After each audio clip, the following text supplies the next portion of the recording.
Good evening, everyone. I want to welcome you to This meeting is being recorded. Yes. All right. Good evening, everyone. I want to welcome you to this meeting of the Hayward City Council.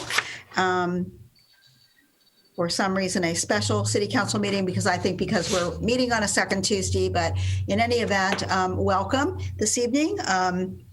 And we'll call this meeting to order and ask Councilmember Zermeño to lead us in the Pledge of Allegiance. Councilmember Zermeño, are you with us?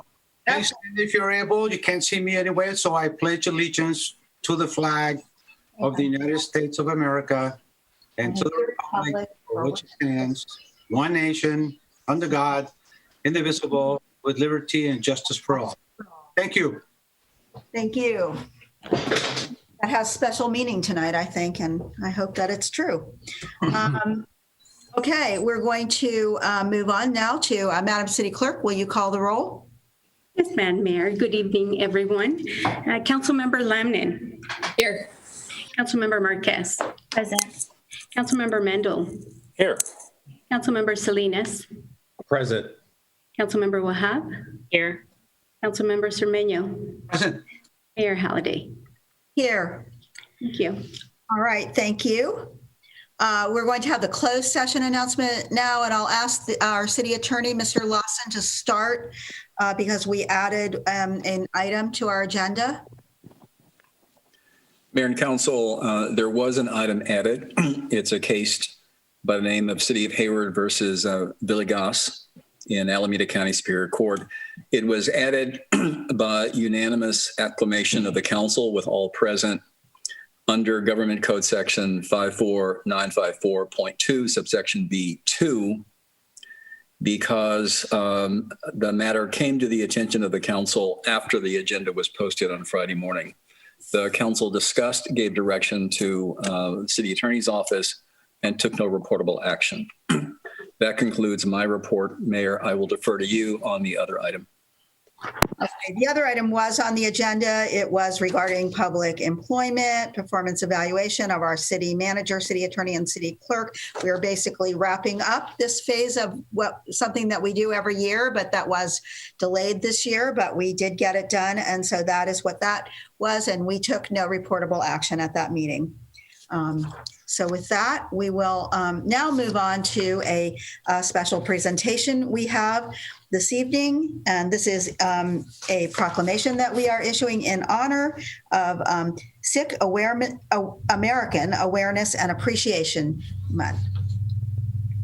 Whereas Assembly Concurrent Resolution number 133 recognized November as California's Sikh American Awareness and Appreciation Month.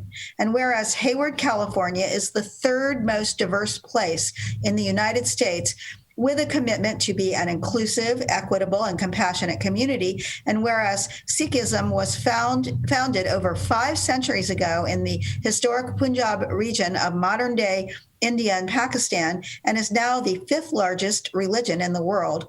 And whereas Sikhs first entered California in 1899 through the Angel Island Immigration Station in San Francisco, California, and whereas worldwide Sikhs practice the 3 pillars of Sikhism every day: Kirat Karo, which is earn an honest living; Nam Japo, remembrance of God; and Wand Shako, share, support others in need. And whereas Sikh Americans have made important contributions to the social, economic, political, and culture of Hayward, California, and the United States of America, and whereas Sikhs have been the subject of discrimination, violence, and genocide because of their faith and articles of faith, including a turban and beard, which represent the Sikh religious commitment to justice, equality, and dignity for all.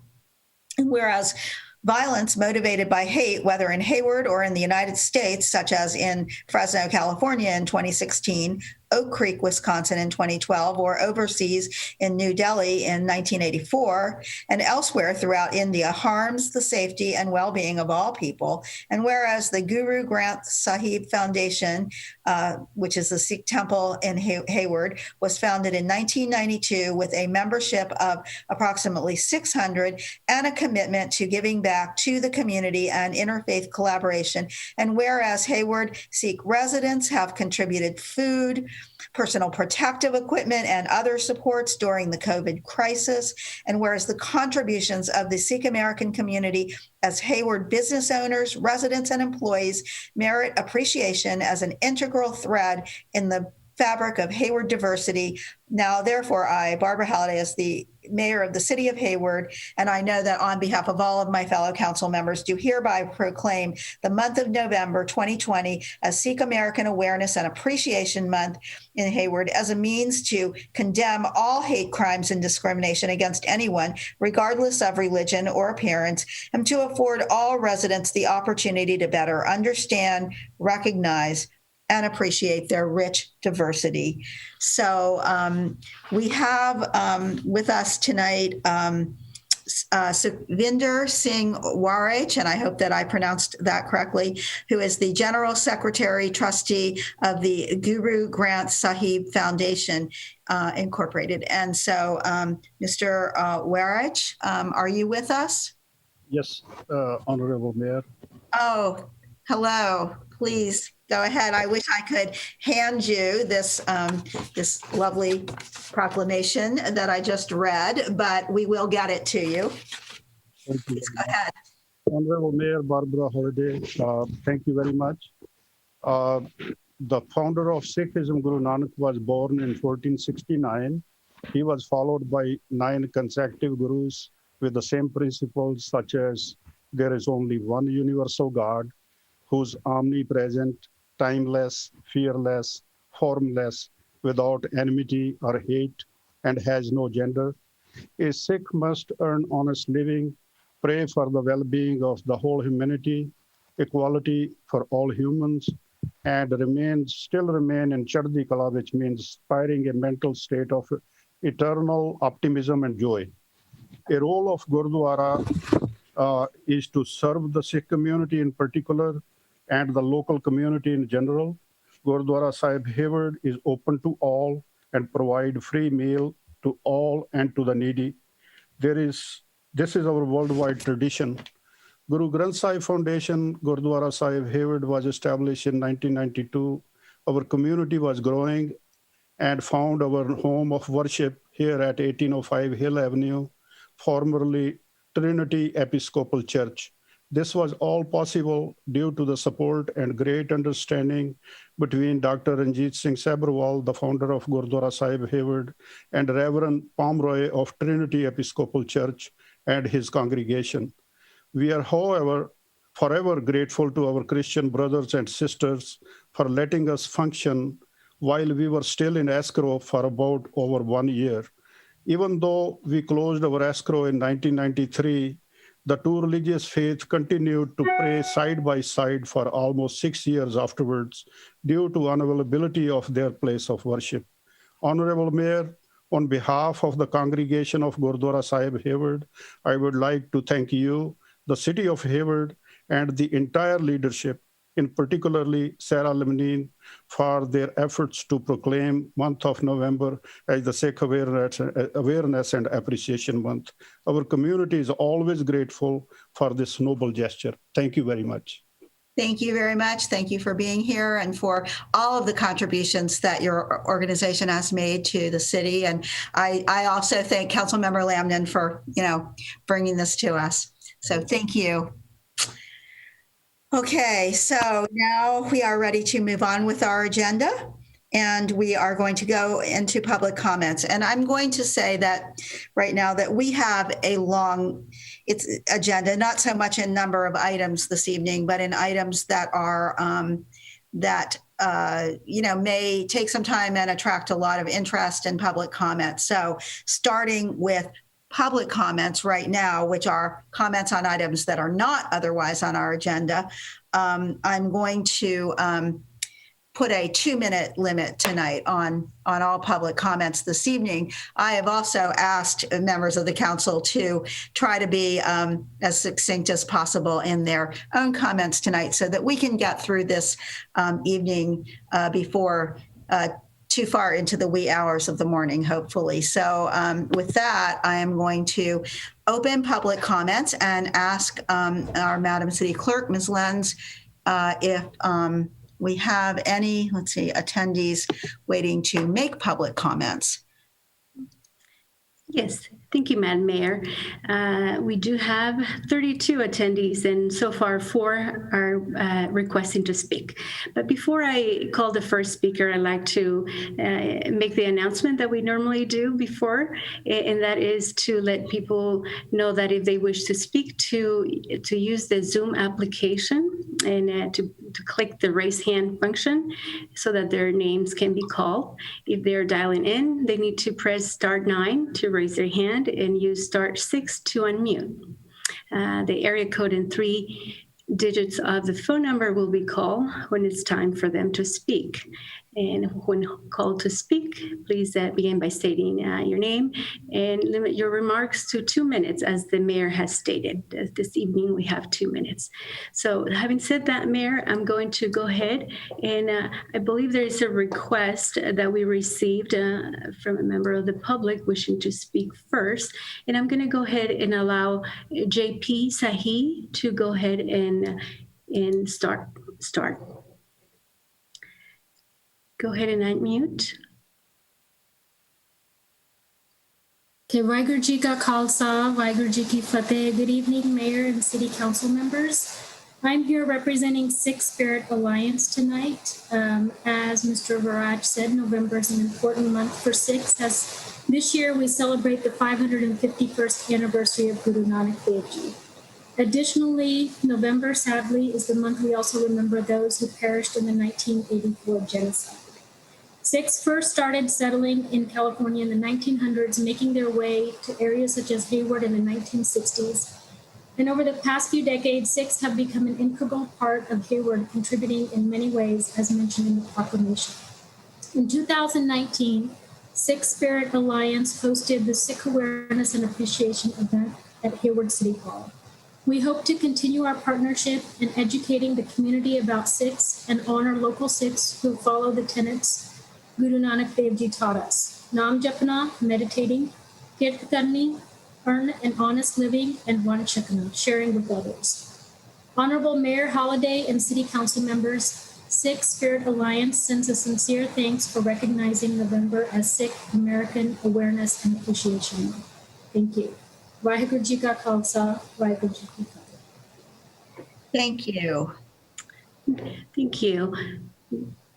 The next speaker we have is Masood Vivian. Please go ahead and unmute.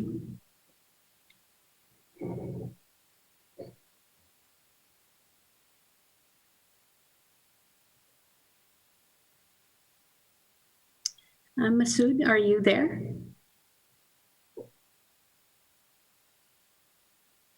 Okay. Why don't we go to the next speaker? Seems like we're having technical difficulties there.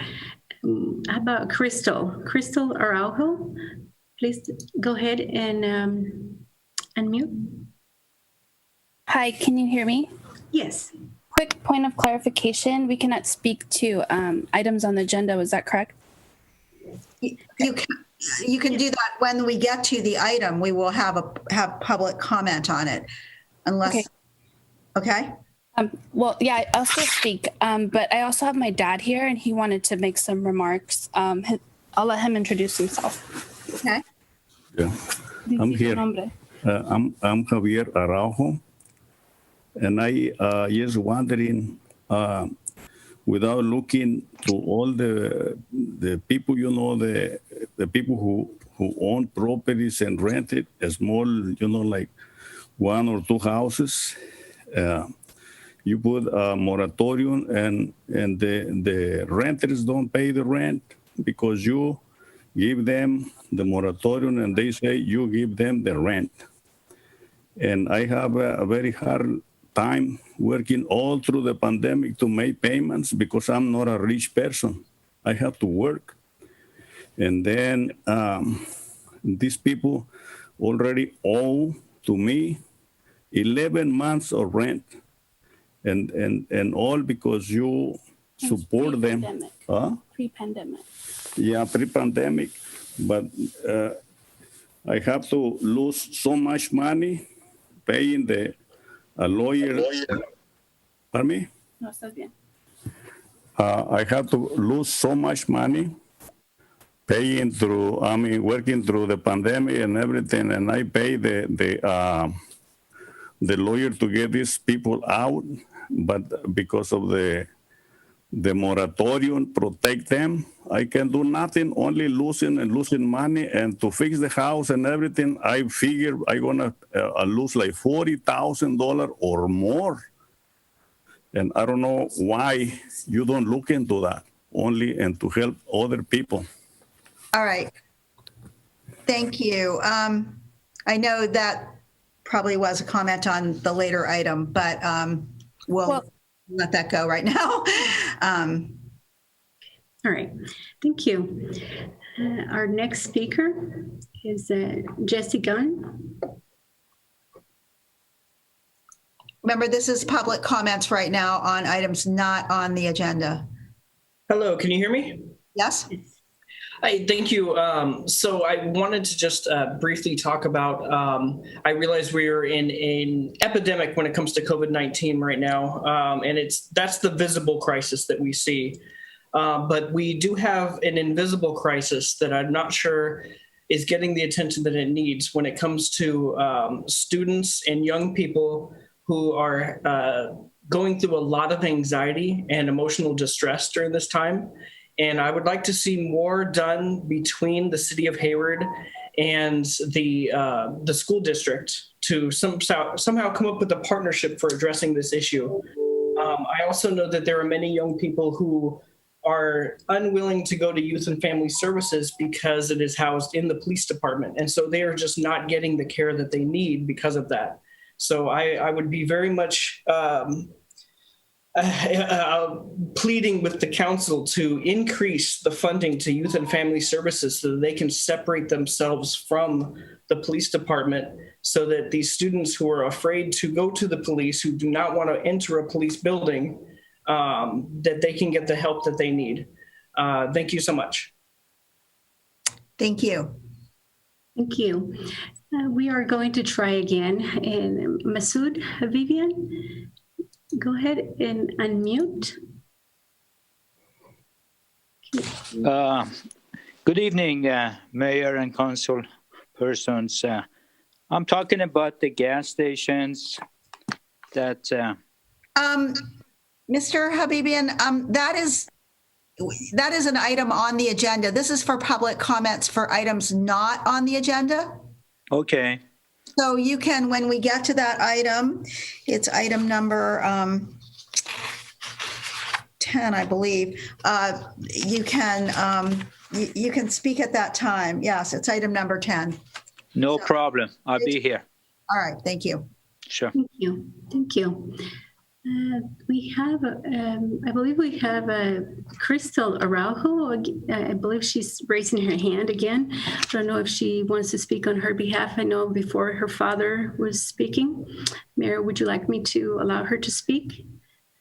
If she has, sure, but I want to make sure that she's going to speak on an item not on the agenda.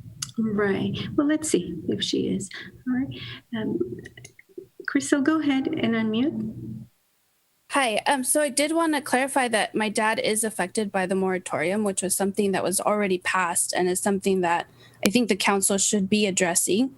So whether it's having someone contact him to help him navigate this, whether it's finding exceptions to a rule that's already in place, we're not necessarily telling you guys to, unevict people, evict people, but we need to find something that's not such a blanket legislation, but that allows for different scenarios, such as pre-COVID, et cetera. So I just wanted to bring this forth to the council as well and clarify that it is something that it should be, something spoken to. All right. Thank you. I think Yes, I understand. And that's not exactly that is not exactly the item that is on the agenda tonight. And perhaps we can follow up. You can follow up with someone from our housing department with him tomorrow to further discuss this. Yeah, he's been talking to everyone and has called council. Nobody helped. But we'll continue those paths. Okay, thank you. All right. Thank you. And we have one additional speaker, Carl Gurenge. Go ahead and allow to speak. Hello, good evening, council and the mayor, and hope you can hear me. Yes. I just wanted to briefly bring up that I've been walking through downtown lately, and I've noticed some of our businesses are having trouble right now, such as the Hayward hardware store and the High Scores arcade. And I would be really saddened to see them leave. And if there's anything that you can do to help them, I understand that they're not necessarily leaving because of COVID, but more because of actions by their landlord. So if there's anything that you can do to help, I would really appreciate it. Thank you. Thank you. And I do think our economic development department has been in touch with them. Yes, they are. I know our team has been reaching out to both the impacted businesses. I know there's a couple others that were displaced because of rent disputes and rent increases. So we've been working with them to try and find other locations in downtown. Unfortunately, there's not much the city can do to intervene in circumstances where there's a private transaction between a property owner and a lessee. Mayor Halliday, we don't have additional requests to speak from the public, but I believe Councilmember Mendel has his hand raised. Councilmember Mendel, go ahead. Yeah, I do. Thank you, Mayor. Just a quick public comment on the results of the election 2 weeks ago. First, congratulations to my three colleagues who won re-election, and to Planning Commissioner Angela Andrews, who will be filling the fourth seat. I think it is worth noting that despite a historically large field of 13 candidates, more than half of all the votes cast went to those three incumbents and Planning Commissioner Andrews. I think all four candidates are part of the team that's been working for many years to make steady progress in Hayward. There were other candidates that ran on other platforms of more radical change that were not successful. And I don't say that to be mean, but I think it's important for us to recognize that this vote is a clear endorsement of the steady progress that this city council and the city staff have been making in recent years. We are clearly doing something right. And the Hayward voters have endorsed our work with such a strong vote to re-elect all three incumbents in such a large field. And I just would encourage everyone to take a little time to consider what our residents are saying to us with their votes 2 weeks ago. And hopefully we will all resolve to continue the steady progress and renew our efforts to work together to continue to make that progress in the years ahead. So thank you for allowing me to speak, Mayor. Thank you. And with that, I'll close public comments here. Madam Mayor, can I make a quick comment, public comment? Go ahead. First of all, I just wanted to thank Member Mendel for his great congratulatory comments. Thank you. I want to say these comments early before the end of the meetings. I know we'll be here. It's going to be a late night. The city of Hayward sends every year or every enrollment cycle, the city of Hayward sends lots of sons and daughters to the U.S. military, to the U.S. Armed Forces. And tomorrow is Veterans Day, and I wanted to wish all of our Hayward soldiers happy Veterans Day.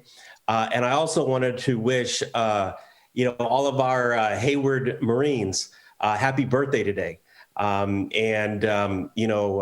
We're proud of them to step up and volunteer in the armed forces, and they serve Hayward proudly, and they always serve Hayward with courage.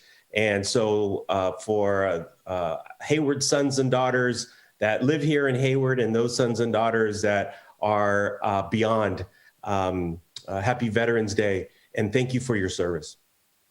I think we will all echo that. Thank you for that comment. Tomorrow is indeed Veterans Day.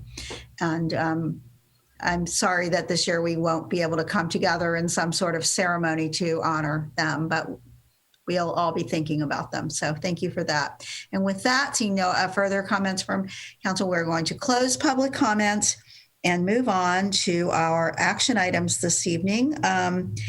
I have a request to pull item number 4, which is adoption of a resolution approving the deferment of hangar rent increase at the Hayward Executive Airport. And also, so we have items number 1 through 3 and 5 through 7. And I will note that item 2 is the minutes of the October 27th City Council meeting, and the city clerk has provided us with corrections to those minutes suggested by a couple of council members. So with that, so I would ask that any motion include those changes for items 1 through 3 and 5 through 7. So moved. Okay. Moved by Council Member Zermeño, seconded by Council Member Salinas. Madam City Clerk, will you call the roll? Yes, Madam Mayor. Councilmember Lamnin. Aye. Councilmember Marquez. Aye. Member Mendel. Yes. Councilmember Salinas. Yes. Councilmember Wahab. Yes. Councilmember Zermeño. Yes. Mayor Halliday. Yes. Thank you. Passes with 7 aye votes, correct? Correct. Okay, now item number 4, Council Member Lamnin. Thank you, Mayor. I appreciate that I'm thrilled to see the recovery at the airport, but I think that it's premature to resume the escalation of the rents. And so I could not support this item and therefore ask that it be pulled from consent. I'm open to discussing this again when we do the spring budget. All right. Councilmember Mendel? Thank you, Mayor. Yeah, I do support the staff recommendation, and I'm happy to move the item. Is there a second? Second. Okay. Any further comments from council? Okay, Madam City Clerk, will you call the roll? Oh, I'm sorry, Councilmember Wahab?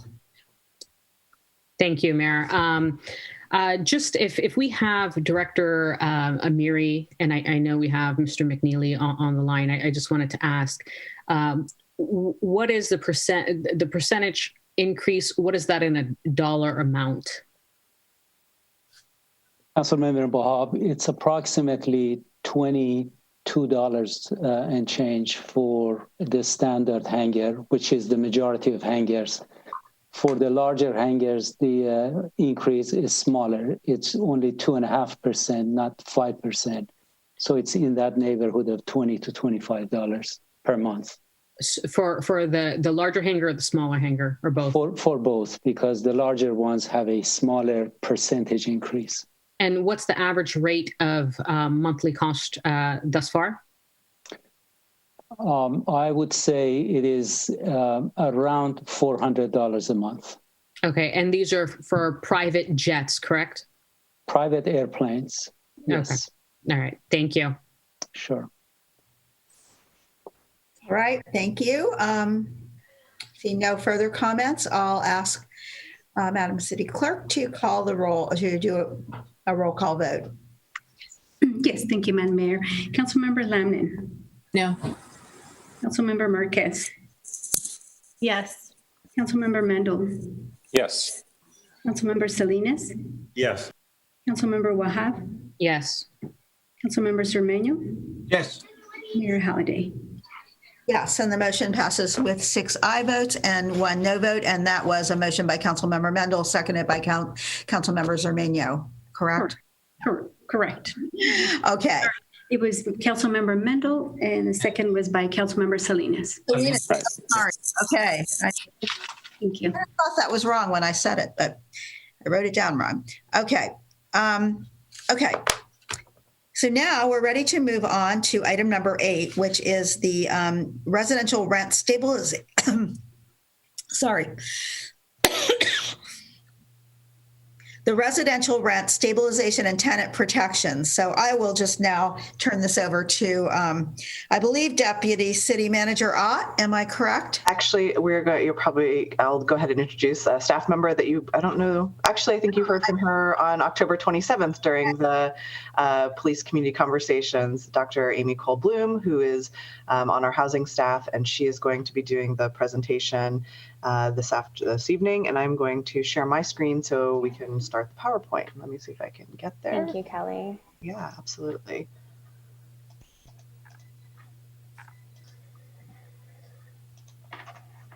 Great. And while Kelly is pulling that up, I'd like to start off just by saying good evening, Mayor and Council and community members who are tuning in remotely. My name is Amy Cole-Bloom.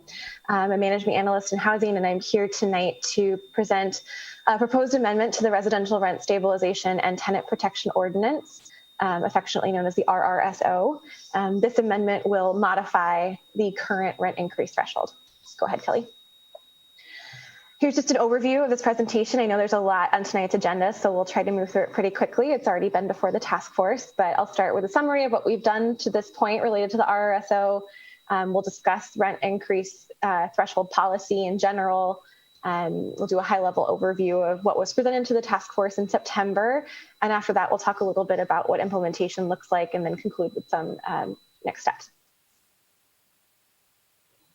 Great. So you can go to the next slide. Thanks. So the RRSO serves a few different purposes.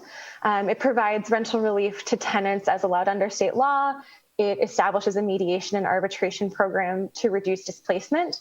And it encourages investment in new residential rental property and does so by assuring that landlords receive a fair return on their property and sufficient rental income to cover their operational costs. You can go ahead, Kelly. We wanted to kind of put a timeline in front of you all to sort of make sure we're all on the same page and know where we've been. So the RRSO was a couple years in the making and has been in effect for over a year now.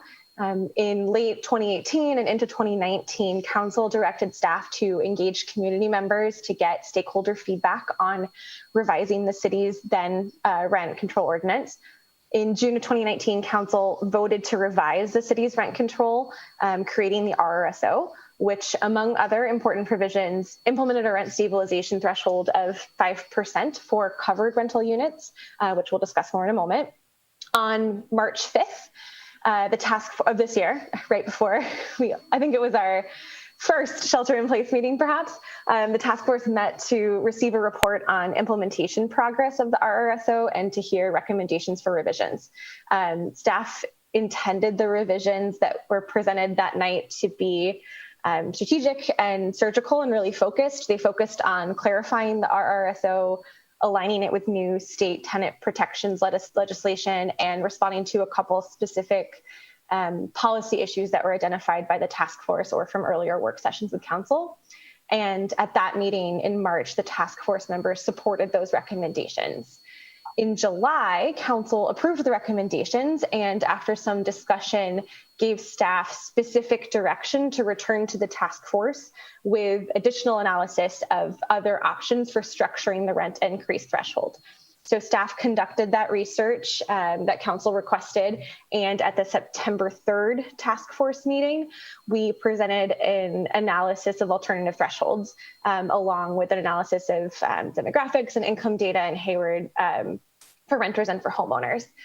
At that meeting, the task force voted 2-1 to recommend amending the RRSO to modify the rent increase threshold. They recommended changing it from 5%, which it currently is at, to the annual percentage change in CPI with a maximum ceiling and a minimum floor. And we'll discuss this recommendation in more detail this evening. You can go ahead to the next slide, Kelly. So as part of kind of the background that we wanted to present to you all tonight, and this is just some of the data that the task force saw, we want to talk a little bit about income and housing burden. So The chart on the left here is annual median income of owner and renter occupied houses. So as you can see, the top line, and hopefully you can see, it's a little small for me, but the top line are owners, it's the gray line at the top, have consistently made around $40,000 more per year than renters. And we can also see on that green line, the renter line at the bottom, that renters' income has been increasing at a greater rate than homeowners. When you dig into those numbers, on average, renters' income has increased about 5% from 2012 to 2018, compared to about 3% for homeowners. And 2018 is the most recently available census data that we have. But Kelly, you can go ahead and click. Sorry, I would have put less animation in if I knew that I wasn't going to be clicking. But it's important to look at this income data in conjunction with housing cost burden data. HUD defines housing cost burden as paying 30% or more of your income in housing costs. So another way of thinking about it is that if you're paying more than 30% of your income on your rent, that housing is considered to be unaffordable. So in Hayward, renters continue to see a pretty substantial housing cost burden. So the chart that you're looking at on the right shows you the percentage of Hayward renters who are housing cost burden. So you can see that despite the income increases that we see in the chart on the left, over half of Hayward renters continue to be cost burden. So since 2012, you can see that that it's gone down slightly, but it still is over that 50% mark. And this suggests that any income increases that renters are experiencing are likely still going straight to their rent as opposed to like savings. Additionally, it's worth noting, it's not in this chart, but if you dive deeper into the cost burden data, we see that 1 in 4 Hayward renters are severely housing cost burden, which means they're paying 50% or more of their income in rent. Kelly, you can go to the next slide. So now we're going to talk about rent increase threshold policy and the current rent increase threshold in Hayward. Again, sorry, Kelly, you can just click one more time, I think. There we go. Okay, so the residential rent increase threshold in Hayward only applies to covered rental units. And there's some kind of nitty-gritty specifics onto what that means, but broadly, these are the most often multi-unit properties that were built before 1979. That's who we're talking about when we say covered. For those units that are covered by the rent increase threshold, rent increases can only be imposed once every 12 months, can't exceed 5% of the existing monthly rent, with some exceptions that are allowable under the RRSO. And those rent increases are subject to the RRSO's rent dispute resolution process if they exceed 5%. So that means that tenants can petition a rent increase that's more than 5% to initiate a review of that increase. There are some additional circumstances in which higher rent increases for covered units are allowed, so beyond the 5% threshold. These allowable increases are intended to incentivize landlords a bit to maintain properties and to limit unnecessary rent increases. So when the market allows it and they don't need to increase rent, landlords can forgo an annual rent increase and bank it, or a portion of an increase and bank it to use later on a different year. Also, to ensure that they have the ability to invest in their properties, they can pass through a portion up to half of the cost of a capital improvement project after it's already done. You can go ahead, Kelly. So another thing to consider when talking about the rent increase threshold in Hayward is the RRSO's fair return standard. So landlords are guaranteed a right to a fair return in the state constitution of California. For Hayward's RRSO, it guarantees landlords a fair return on the property and that they get enough rental income to cover their operating costs.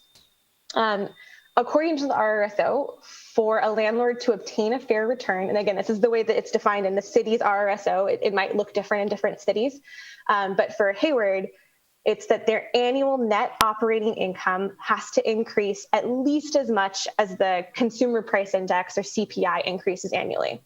And in deliberating the RRSO back in June of 2019, council chose this specific definition. If a landlord's net operating income is less than that percent increase in CPI, then that landlord can petition for a rent increase above 5%. So even if with a 5% rent increase, if they're still not meeting that threshold, they can petition for a higher increase.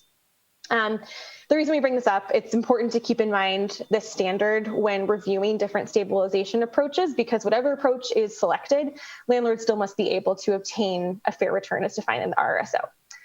And in the analysis that we presented to the task force back in September, we compared all of the potential thresholds at different to this definition to determine that landlords could obtain a fair return if it were put into place. You can go to the next slide. Now I want to talk a little bit about the various potential rent stabilization indices that we researched and presented to the task force after council requested us to back in July. So broadly, the purpose of rent stabilization policies is to maintain affordable housing by preventing spikes in rent, unpredictable spikes in rent. So historically, economists have often focused on rent control or rent stabilization impacts on housing supply. They have valid concerns about how strict rent control policies can disincentivize landlords from making necessary repairs, leading to substandard homes, or it can lead landlords to just take a rental property off the market altogether. Therefore, many rent stabilization policies today have components built into them to address these challenges. So in Hayward, the fair return standard that we just reviewed is intended to address, for example, potential issues with supply in reduction or maintenance. So staff analyzed two main types of thresholds for stabilizing rent, each of which, it's important to note, kind of comes with a different policy goal. The first big category is a fixed increase. So at a high level, a fixed increase like Hayward's 5% threshold ensures long-term market rate affordability over time by preventing these unpredictable rent spikes. The other category are increases that are linked to an economic index. So these adjust based on economic factors and often have the objective of promoting housing affordability and addressing issues like cost burden over time. Within this, we looked at three different indices: CPI, the Consumer Price Index, the Annual Adjustment Factors, which is a HUD metric, and annual median income. And for more details, because I know you all want to really get into the weeds if you'd like, you can look at the task force report from September for really kind of the breakdown of these indices in our analysis. So after this analysis, staff brought two options for consideration. Option one on the left there maintains the city's current threshold as a fixed percentage at 5%. This maintains the city's current stabilization rates and provides an approximation of long-term market appreciation. So in other words, this option would result in a typical market rate return on housing investment for landlords, which the data that we've received so far on rent increases kind of bears this out.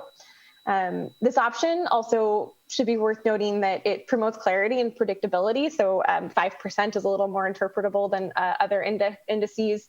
And this way tenants and landlords both can know that it's 5% every year and they won't have to wait for any fluctuation.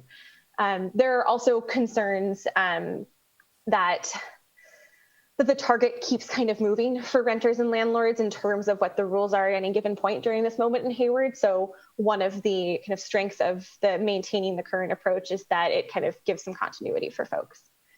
Option two on the other side is to implement a new threshold using 100% of the annual change in CPI with a minimum or a floor of 2% and a maximum ceiling of 5%. So the strengths of this option are that it will likely mitigate affordability concerns over time by allowing tenants to actually realize some economic gains, as the threshold would be lower than it currently is and has been. So that'll allow tenants to save more of their income over time than what's currently going towards their rent. Landlords will also still likely receive a fair return as defined in the RRSO with this threshold. But if they aren't meeting that fair return, they can always still petition the rent review office. So those were the two options. And you can go to the next slide. After reviewing that, the Homelessness and Housing Task Force, after reviewing and discussing that at council's direction, they voted 2-1 to recommend to council to change the threshold to the annual percentage change in CPI with that minimum and maximum floor and ceiling. And should council not vote tonight to implement the change recommended by the task force, the existing threshold would be maintained and there wouldn't be any changes to the RRSO. So talking about this as if kind of we want to talk about what implementation looks like should this change go forward. So you can go ahead to the next slide. In terms of implementation, there are some important logistical considerations to be made if council does vote to implement a CPI threshold. So using annual percentage change in CPI means that the threshold would change annually. So every year we'd look at the data and announce what the threshold is for that year. Landlords would be able to bank, if they didn't use it already, the 5% increases from 2018, 2019, and 2020. And then starting in 2021, they would bank the amount of the new threshold, which if it moves forward would be 2%. And we'll talk about how we got to that number in a moment. This is the proposed, or this is the schedule that the amendment as it's currently written would establish. So every September of each year, the Bureau of Labor Statistics releases CPI data for August. So using this data, staff would compare August of the current year with August of the previous year and would determine if the threshold would be the percentage change between those two numbers or the floor or ceiling would trigger. And again, I'll give a more specific example of what that looks like in a moment. We recommend using August data as it gives enough time for staff to calculate and post and promote the new threshold, and then for landlords to provide timely rent increase notices before the effective date. Staff recommends that the new threshold become effective on January 1 of each year. This is for a few strategic reasons. A January 1 effective date aligns with other calendar year timelines in the RRSO. So it would help kind of maximize compliance for landlords and tenants and also maximize their understanding if we just keep everything on a calendar year basis as it's already established for a couple other pieces of the RRSO. So go ahead and to the next slide. To talk about the 2021 threshold, you can do one more click, there it is. So we want to just, as an example, these tables map out how we would calculate the 2021 threshold should council vote to approve the proposed amendment. So bear with me for a little bit of math here. I've done it all for you already. So first, we would look at the CPI value for our region using the CPI all items metric for August of last year. And then we would pull the same value for August of this year. So 2019, 2020. The difference between these two values, as you can see in the chart, is 4.692, which is a 1.6% increase from 2019 to 2020. That 1.6% increase is lower than the threshold floor of 2%. So therefore, that floor value is going to trigger and the threshold would be 2%. So that's the way the floor and the ceiling work. If for some reason the percentage change was much higher and was like a 7% increase instead of this 1.6, then that would exceed the ceiling of 5% and the threshold would be 5%. If the number existed somewhere in between those, like at 2.5, then it would be 2.5%. You can go to the next one. I'm actually going to, at this point, pass the baton to Deputy City Manager Jennifer Ott to talk a little bit about what implementing the new threshold would mean in terms of staff capacity and workload. Hi, good evening, Mayor, council members. Jennifer Ott, Deputy City Manager, and thank you, Amy and Christina, who worked really hard on preparing the staff report. I just wanted to put this in context because we, the Housing Division has a pretty robust work plan and a lot that's on its plate and new things that were put on its plate as part of the COVID crisis. And so we just want to make sure that we take this policy in that larger context and to kind of understand some of the potential trade-offs or opportunity costs of implementing the new threshold. And, you know, just anytime you implement a policy like this, especially one that's so, you know, affects so many different renters and users and landlords, that will require quite a bit of re-education of stakeholders.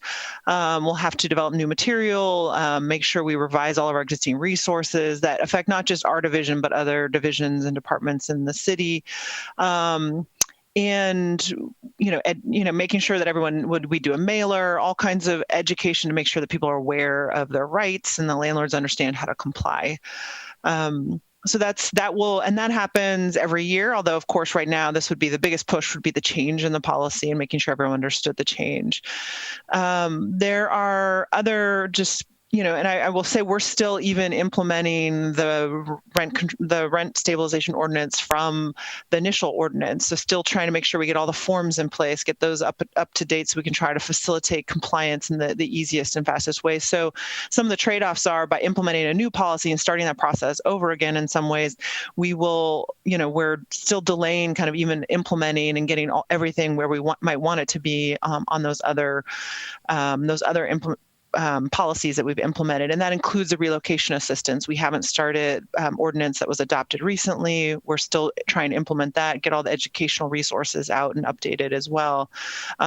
This isn't meant to, that we just want to make sure you have the full context so you kind of understand those trade-offs. We also were planning to bring in September kind of a discussion to the task force of affordable housing funding priorities, which we were not able to do because we brought this instead. And so that has already kind of delayed that conversation. We are bringing that in March 2021. And so we will be working on that and continuing that conversation. And then we have other items in our housing work plan that, for instance, the incentives to housing work plan that we talked about, which included really trying to proactively incentivize housing production, affordable housing development, a lot of different ideas we had in there that we haven't started implementing. I will also say the rent relief program that we put into place using the Federal CARES Act funding that we've started implementing more just on a kind of stopgap temporary basis. We are trying to find ways to make that permanent. And so we have not started that process of really figuring out ways that we could kind of continue that, because we'll be focusing more on this, which doesn't mean we won't get to it. It just means we aren't going to be focusing on that at this time because we'll be implementing this new policy. So, again, this is just meant to make sure, and this is something we'll be doing on other policies. I think the strategic roadmap was really intended to do that, was just making sure the council had all that information and understood the trade-offs as it moves forward with especially major and substantive policy changes. Next slide. So just to kind of review next steps, if the council adopts this ordinance tonight, then there would be a second reading at the next meeting. So I believe that's on the agenda for next week, for next Tuesday, become effective 30 days later, but we would start updating our resources immediately just because of the tight timeline. And we would be notifying landlords and tenants. We are expecting to get quite a few calls, so we'd be ready to have kind of staffed up and ready to kind of field calls in response to this. I should say the rent, this ordinance going into effect January 1st. So that we really, as Amy talked about, so we really tee it up with all the other deadlines in the existing ordinance. And so that would be for the 2% for the year 2021. I think that's it. So I think we're here. Housing Manager Christina Morales is here. Amy and myself, we're all here to answer any questions that you may have. Thank you. And I see Councilmember Mendel has a question.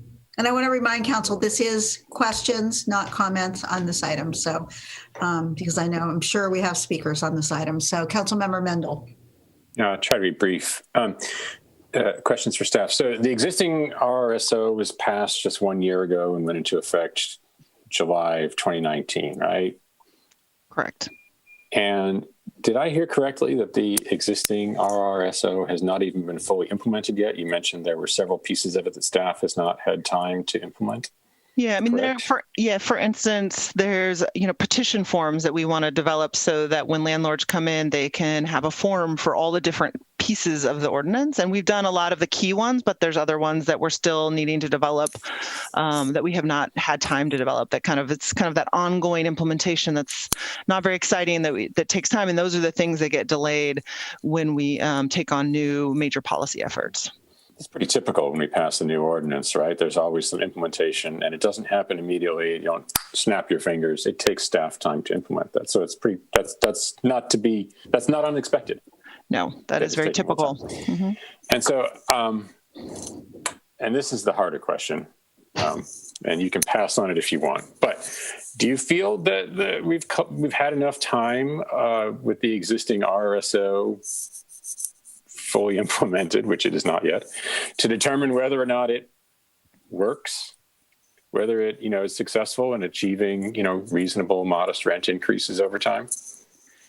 And it's kind of go ahead. It's kind of a loaded question. Yeah. The answer seems pretty obvious, but I'll give you a chance to answer it a little more.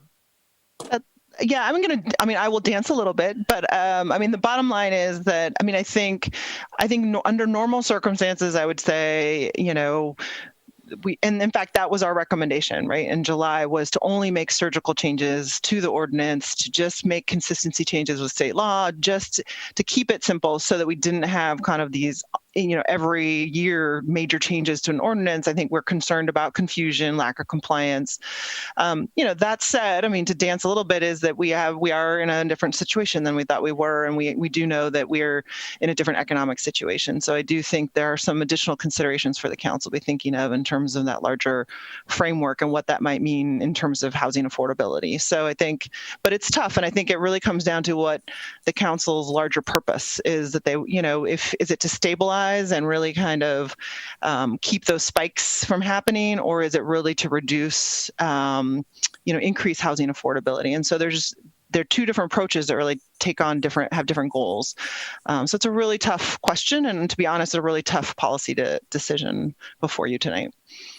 Thank you. And I'll save my comments for that until later. Thank you, Mayor. Thank you. Councilmember Zermeño? Thank you, Amy. Thank you, Jennifer. Two quick questions. One, so can a landlord petition for a higher increase in the CPI on any given year? So Christina and Amy can jump in, but there are provisions. So for instance, we talked about that fair return. So if they aren't making a fair return on their net operating income, so their net operating income isn't going up at CPI because that rent increase is too low and they can't kind of pay for their operating expenses, then yes, that they can petition the city and ask to kind of raise their rent higher. Okay. And there are other kind of ways too that they can petition for more if they do invest in the property or have some banked increases. They didn't make any, let's say they didn't raise their rent for a couple of years, and they can bank those increases. So, and they're still able to bank. If we were to pass this, would they still be able to bank? Yes. And then my other question is, what has happened in the other cities that have instituted a CPI increase? I know there are, I think maybe 4 or 5 cities. What has been the result? Christina, Christina worked in Oakland. Christina, do you want to talk a little bit about that, or do you want me to jump in? Well, I don't know if I could answer the question of what the results have been, because I haven't done any kind of analysis on, what has happened to the housing market. I mean, if we look at Oakland and the side of development, and even though they have a rent increase that's aligned with CPI, they still have had a development boom over the last couple of years. But, there was a number of years similar to Hayward where high density multifamily housing was very hard to develop as well. So whether that's a product of rent control or it was just a product of the market, we're not sure. So in terms of the decrease in increase in housing affordability because of rent control, don't have any comparison data to really know if the intended effect. I do believe you have people who maintained lower housing cost burden because the CPI increase was a little more aligned with what income is increased, and you see a little more economic gains. But in terms of analysis, I haven't done that. All right. Thank you. Thank you, Mayor. All right. Thank you. Councilmember Lamnon. Thank you, Mayor, and thank you very much for the work on this and the staff report. One question tonight. So a couple of times it's been referenced about economic gains. And when we talk about economic stability or economic gains, we're talking about the tenant that's in the rent-controlled unit at that moment, right? Because we're not talking about, for instance, a vacancy decontrol provision where the unit would be long-term affordable. Am I thinking about that right? Or? Well, we are not talking about a vacancy where you would. So we do nothing in our ordinance to change the fact that if a unit is vacated, that the landlord can raise the rent to market rent. So there's nothing in our ordinance that changes that at all. And so I think is that your question? So there's no long-lasting effects in terms of overall affordability in the city with the rent control. Right. And rent control in a lot of ways, like I think what you're also getting at is that it applies to everyone, every renter that's in a 1979 unit, that was built in 1979 or before. And so it's not means tested, right? So it's not for every renter that is low income, right? It's for all renters. So it is a little bit of a blunt tool. But yes, we do know that it does, but our current policy, we believe does this too, is kind of help stabilize and, minimize displacement of existing residents. And we know our existing residents are lower income than homeowners that are people of color. So we do know that it does help to minimize displacement, but we believe our existing policy helps do that as well. Thank you. That was very helpful. Okay. Councilmember Marquez. Thank you, Mayor. Can staff speak to what the City of Hayward has done? I know we received CARES funding through CDBG.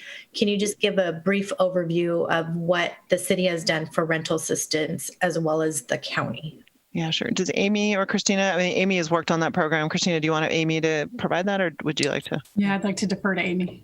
Sure. Councilmember Marquez, so the city has received and allocated about $600,000 total CARES Act dollars for rent relief, and then another just under $388,000 to from our home funds, and a little bit of that goes towards administration of the program. But we have allocated. In fact, I don't have the numbers directly in front of me right now, but the majority of those funds have been allocated in one-time grant payments of $2,500 to folks who are income eligible. And we've seen demographics of that program. We're really happy with, we're clearly reaching the folks who need the support the most.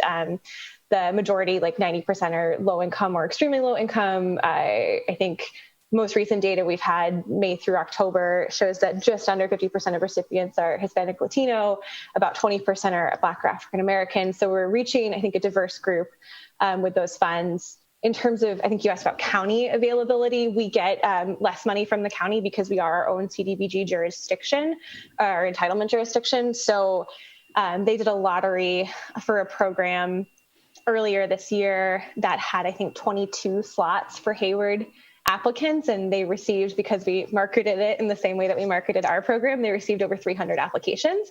And we, at this point, we don't know for sure if there's any more county funds coming, but we also, and there's one more piece to this, and then I'll stop. We received a round 3 allocation from the CARES Act of about $1.19 million, and we're going to our Community Services Commission on November 18th. To present a plan for allocating that. And we have about $1 million of that kind of earmarked to go to the CSC for discussion to look at housing displacement prevention. And that would include a large chunk of that allocation to go towards our rent relief program to bolster that up.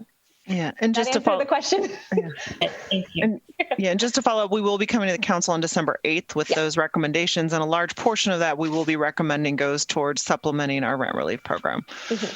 And just a follow-up question. The one time, that is a requirement that the city put on, correct? That's not a CDBG requirement. Is that accurate? Yeah, that's how our program was designed, and we're having conversations internally about what makes sense for if we make any changes to the program moving forward. But that is a city-specific. CDBG, the only rule that they have is that we can't give more than 6 months of assistance. Okay, and we haven't spent all of the funds from the first round, correct? There's still... Not yet. There's probably about $250,000 available, including, I forgot to mention, a grant from the United Way. So we're getting really close to spending down all of the city allocated funds. And do we have an idea of how many people are on the wait list, so to speak? Or do we need to do more outreach? Do we have a sense of anyone that wants help? It sounds like there's money available. So. Yeah, my understanding is that that we're still... that there is still folks contacting Bay Area Community Services BACs for support. We launched in May and received like 500 plus applications in the first like couple of days. So I think we've got some pretty reliable marketing outreach strategies. Christina went on Telemundo, and I think that we could revisit those again if we see that there is less demand. But at this point, I don't think we are seeing a lack of demand. And how many housing units are we talking about pre-1979 that this would apply to? Dwelling units? Do you have a number?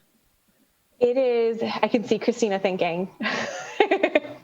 I want to say 9,000. I think it was 20,000 total rental units, and I think it was 9,000 pre-1979. Is that right, Christina?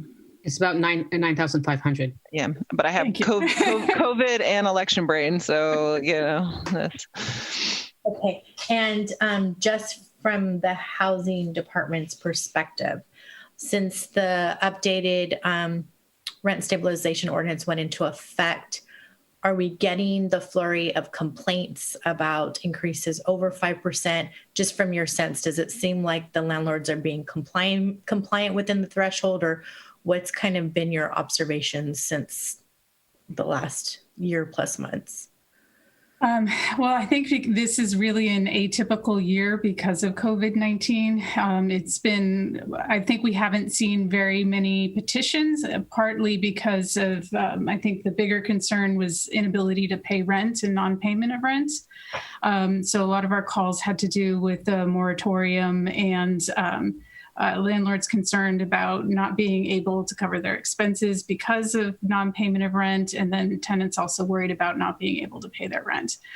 So I don't think we were seeing a lot of complaints regarding rent increase notices, and I think we had, I want to say, 17 petitions prior to COVID-19. Which we have been kind of slow to process through mediation, trying to figure out a process to do that remotely as well. So petitions to increase beyond 5%? Petitions for tenants to contest a rent increase. And in some cases, they're actually contesting the utilities that are being charged. In other cases, it's whether or not they can take more than 5%. And then some of them have decreased housing services. So it may be that it was within the 5%, but there are other issues related to the property that the tenant was petitioning. But like I said, it's an atypical year for assessing kind of typical volume.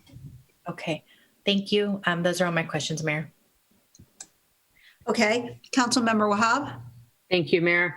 Thank you, staff, for explaining this and our options. And I know that, I will agree that we have tossed a lot of work on you guys, so I appreciate this. And Dr. Cole Bloom, I appreciate you explaining very clearly some of the measures and the amounts and how this is going to work.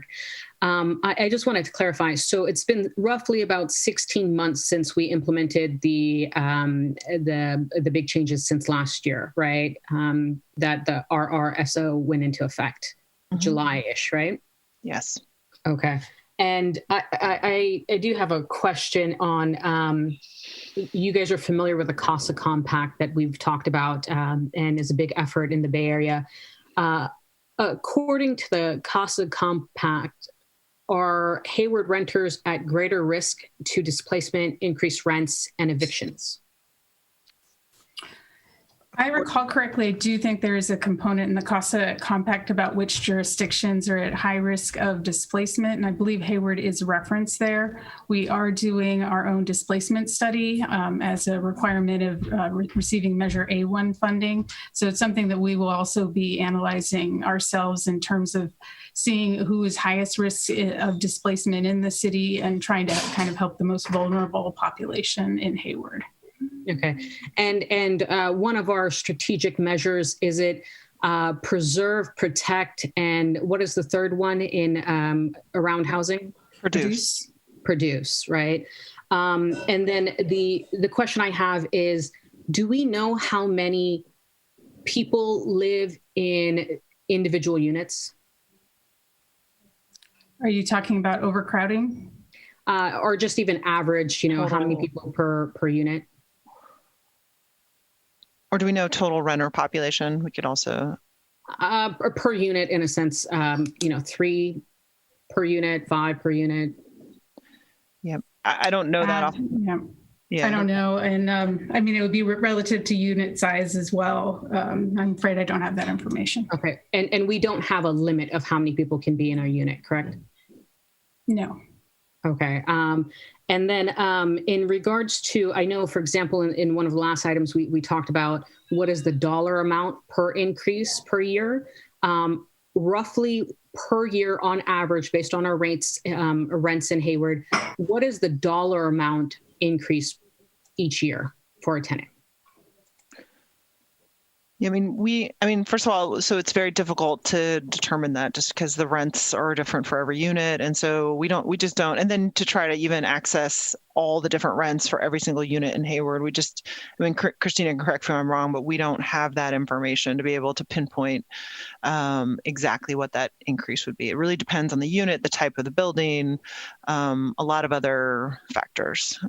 Christina, do you have anything to add? Just as a point of reference, so if a tenant paying $1,000 a month in rent would have an increase of about $50 a month. And then if they were paying $2,000 a month in rent, they're looking at $100 a month rent increase. Okay. So knowing that the rents are following, somewhere above and below the $2,000 a month, it's going to range depending on the rent of that particular tenant. Okay. And then, we have a state ordinance that just got passed. It's a temporary rent ceiling of roughly no more than 15%. Is that correct? I thought it was 5% plus CPI, was my recollection. Is that right? No more than 15. No, go ahead, Christina. Sorry. It's so it would be less. I think it's capped at 10%. So it's between 5% plus CPI, not to exceed 10% of the tenant's rent. And then it would apply to units in Hayward that are not covered by the residential rent stabilization ordinance, with some exceptions that it has, which exclude units that were built within the last 15 years, single family homes that are not owned by corporations, and I think owner occupied duplexes as well. Okay. And then with that said, and that was implemented just roughly this past year as well, right? That's correct. Okay. And it's to expire in 10 years, 15 years. That's probably 2030, I believe. Okay. Okay. So roughly about 10 years or so. Prior to that, rents could have been raised 30%, 50%, 100%, correct?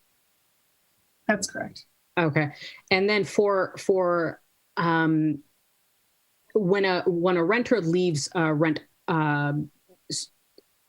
control department or unit, that landlord, let's say the rent control, they ended their lease at $2,500. That landlord can increase that open unit $3,000, $4,000, whatever is the market rate, correct? Yes, they could increase it to market rate. With no cap or anything like that? Correct. What is the average life cycle of a renter in a unit? I do not know that information, sorry.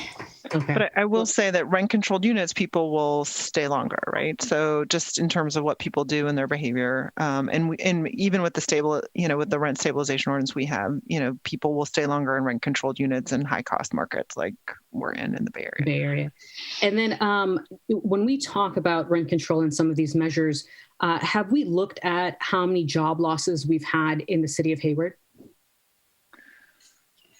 So I know the last time I checked the unemployment rate, it was at 17%. It was decreasing, the unemployment rate, but it was higher than a lot of than Alameda County in general, but lower than, I believe, San Leandro and unincorporated Alameda County. But I haven't checked those rates recently. I believe since March, I shared some data with the council. I think there's been about 3,500 both temporary and permanent job losses. Okay, perfect. Well, I do appreciate it. I'm not going to bother you guys with a million other questions. I think we've talked about this a lot in the past, so I've shared my concerns, but thank you. Okay, thank you. I just want to ask, do we have a sense of how, I know we have now institute control, but what is happening with rents in Hayward? Do we, as far as increases, particularly in this last year since, with COVID, but over the past couple of years. Well, Christina can jump. I mean, I can jump. There was, I think just recently we had a work session where a multifamily broker was on, and what he mentioned was that rents in Hayward actually aren't going down at the same rate as like San Francisco, where San Francisco's seen pretty precipitous drops in rent, and we haven't seen that, mainly because we're a more affordable location. So people are, if they're losing their job or one of family members lost their job and they have lower income, they're looking for locations like Hayward that are relatively more affordable and leaving higher cost areas like San Francisco. So we know that Hayward hasn't seen kind of the rent decrease that you've seen in other jurisdictions. Christina, do you have a sense of over the last couple of years? I mean, I think we've seen rents increase pre-COVID. Yeah, not off the top of my head, but we did have, I know within the last couple, I think pre-2018, I know we did see some double-digit increases in rents in the city of Hayward, and then it started to stable off at a more moderate rate. I think at one year it was even around 3%. All right, that's thank you for that. And with that, I don't see any other council members wanting to ask questions. So I do think we have members of the public who would like to speak to us about this item. So I will open public comment on this matter and turn it over to our city clerk to begin introducing the callers. Thank you, Madam Mayor. Our first speaker is Adam Felsen. Go ahead and unmute. Hi, Adam Felsen. I wanted to just provide some commentary on rent growth over the last couple of years. I had actually pulled this before the meeting. So over the last 3-4 years, the rent growth has been hovering around the 2 to 3%, which is quite modest considering other areas. And, in this time of COVID, we are seeing vacancy rates in the range of 5% and greater.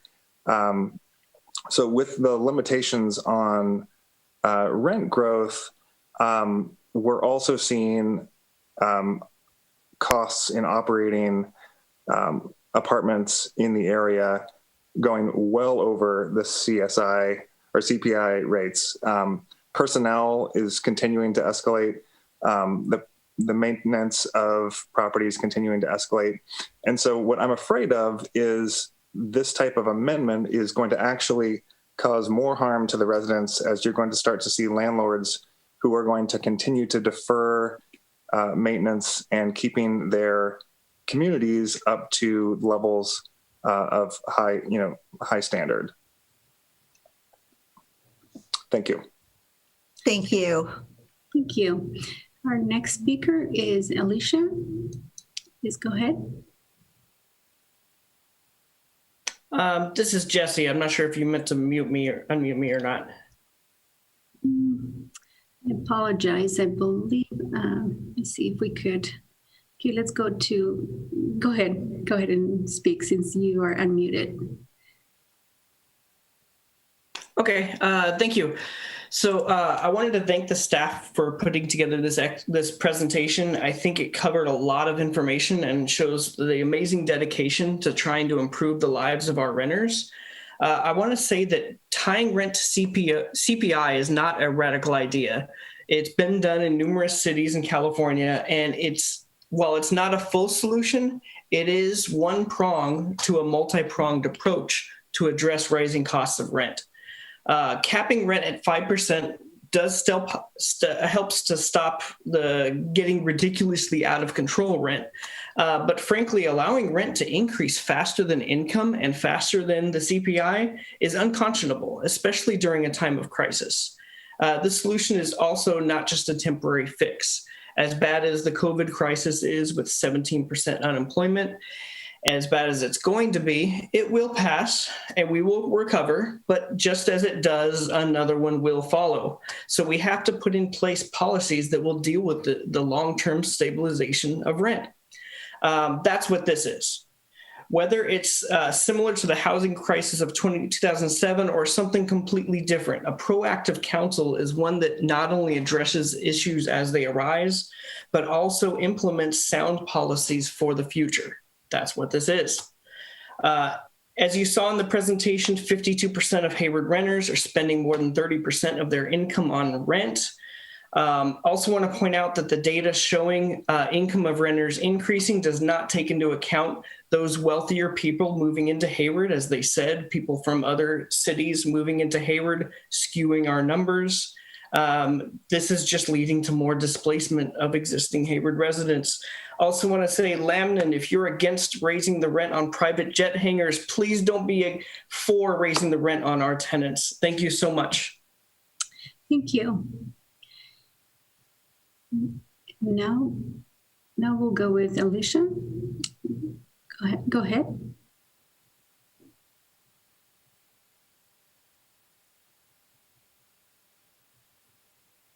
Alicia, are you there? Hello. Yes. Can you hear me? Yes, go ahead. Okay, this is Alicia Lawrence. I'm with the Hayward Collective.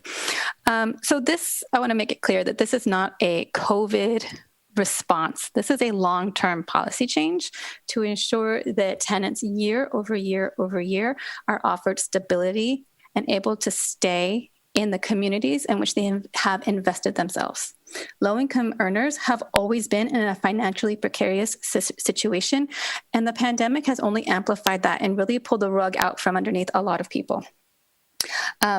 And existing tenancies are not being offered reduced rent either. I also want to point out that when we only look at this on a single year basis, it's really hard to see where this helps to build generational wealth and close that wealth gap. If I was to go rent an apartment that is going for $1,983 right now, and I was spending a third of my income, in 10 years with a 5% increase, I would be spending nearly 47% of my income on that same apartment.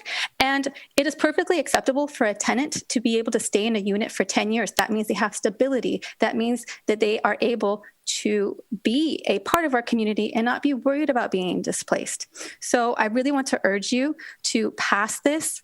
Thank you, staff, for all the work that you have done. And I also want to encourage everybody to review the slide that says that income has only increased 5% over the past 6 years. That in and of itself gives you the mathematic basis to go with the 2%, the CPI rate, because clearly the income of tenants is not staying at pace with the rate at which landlords are able to increase their rent. And to all of the people who are on, this only applies to 1978 multifamily units. If you own a single family home, this doesn't apply to you. If you own a unit built after 1979, this doesn't apply to you. Thank you. Thank you. The next speaker is Zachariah Okenda. Hello, can you hear me? Yes, go ahead.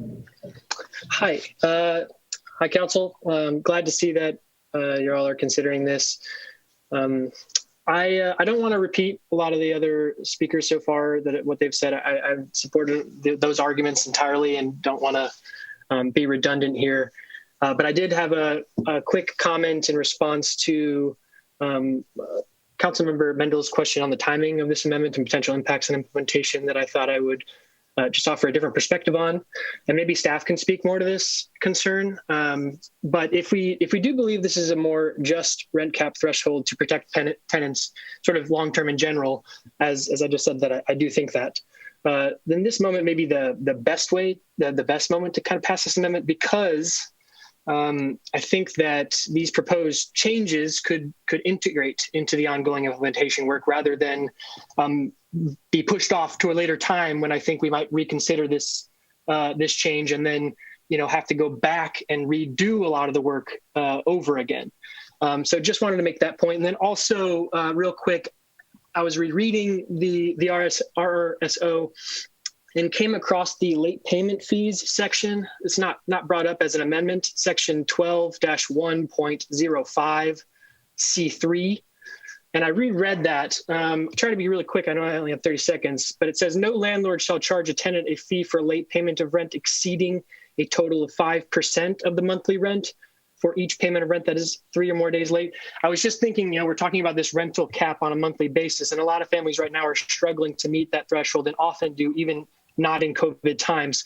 And so I wanted to ask if the staff could, for the second reading of this ordinance, consider adding an amendment, and if council would be on board with this, to change that 5% late payment cap, I guess you can ask, to you could say to a 1% cap. That's the difference between, in 2,000 months rent, paying $100 versus $20 if you have a late payment that month. So just wanted to bring that up.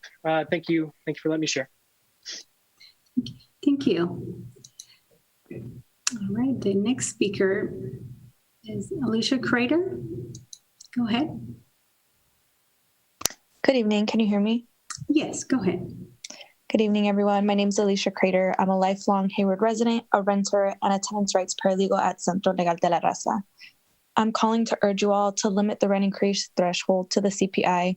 I truly don't know what I can say to convince those of you on the council who are just not willing to make this happen. With the amount of time you spent on council, I think you've heard it all before. The endless reasons as to why our homes in Hayward need stronger rent control. You've heard over the many years the stories of Hayward renters who have faced evictions because they could no longer afford their rents. The stories of community advocates like myself who work tirelessly to help tenants keep a roof over their head and convince council members just like you to use their power to keep our families housed. I can only hope that the current circumstances that the COVID-19 pandemic have put us in will make you realize how necessary this is. While homeownership is important and developing affordable housing is too, there has been a fire burning in Hayward that needs to be put out. We need stronger rent control, and this isn't the sole solution to the housing crisis we're facing, but voting against this will only exacerbate the crisis in Hayward even more. Since the beginning of COVID-19, my work at Centro Legal has consisted almost solely to helping tenants who call us in desperation asking, "Can you help me? I cannot afford my rent." Tenants are still receiving rent increases amidst the pandemic and accruing more and more debt every month that passes. We're in month 9 of the pandemic and the wealth gap is only growing. We've been asking for this for years, but truly now could not be a better time to finally make this happen. So please vote tonight as if you were the one who lost your job, who does not have the income to cover 9 months worth of rent, and who received a rent increase of $100 or more while having a family to feed. Thank you. Great, thank you. Let's see the next speaker. Sorry, it's Igor Trigger. Go ahead and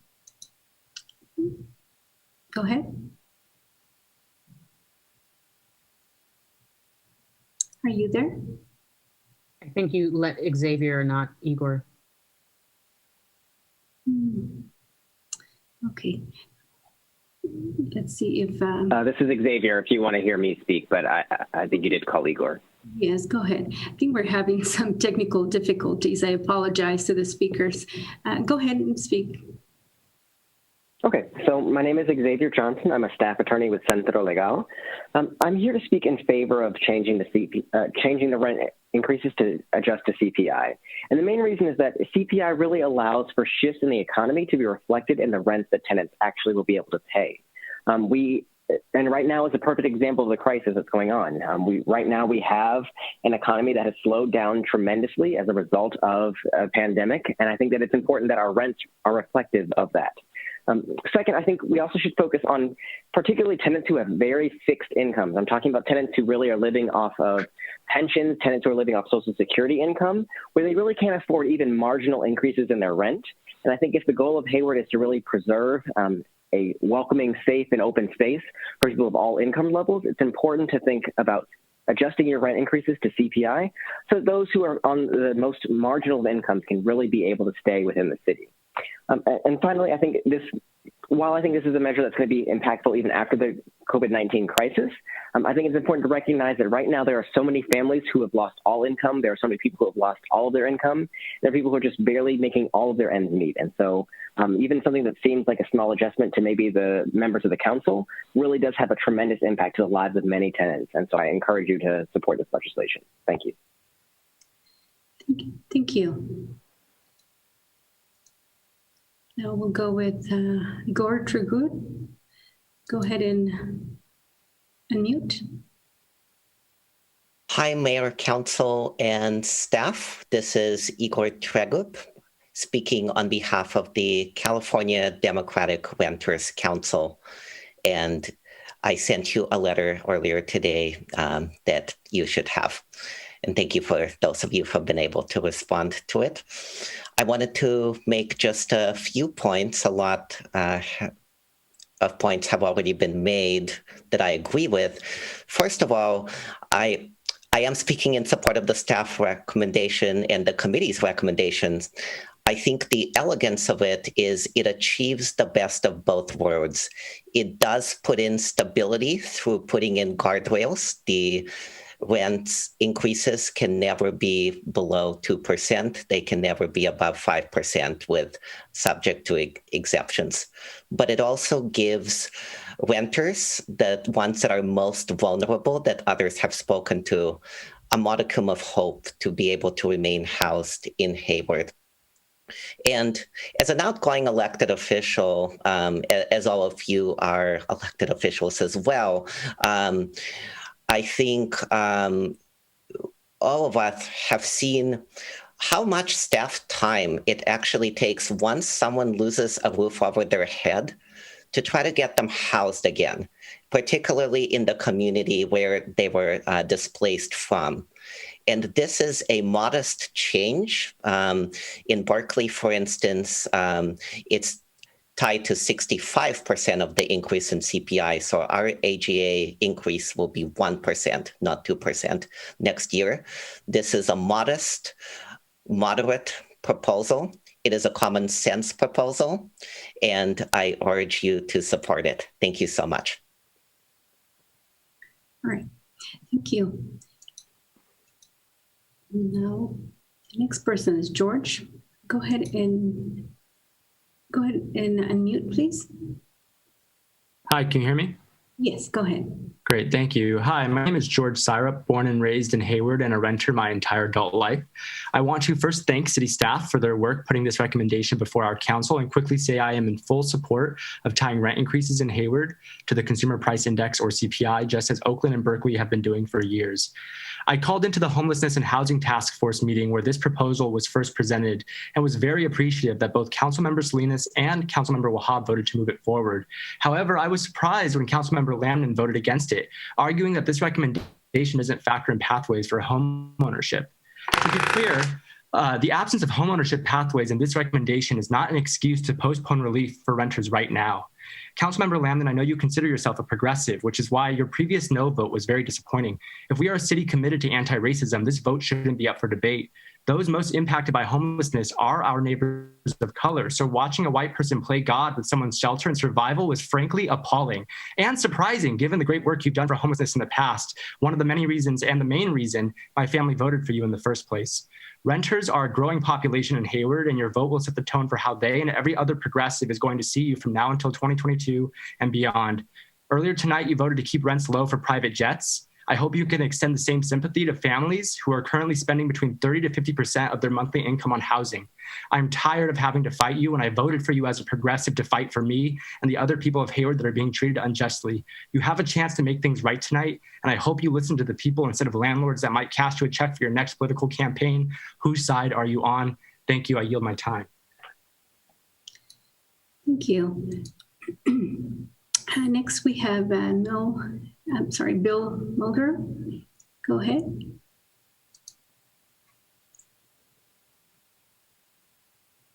Good evening, Madam Mayor, City Council. Good evening, and I want to thank first Councilmember Mendahl for his kind comments, and I want to thank Councilmember Mendahl for his years of service to the people in the city of Hayward, and I wish you well going forward. Answer a couple of questions that have been posed by council.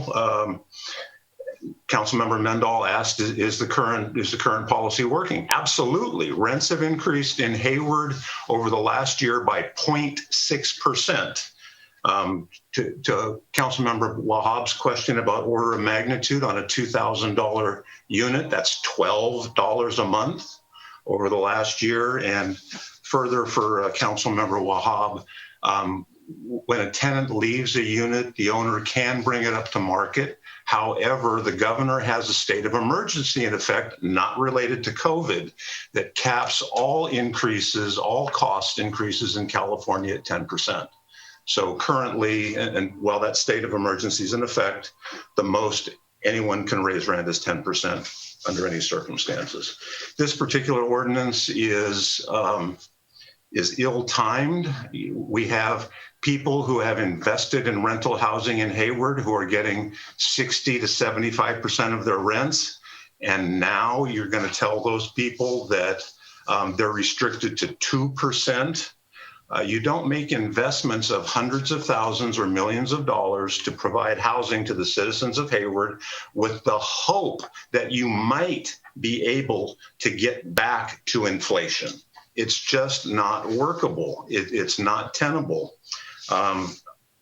Really would ask you to think about postponing this decision until after the pandemic is over and things have a chance to settle out in this market and see, again, if rents stay calm. Thank you very much. Thank you. Next, we have Monique Berlanga. Go ahead, Monique. Hi, I hope you can hear me. Hi, my name is Monique Berlanga. I'm the directing attorney of the Tenants' Rights Practice at Centro Legal and also a lifelong Hayward resident as well. Born and raised, my family has been in Hayward since the 1940s when it was Russell City at the time, and not a lot of people remember that. I'm calling in tonight because I am encouraging council to change the rent increase threshold to match CPI. It just makes sense. I think about my family and friends who live in Hayward. Their incomes don't increase 5% every year. My income has never increased 5% every year. So how can one possibly have their rent increase by 5% every year? What we're doing is just keeping people in a cycle of rent burden. You're talking about home ownership. If one's rent is increasing every year 5% and it's completely outpacing their income and they continue to be rent burdened, they will never be in home ownership. At Centro Legal, every day we hear from folks who are worried about what's going to happen after the pandemic. They've got rent increases, they're facing evictions, they're facing huge, 9, 10 month rent burdens. And this is a longer term strategy to help protect those tenants, the most vulnerable tenants here in Hayward who are on fixed incomes, pensions, SSI, minimum wage. To continue to increase rents 5% every year is just untenable. It's common sense. This approach makes sense. It's worked Berkeley, Alameda, Oakland, and the sky has not fallen. There continues to be lucrative development, and it just makes sense. So I really encourage council to think in a long-term strategy about keeping Hayward residents protected and voting to keep the to make the rent threshold match CPI. Thank you. And I also want to thank staff very much. Dr. Cole Bloom, your presentation was fantastic. And Ms. Morales, I really appreciate your thoughtful analysis here. So I just wanted to add that last piece. Thanks. Thank you. Okay, and our next speaker, Alondra Flores. Go ahead. Hi, I just wanted to say that you should all vote yes on lowering the rent increase limit from 5% to the CPI. It's been in demand for some years and it still is because it's needed. So please consider it. Thank you. Bye. Thank you. All right, the next speaker is Vanessa Sad. Go ahead. Hello, can you hear me? Yes, go ahead. Fantastic. I'll keep this very short. We definitely need to follow through with this common sense reform towards affordable housing for all. So I hope that we get 2 additional people and hold those folks out of committee to follow through with option 2 for the rent stabilization ordinance. We were 1 vote shy for folks to not delay the minimum wage increase. And some folks here also touted accomplishments, including the original rent stabilization ordinance. We do have a huge opportunity here to look out for tenants in Hayward. I yield my time and hope you all do a good deed tonight. Thank you. Okay, the next person, Crystal Araujo. Go ahead. Say your name. Hi, this is Javier Arajo again. I just been hearing that they pretend to put a 5% increase on the rents and also even lower. And I don't see how we'll be able to make it with that kind of increase, because when we have to pay increases from the city and the state and all that, it's very expensive, and we cannot live with it.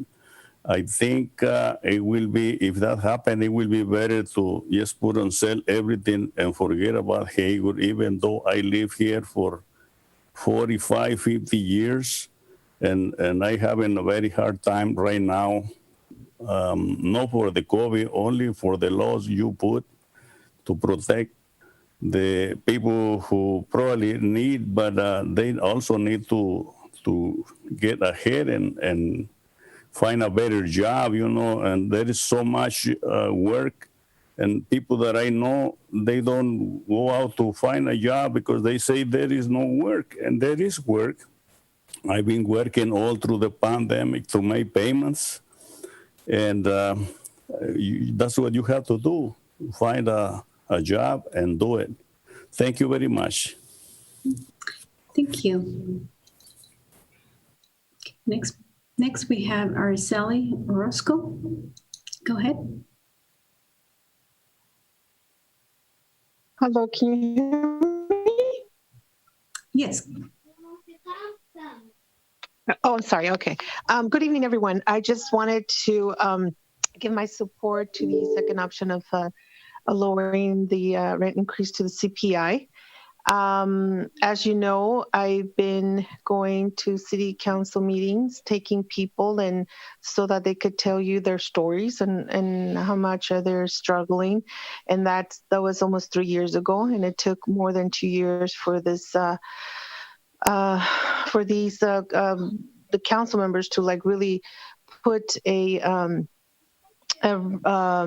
rent controlled stabilization, and by not acting fast enough, you know, we lost a lot of families that moved away because of that. And you know, when I took those people in different occasions, you know, they had proof that their rent increase was a lot. So let's do the right thing and try to keep our families that are established here in Hayward. This will definitely benefit, you know, our families, especially nowadays that most of our Black and Brown communities are struggling with all of these the pandemic, and we're the ones that rent, you know, live in the apartments, and we know how hard it is for folks to like really, you know, get ends meet. And so I just urge you to please do the right thing and please approve it and have it as the CPI requests. Thank you. Thank you. Next speaker is Eric. Go ahead. Hi, all. My name is Eric Vance. I've been renting in Hayward for about 15 years. As with every city council meeting, I want to urge you to follow the advice of the Hayward Collective, and I appreciate the staff recommendation of limiting the rent increase to CPI.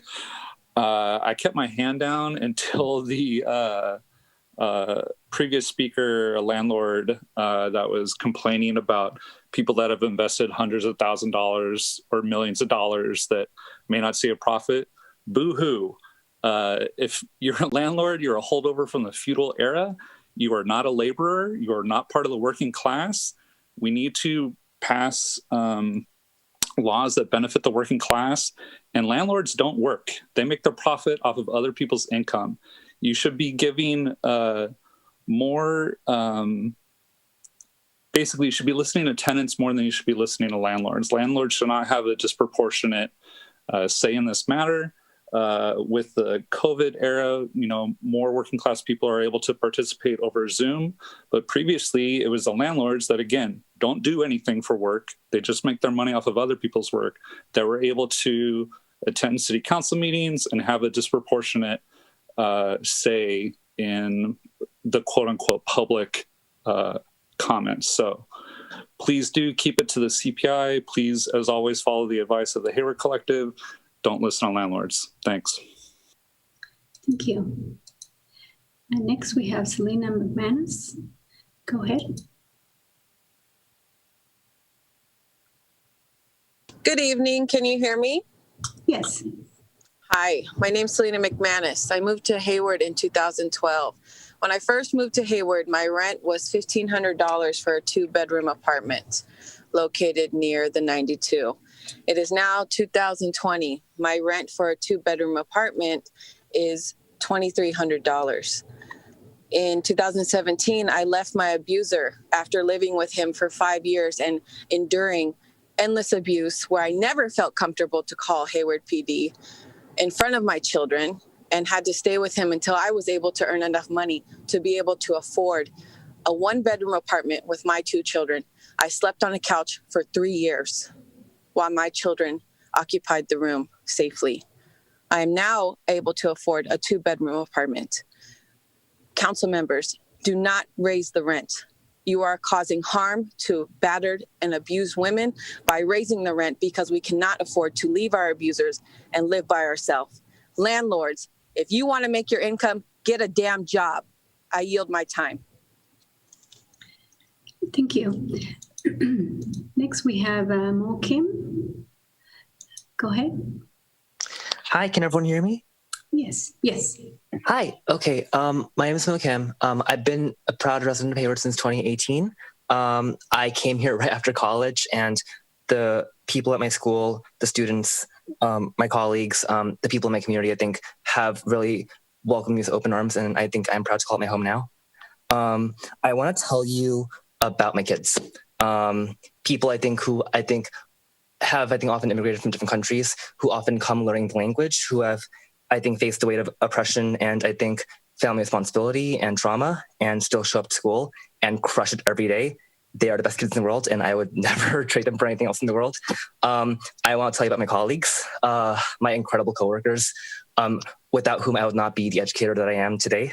And I want to tell you about, a really hard thing, which is saying goodbye to, my kids and my coworkers, people who ironically cannot afford to live in the very community, the very neighborhood that they serve, who end up, moving out because they just can't make it work here anymore. I want to tell you about my kids. People who find their footing in high school after struggling for years in the Hayward Unified System. And right when I think it's clicking, that, they got to leave. And it's heartbreaking every time. And it's only been amplified in the pandemic, with parents losing jobs, people taking on work to support their family, to make rent, to, balance, Zoom school and a job to make sure that they can, stay where they are. So I don't have a lot to say.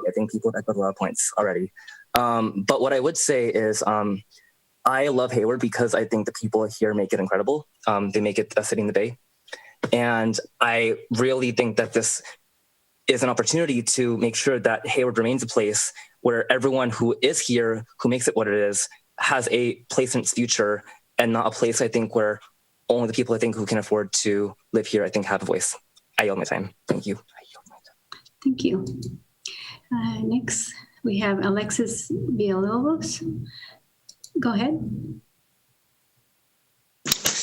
Hi, everybody. It's Alexis Villalobos.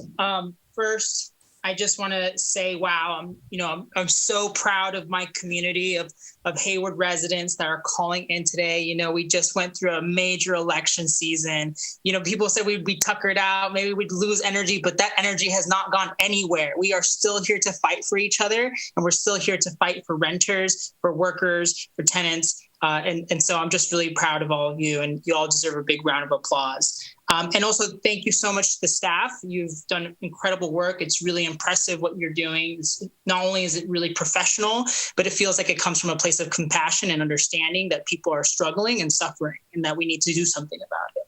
I do want to point out some of the things from the report to the City Council that I think stood out to me. That, we are this has been the case for a long time. This isn't just about the pandemic, right? COVID-19 is really making suffering even worse in our communities, but we've always had rent burden neighbors. We have over half of people are rent burden in Hayward is what was reported. And over a quarter of people are severely rent burdened, meaning they're paying more than half of their income in rent. Can you imagine what that's like? Half of your paycheck in rent. That doesn't even include medical bills. That doesn't include trying to pay for clothes for your kids or for whatever other costs you might have. Half of your income in rent. So if you really care about displacement and you really want to take care of this community, I would urge you to adopt the ordinance that is suggested by the staff. And I also just want to read one headline that I saw. In the headlines, they're saying, COVID's only getting worse.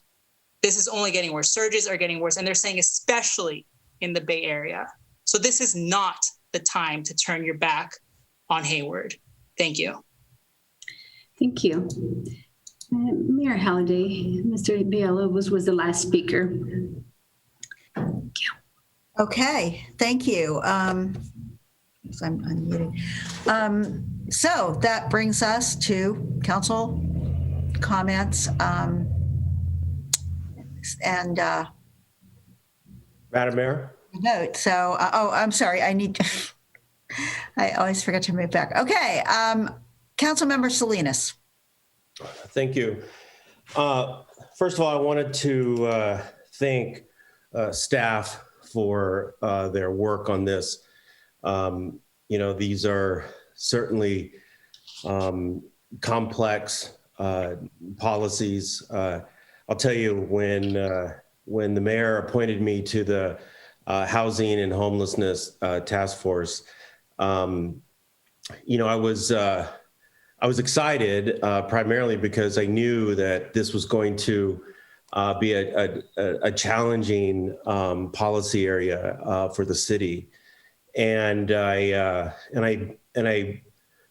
my goal in participating on this committee was to make the greatest impact on the greatest amount of people in our city, and I think we've come a long way over the years, and I think we've certainly have come a long way over the last 3 years in terms of responding to the housing, not only housing crisis, as everybody knows that we're in, but really responding to the struggle of renters. And I think the data, when I look at the data, the data is clear to me that, an overwhelming amount of folks in the city of Hayward are rent burdened.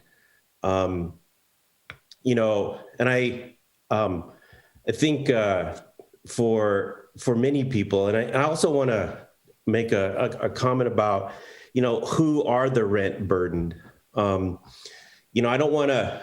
I want to be careful and frame rent burdened people as low income folks, right? The sort of the archetypical poor person as people would think.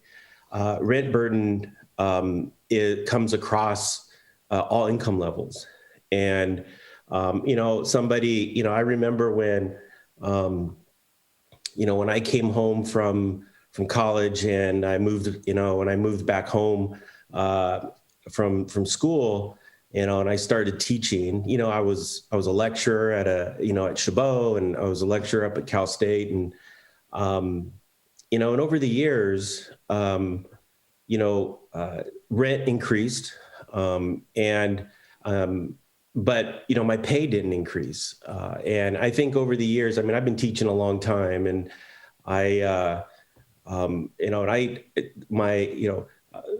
community college faculty don't get, well, I should say adjunct community college faculty don't get the increases commensurately as tenured faculty. And these are, and there's a lot of adjunct faculty, not only in Hayward, but there's a lot of adjunct faculty, across the East Bay, and that even with advanced degrees, continuously experience rent burden or even mortgage burden in that matter.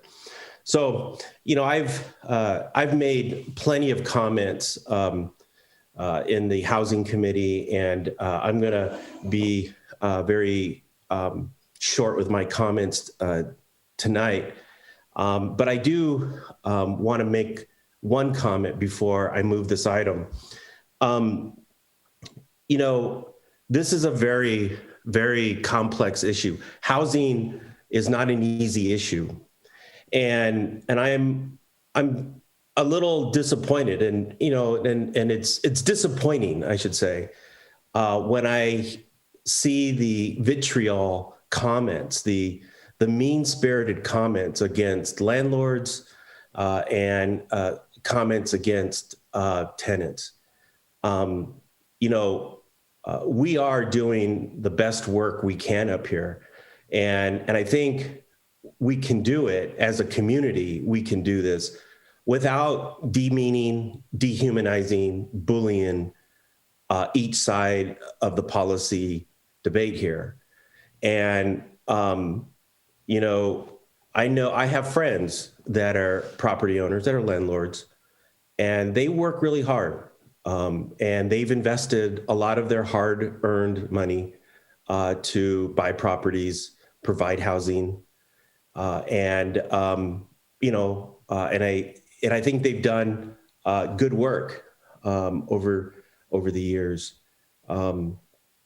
Just as tenants are hardworking people, and as much as we advocate and as much as we provide as much protection as we can to tenants, we also are doing that not at the expense of other people. And so it hurts me when I hear folks come online and talk the way they do against people who they don't know, they've never met, and they've never engaged with, and quite frankly, have simply have never invited the other side to come and speak, to come to the table. And so, we have to do better. We cannot run policy like this. We can't have discussions like this. And so I digress on that, because that struck me, especially in this environment today, especially in the environment that we're living through at the national level, to, as we're coming together as a nation to have to have rational policy discussions and debates, for one group to tell another group, associating them to such dehumanizing language is inappropriate, unprofessional, and quite frankly, mean. But with that said, I do want to move this item, and I'm moving the item primarily because of the data that I've seen in the reports. And for me, by participating in the committee, my goal is to provide as much stability to as many people as possible in the city of Hayward. So I second. Okay. And did you want to speak to the second? Go ahead. Yes, thank you. Councilmember Salinas, I really appreciate your comments, not only your personal story that you've added to it, but I do agree that a lot of things have been polarizing, right, in the last 4 years. So hopefully we see us get better, if you will. So I do just want to highlight this. I'm going to try to keep my comments brief. Housing is a very personal issue for me. I've seen a great deal of struggle in my own family, in friends and neighbors, in just our community as a whole. I have shared my story many, many times that my family lost pretty much everything in the Great Recession. First, our family business, and then eventually our home. And we've been renting, and I'm going to say in almost 10 years, we're nowhere near where we were prior to the Great Recession. I think millions of Americans have experienced that. In Hayward alone, I will say I think of things very holistically. And the reason why I support this is because if families are able to provide some stability to their family, their kids can stay in the same school longer. They can do better. They, families, I will tell the entire council my experience. I was unloading my trunk. I bought some groceries, and stopped by at a friend's house and, was handing some stuff there. Anyways, basically, some guy actually was walking his dog and told me that, hey, I think I see your social media. I just want to let you know that I'm so happy council passed the rent stabilization ordinance because me and my son can stay in my unit for a couple more years. And that is the impact of what we've done. And I know it's not always fair. It doesn't sound always fair, especially to landlords who have invested in upkeep and so forth. But the situation is we are not developing enough affordable housing, period. And, our job, if we can't, as I've said, historically, it's a multi-pronged effort. So if we can't develop fast enough and as much as we'd like, and I'm all about high density, we definitely need to preserve and protect as much as possible. I will say COVID has been a huge game changer for everybody, workers, landlords, homeowners, you name it. And I will say that even in our last homelessness count, the survey amongst homeless folks, the number one reason why they're homeless is because of the lack of affordable housing. The jobs are still here. There are people that I know that come to City Council that live in Stockton now and still work here. So I do want to address that.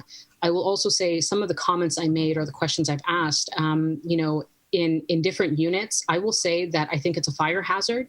And I also think it's a danger to many, many people in multifamily complexes. And then at the same time, I also think it's a lack of dignity that they are able to have when there's 4 generations of families or even 4 or 5 families living in one single 2-bedroom apartment. I have seen this. Kids are crying. Adults don't have their free space. The people that need to work from home can't. The elders aren't able to move around and so forth. I have seen that. It is troublesome and it's growing. And as I mentioned earlier, $2,500 average rent, let's say, at this rate that we have, it would be, at 5%, it's nearly $125 increase. And that's significant, especially for families that have lost their jobs. As it was mentioned by our city manager, roughly about 3,500 people lost their jobs in Hayward since COVID started. There has been a spike of COVID in Alameda County, as well as Santa Clara County and San Francisco County. And I just want to say that just for the human kindness, dignity, respect, I do believe that this is a good policy procedure. I would also want to ask our motioner, would you be inclined to incorporate the correction that Mr. Okenda raised? No. Okay. Worth a shot anyways. So I genuinely I hope that council can support this. I know we've talked about it a great deal. And like I said, landlords can still raise their rents. And I will say that in my unit, my particular, as the only landlord, renter on council, I asked my property manager, who told me that I have stayed in a unit 3 times as long as anybody else in less than 10 years that I've lived in my unit. So I just want to say that the turnover is significant, and this is just one way to ease people's lives at this moment in time.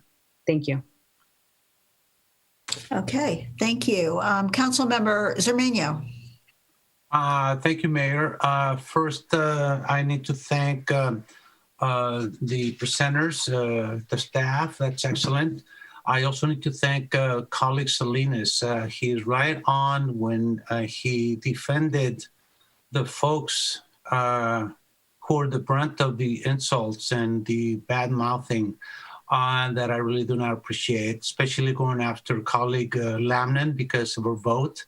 That's infantile and childish and certainly not something that is courteous. I thought the election was over, but here they are mentioning it again. So anyway, that's something that's not appreciated. And hopefully we can be more professional about this. My only personal story is that I remember distinctly a grown father speaking before us at a city council meeting, actually crying because he did not know what he was going to do in order to feed his kids and pay the rent. That is the one item that really sticks to me, to my heart. That's very sad. The number of emails that I've received, that I'm sure my colleagues have received, have been numerous, pro and con. Let's see, on the landlord side, of course, they're wanting to protect their investment.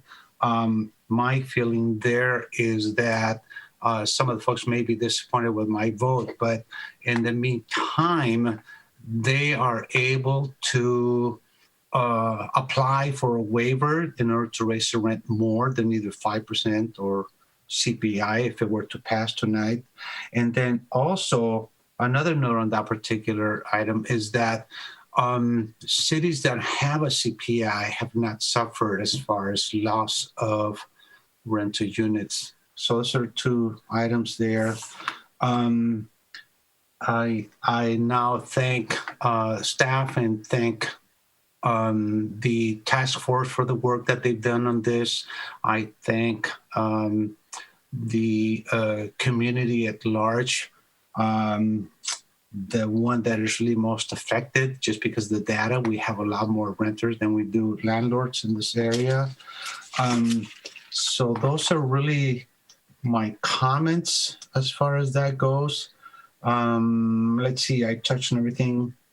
Well, my one last point is this. Our renters are having a difficult time because unfortunately they might have lost their job and they're not lucky to have another source of income, perhaps a unit that they might have bought or rental property. So they are in difficult shape, either loss of job, and that's why we need to ensure that we support them as much as we can. And I'm glad to hear from Jennifer Ott that we will have some more funds available for renter protection.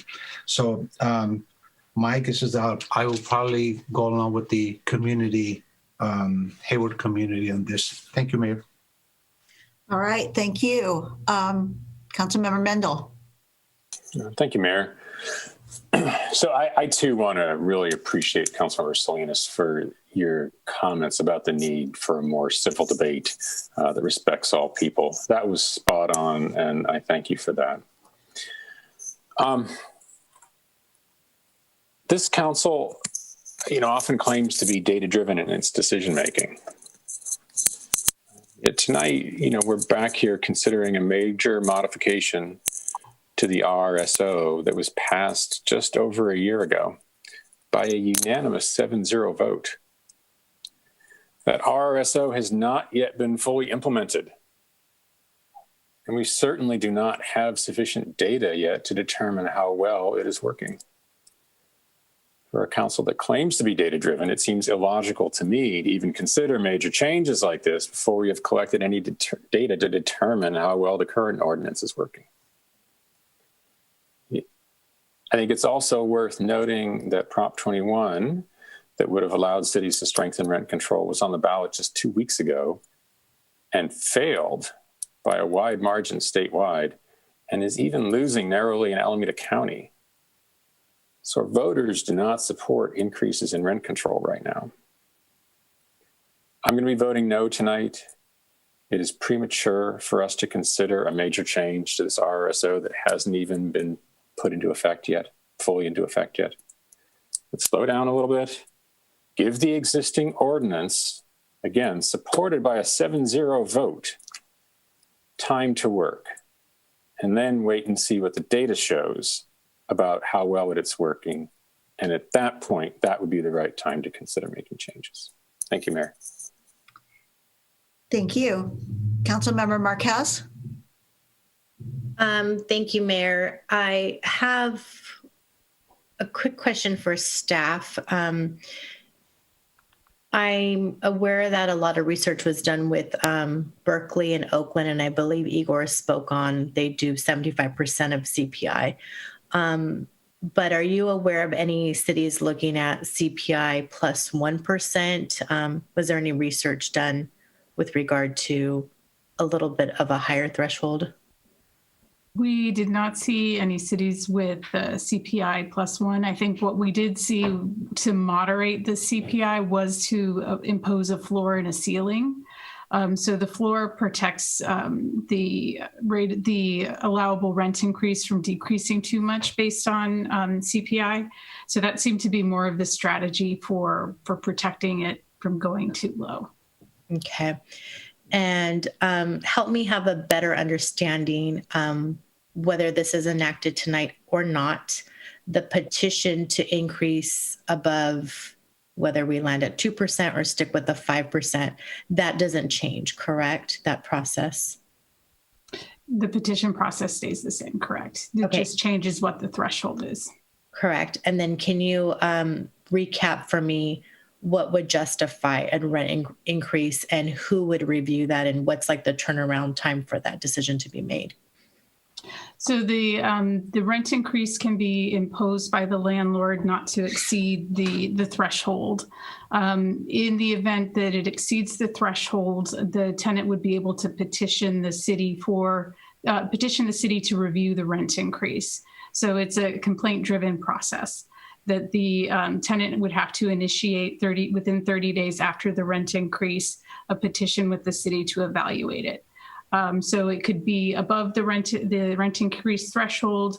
It could potentially be a banked rent increase that's going to exceed the threshold. And if they have not provided the justification for the banking or had imposed rent increase prior years and it didn't match the tenant's records. So once we receive a petition, we have our mediator schedule a mediation with both parties.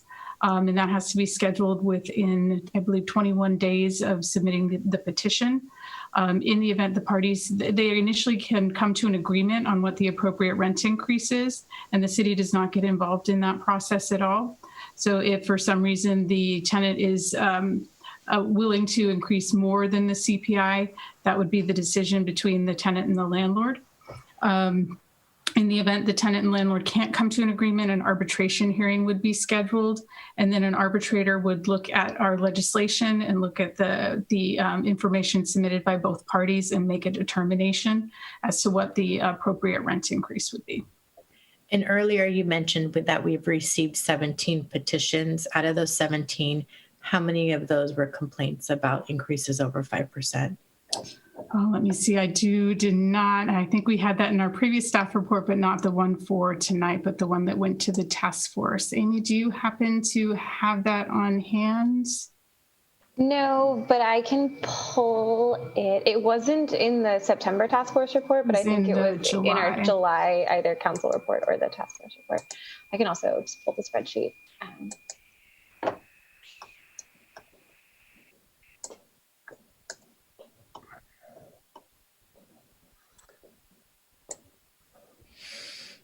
I'm happy to keep digging into this if you have additional questions, and Christine, you can.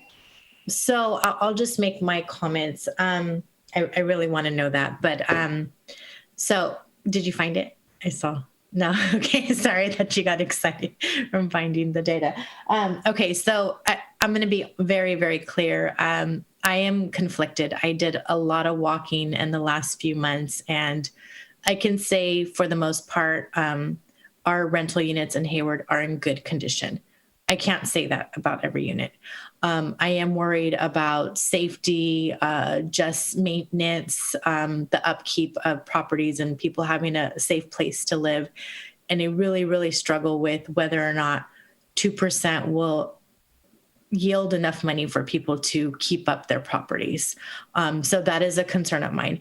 I'm also struggling with the fact that we have a lot of money in CDBG to help people. And if the goal of this is to prevent displacement, we have funding available. And if we need to look at lessening the requirements, I know obviously CDBG funding is very tied into income levels, right? So if the goal is to not displace our lower income community members who have the higher cost burden, then I'm curious, have we explored all viable options? Could they apply for assistance more than one time? Can we revisit this in 6 months? So, and this is a huge, huge policy decision.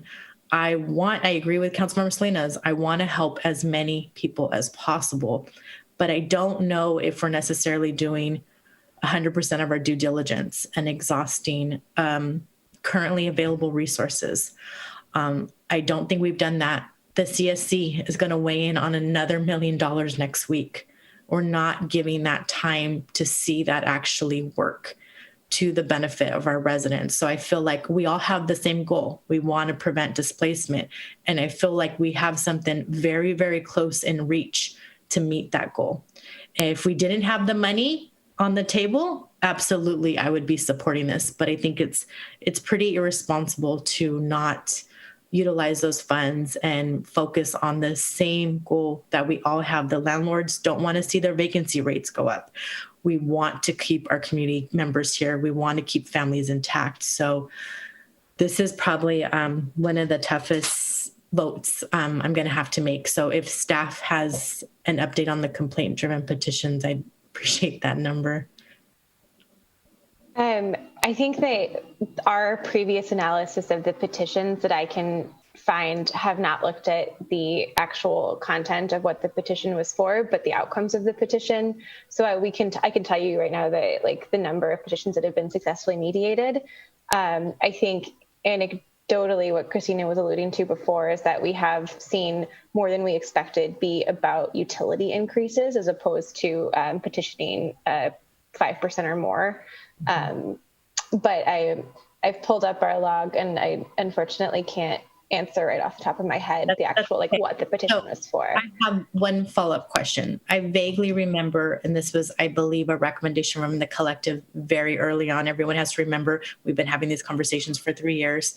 I think one of the recommendations early on was the concern that the petition to, I guess, complain about a rent increase has to be driven from the tenant. Have we ever considered switching that? So if there needed to be an increase over 5%, that it's actually coming from the landlord. Has that ever been discussed at the Homeless and Housing Committee?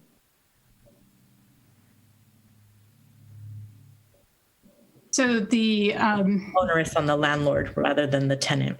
Right. So there is, if the landlord wants to seek a rent increase above the 5%, there's only 3 reasons they can do that for, and they do have to submit a petition for our office. So the tenant would have to complain if the landlord violates the ordinance. So they impose a rent increase above 5% without utilizing one of these other justifications. The landlord does not have to petition for a banked increase because it should be information that's available to both parties. The tenant and the landlord would know that there'd be a banked increase, but they do have to petition the city for a capital improvement increase or to impose a fair return increase. So in that case, when the tenant gets notified of a rent increase that has to do with one of those 2 reasons, they would also receive a decision from the arbitrator from the city of Hayward. So that they do have to initiate that process. So if a tenant's receiving a rent increase above 5%, it means that the landlord has violated the ordinance. Okay. Thank you. I'll wait to hear my other colleagues weigh in on this. Thank you, Mayor. Okay, well, that would be Councilmember Lamnon and me. Thank you. Thank you, Mayor. So thank you to everybody who's reached out. Thank you to Mark and Francisco for your comments. And Elisa, it's a good point about the petition process, something to think about. And also appreciate your longtime leadership on housing affordability issues, including renting.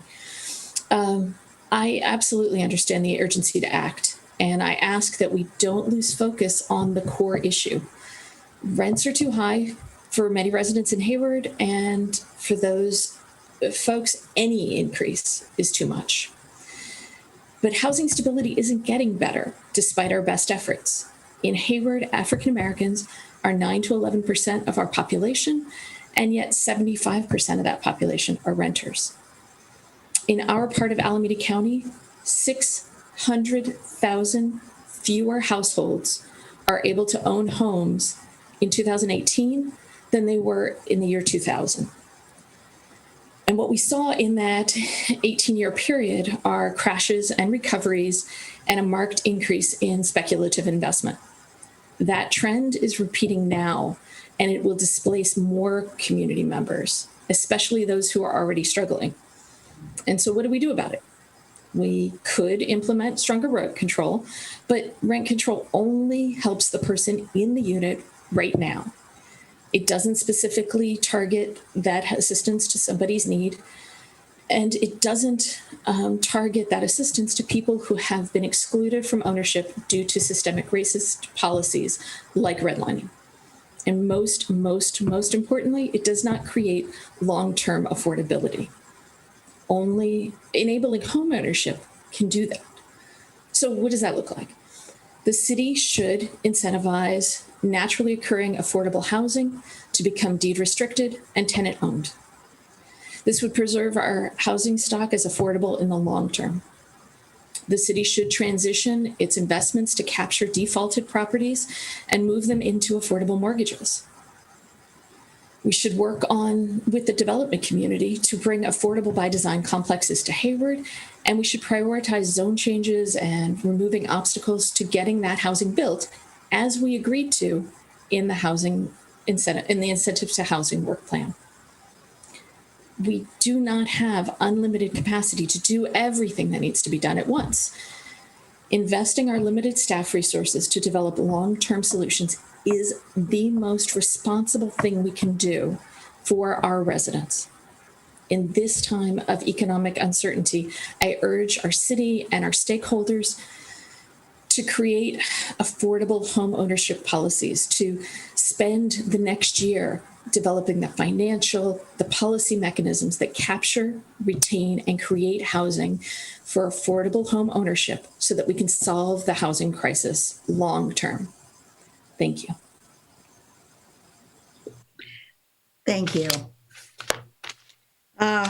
This is a very, very tough issue because I do think all of us want to help the people in Hayward and for my part throughout the Bay Area who are housing cost burdened, and especially those at the bottom of the economic scale in terms of income. And, I say throughout the Bay Area because I am a member of the executive board of the Association of Bay Area Governments, which along with the Metropolitan Transportation Commission we're very involved in the CASA discussion. A lot of the bills that have come from the legislature, both those that have been approved and haven't been, there's a slew every year. And Plan Bay Area 2050, which addresses some of these issues and looks to see how we can build an adequate amount of housing in this area to serve people without, and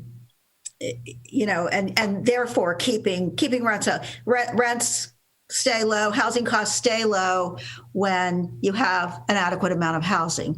We haven't built an adequate amount of housing, but we're working on it. We're working on it through a lot of the things that Councilmember Lamnon just mentioned. And honestly, I have to say that I have, this decision, I'm going back and forth a little bit in my head about it. It certainly is not the worst proposal I've heard on this council by any means, and I can understand where it comes from. I can understand that desire to help. And the thing is, we have to remember this only applies to a very limited. If we were to make this change, it would only apply to a very limited part of our housing. But that does tend to be the housing that houses perhaps our lowest income residents, in probably not across the board, but in a lot of cases. So we're not helping everybody. We have been going through the worst crisis of my lifetime, and that's a long time, right in the past few months with COVID. I've never seen anything like it. And we did a lot of work around this issue, and we need to let it work. We need to see how that works. We need to do more in terms of, as Councilmember Lambden said, the real thing is to get affordable housing built, and also to get people whose incomes are not rising, whose incomes, who need to have affordable housing, housing that they can afford. That is what affordable housing is. The rents stay affordable for, depending on the person's income. And we have a lot of that in Hayward. We have done a good job over a 50-year period, at least, that I think more than 50 years, with Eden Housing developments and others throughout the city, and we're continuing to do that.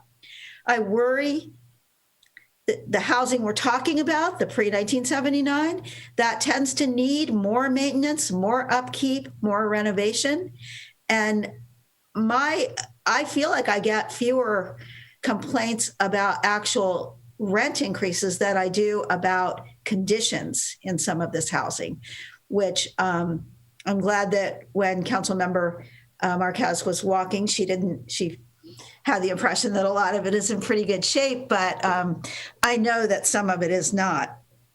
And we've done some things on this council to try to, force landlords to meet the standards we have set. And so at this point, after hearing what I've heard, I am going to vote no on the motion, because I just don't think that right now, where we are in terms of recovering from COVID and trying to figure out how well we're doing with the rest of our, the measures that we have already taken and some that are in the works. I would like to know more about what the actual experience has been. Someone, I think it was Mr. Mulgrew, mentioned a figure of 0.6, in other words, less than 1% increase in rents in the last couple of years. I think that's what he said. Is there anybody on staff that can elaborate on that and talk about whether we have information that would support that statement? So we have required, under the rent stabilization ordinance, we've required that landlords submit to us rent increase notices. So based on the data we've received from property owners, and granted, we have not received information from all property owners that have potentially imposed a rent increase. But our data shows that they have imposed on average 4.7% rent increase. So of the notices that we've received. Now, when we're looking at other data sets that they might be using, you're looking at specific types of property, probably larger multifamily homes, versus what might be the data we're seeing. So you might see a discrepancy in the data there. But what was reported based on actual rent increases that were submitted, it was 4.7%. But it's not, it doesn't cover all of the properties in Hayward. So it's not representative of all the units that may have received rent increases. Why is that?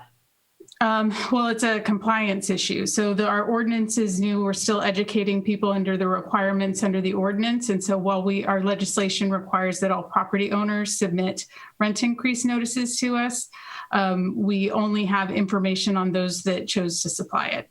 We also don't have notices of no rent increase. So if we looked at the numbers that we received over all properties and assumed that if we received no notice that there was no rent increase, that would lower the average.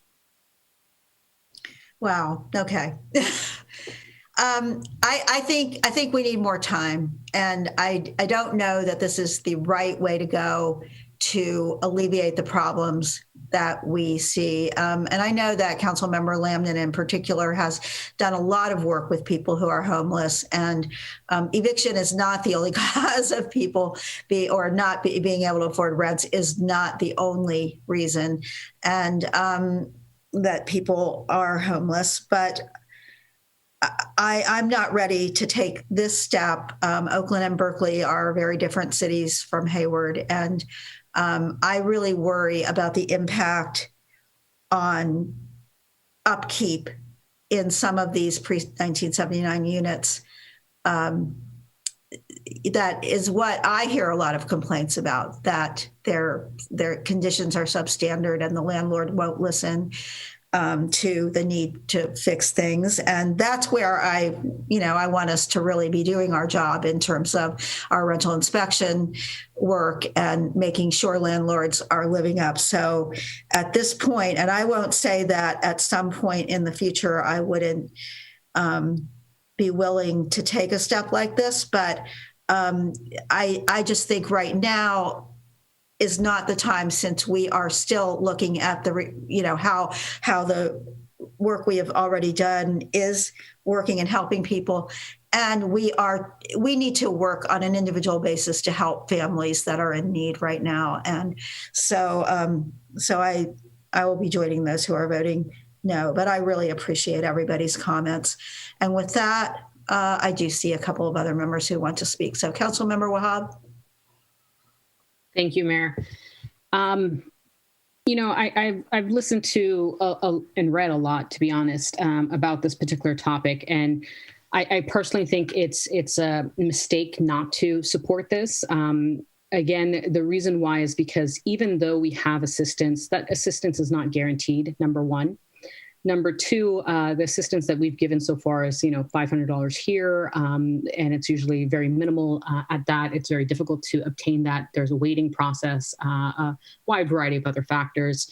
I understand the concern of, affordable housing. I am a big proponent of development and so forth, and I've, been pushing for home ownership on the housing subcommittee as well. I will say that the reason why I think that this is a bad decision is because, number one, we have the opportunity to help thousands of families today. And the rent stabilization ordinance was in effect roughly 16 months ago or so. That was enough time to understand exactly where it's going. I will also say, as the only renter again, and I hope that other folks will try this. They have not offered the actual tenant any decreases or anything like that. Everyone's still paying the same amount, if not more. I can't stress enough how disappointed I am if this particular motion fails. I really, again, appreciate Councilmember Salinas and Zermano for supporting this. Again, tonight, we have the opportunity in front of us to help thousands of families. It's not 9,500 units, it's thousands upon thousands of families, because multiple families are living in these units because this is all they can afford. And to be quite frank, the upkeep, we have not forced landlords to upkeep any of their buildings. A lot of the things that we have pushed are optional. And I don't think that that's enough. And again, like I said, the $100, $200 will significantly help a tenant. It will not hurt a landlord to lose $100 per unit versus a tenant who literally is struggling. So those are my final comments, however the vote lands. But I will say that I know that I've tried. I know that members of council have tried and the public have spoken out. But I really hope that some of you guys reconsider in this particular aspect. Thank you. Mayor, can I just clarify something? The rent stipends that the city has provided, I believe, were up to $2,500. I think the $500 amount that Councilmember Wahab referenced was the family relief grants, which was unrestricted and could be utilized for any purpose. So I just wanted to clarify that we still have funds available for those $2,500 rent stipends, and that was the discussion and the questions that Councilmember Marquez asked earlier.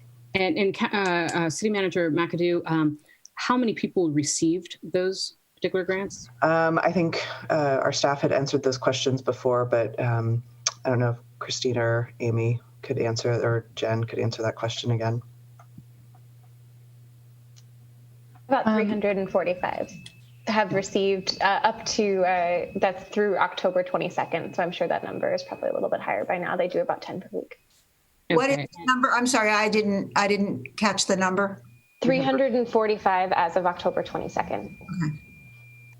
Okay, I appreciate that. I will also say that at the same time, long-term stability, especially for Black and Brown communities and immigrant communities and people that are basically working, and students. This is a city that's basically run on students. They really need help. They don't know where the resources are. And I will say that this helps them without even them lifting a finger. I think that's what I'm deeply concerned with. All right. Thank you. And Councilmember Marquez. Thank you, Mayor. I'll be brief. So I just want to echo that there is $1.2 million on the table to still allocate to our community members. If our goal is to not displace them, we have funds to make that a reality. I think we made clear direction to staff if we need to revisit the criteria. I have not heard anyone say that it wasn't attainable. So there's money available. We have to drain those resources before we start changing more policy. So it is my goal to help as many people as possible, and we have the funds available to do that right now while still maintaining clean and safe, habitable spaces for people to live and stay in our community. So I will not be supporting the motion, and just really encourage staff to increase the outreach and hope that the CSC does focus on allocating funding to the people tonight that we're talking about helping, because we have the funds to assist them. Thank you. Thank you. I think that that's well said. And this discussion is not ended. It does not mean we won't ever consider this again. But I just think we are in a time right now where we have to really focus on helping the people that are most in need. And I think that some of the tools we have are good to do that. I also wanted to add a comment about, I do thank Councilmember Salinas for bringing up the need for civility. We are seeing that so much in our country right now. And yet I will say that tonight I really only heard, I think I only really heard one person who I truly think crossed that line. So I do appreciate that others did not, and that the discussion was really kept at a very civil level for the most part. So with that, I will ask our City Clerk, Ms. Lenz, to do a roll call vote on this motion that was made by Councilmember Salinas and seconded by Councilmember Wahab. Yes, thank you, Mayor. Councilmember Lamnin. No. Councilmember Marquez. No. Councilmember Mendel. No. Councilmember Salinas. Yes. Councilmember Wahab. Yes. Councilmember Cermeño. Yes. Mayor Halliday. No. Thank you. The motion fails by a vote of 4-3. We're one of those instances where we are very divided. And I think that means that we will continue to work on these issues and move forward. And I do want to also thank staff for the work that they put in, and our Housing and Homelessness Task Force, Council members Lamnin, Salinas, and Wahab, who have been working through these issues. We will continue to discuss them. But now we're going to move on to a different issue, and that is item number 9 on our agenda, which relates to East Bay Community Energy, providing East Bay Community Energy with a ranking of preferred default electricity products. And we are going to hear from our Public Works Director, Mr. Ameri, on this one. Thank you, Madam Mayor. Eric Pearson, our Environmental Services Manager, is here to walk you through the presentation. Eric.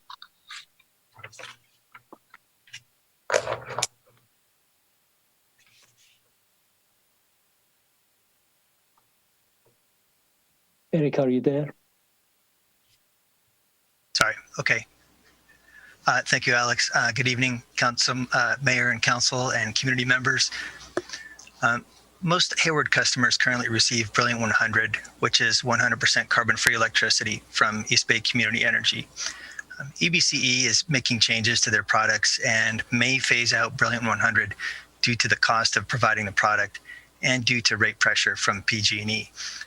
This report presents options for Council to consider for a new default product for the community, and also presents options for changing the electricity product for the city's municipal operations.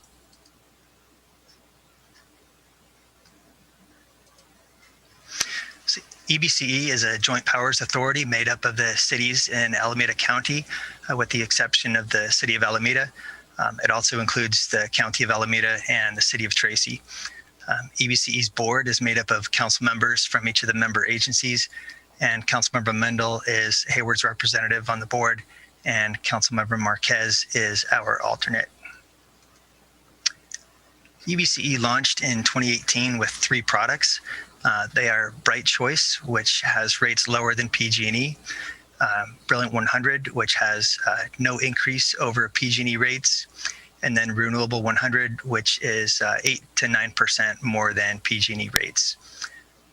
In 2018, while most cities selected Bright Choice, Hayward was one of 3 cities to select a cleaner product for the default for the community. Council voted to designate Brilliant 100 as the default product for all customers in Hayward, and Council also chose Brilliant 100 for all municipal facilities. Council chose Brilliant 100 as the default because it would help Hayward meet its greenhouse gas emission reduction goals, and because Hayward customers would experience no change in the cost of their electricity. Customers enrolled in income qualified or medical discounts were enrolled in Bright Choice. Brilliant 100 has made a difference in Hayward's emissions. This slide shows greenhouse gas emissions since 2005. And you can see that from 2005 to 2018, we had a decrease of just over 20%. So we met our 2020 goal 2 years early. You can see that the dark green portion of each bar here represents electricity. And you can see that it's certainly decreased in the last few years. And that's in part due to EBCE and Brilliant 100. Unfortunately, EBCE is facing some financial challenges. PG&E has increased rates by disproportionately increasing the transmission component of the rate while decreasing the generation component. And EBCE, like all community choice energy programs, competes with PG&E only on generation.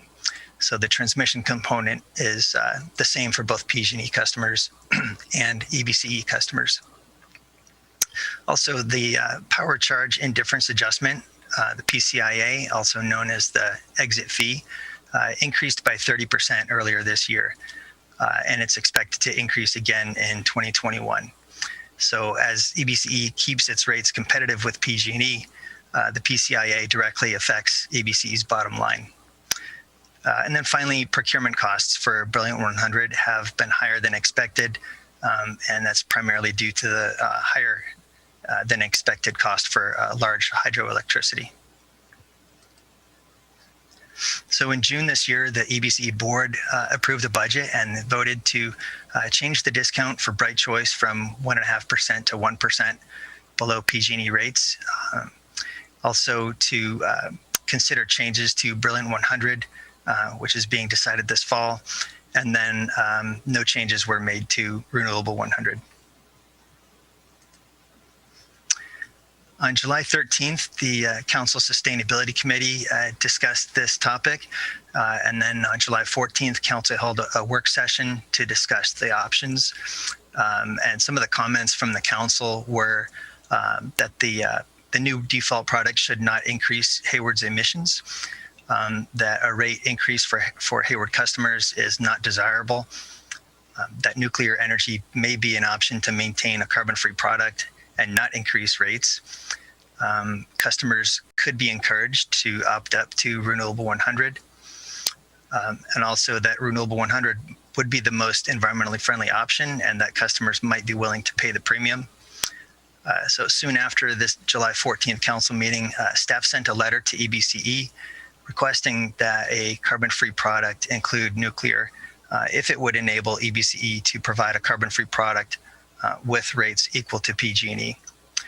And just last week, the cities of Albany and Dublin also sent letters to EBCE similar to Hayward's. On September 16th, the EBCE board discussed the possibility of including nuclear. There were 6 speakers who spoke in opposition that evening. However, the cities of Pleasanton, Livermore, and Newark expressed support for including nuclear.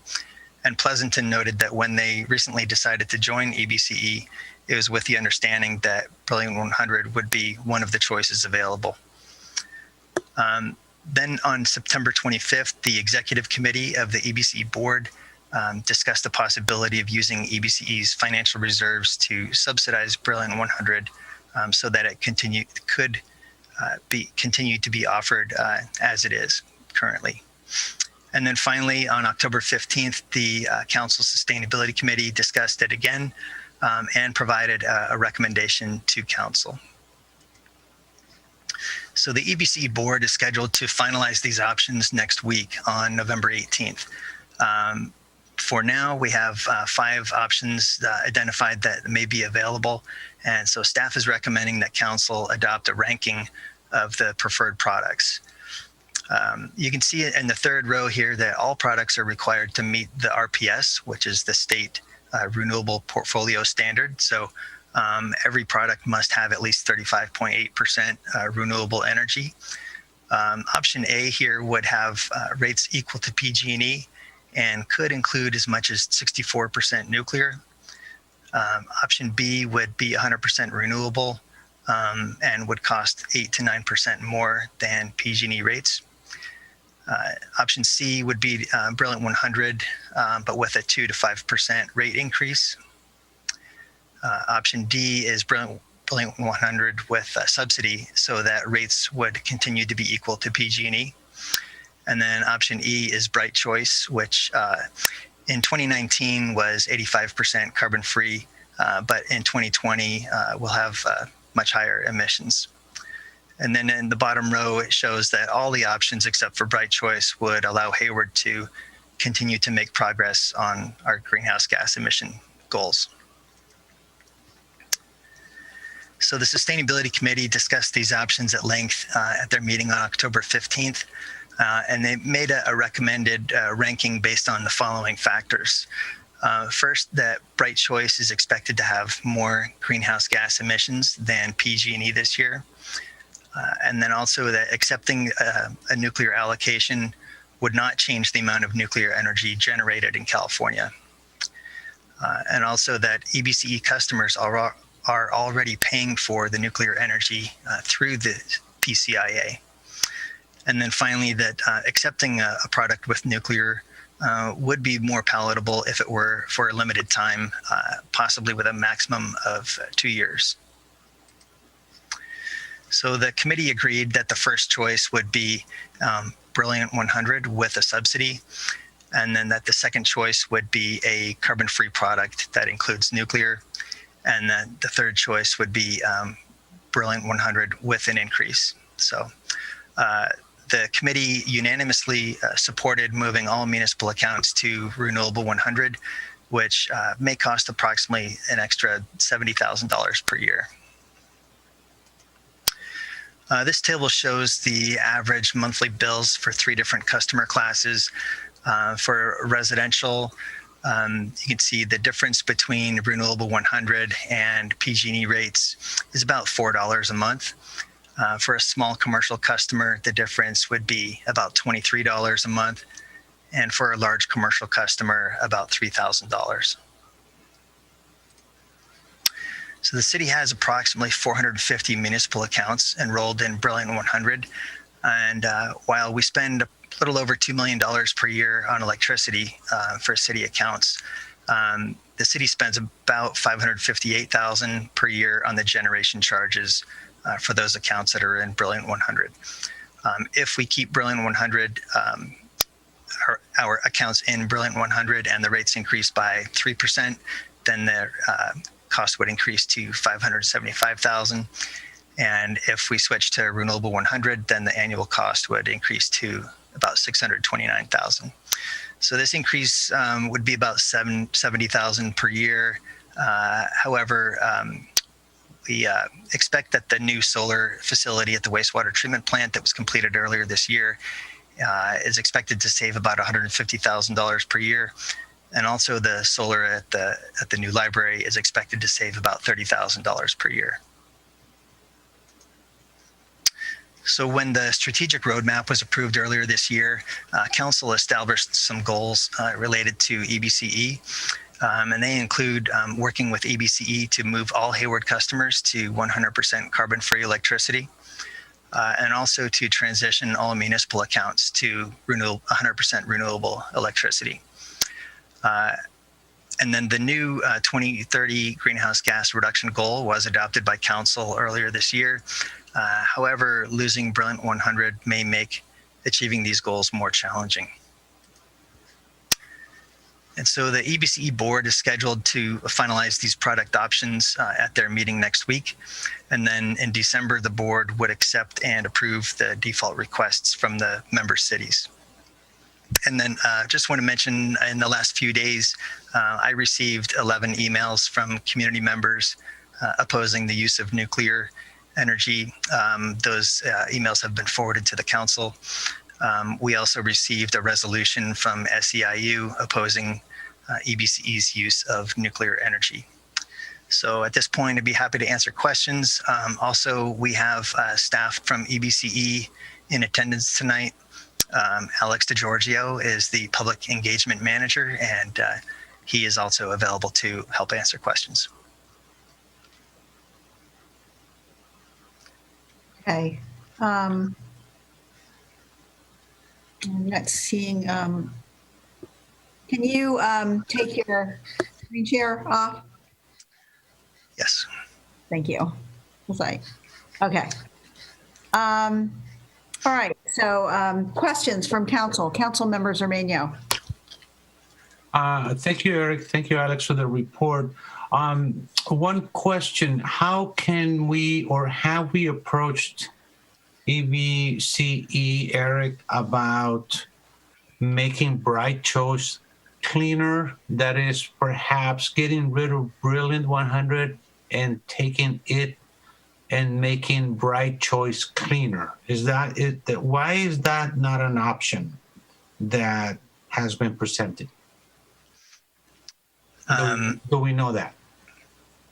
So it has been discussed, and really it comes down to the cost of providing a Bright Choice product that includes more renewables. So basically the renewable component is more expensive, and then it's just more difficult to keep those rates competitive with PG&E. So is that what it is, Alex? I mean, I see that as a possible option where then the cleaner Bright Choice could have the same price as the PG&E. Right now, Bright Choice is cheaper, but if we made it cleaner, it could be at the same price as PG&E. Is that? I see that as a good option, but that's not. So EBCE wants to have one product that is less expensive than PG&E's. And the product that they are offering, unfortunately, in 2020 is going to be dirtier, with more emissions than PG&E's. If they increase the amount of renewables, the cost is going to also increase, and therefore it defeats the purpose of having a product that is less expensive than PG&E's. Okay. Any reason, Eric, where you were so nice to PG&E? I mean, they are the bully. They're the ones that are blackmailing us and trying to drive EBCE out of business and forcing this on us. You're just being a nice guy, Eric?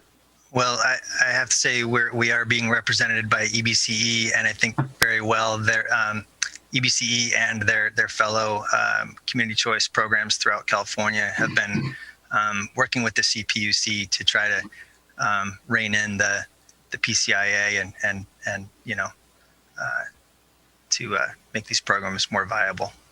Thank you, Eric. Thank you, Alex. Okay, thank you. Councilmember Lamnon. Thank you. Thank you for the report and all the work on this, and to Councilmember Mendel and Marquez who represent us. Anyway, I had a couple questions, and this may have been answered in the last question, and if so, I apologize. But did you say Bright Choice decreased the amount of renewables, and is that strictly because of the cost of renewables? Yeah, so it had more. Bright Choice actually had more renewables than originally intended, and now it's dropped down, and that's strictly because of the cost of renewables, or Yes. feel like I'm missing something. Yes, it's the cost, and then also when the EBCE board made a decision about the nuclear allocation for this current year, it was decided to basically that Bright Choice would compete with PG&E only on the renewables and not on the entire carbon-free portion of the portfolio. So basically the percent renewables was set to be just above PG&E's. So, okay. Okay. And then it was answered somewhat in the staff report about the ability to fight PCIA and the transmission costs and the other attempts to PG&E's efforts to undermine CCA. But I'm not clear how much leverage there is to do that if the nuclear is accepted.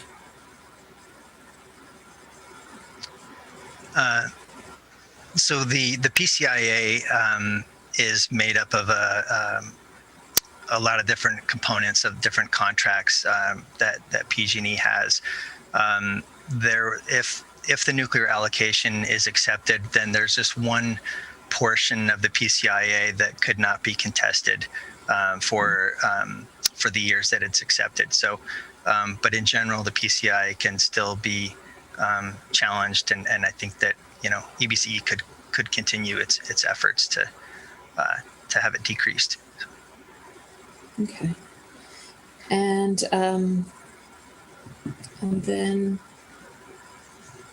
the last question. This no, never mind. Sorry. Go ahead. Thank you, Mayor. Oh, okay. Councilmember Marquez. Thank you, Mayor. I'm not sure if this is a question for East Bay Clean Energy to respond to, or Eric, if you know the figures, but I'm just curious, what's the total operating budget, annual operating budget? And my understanding is there's a surplus. I keep on hearing different figures. So if someone can please go over those numbers, and also if there is a policy with regard to how much, what's the percentage of funds that have to be held in a reserve account? I would appreciate it if we could bring on Alex DeGiorgio to answer that question. Okay.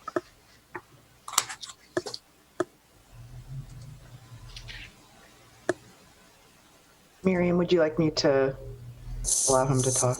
I'll go ahead and do that. Or did you already do that?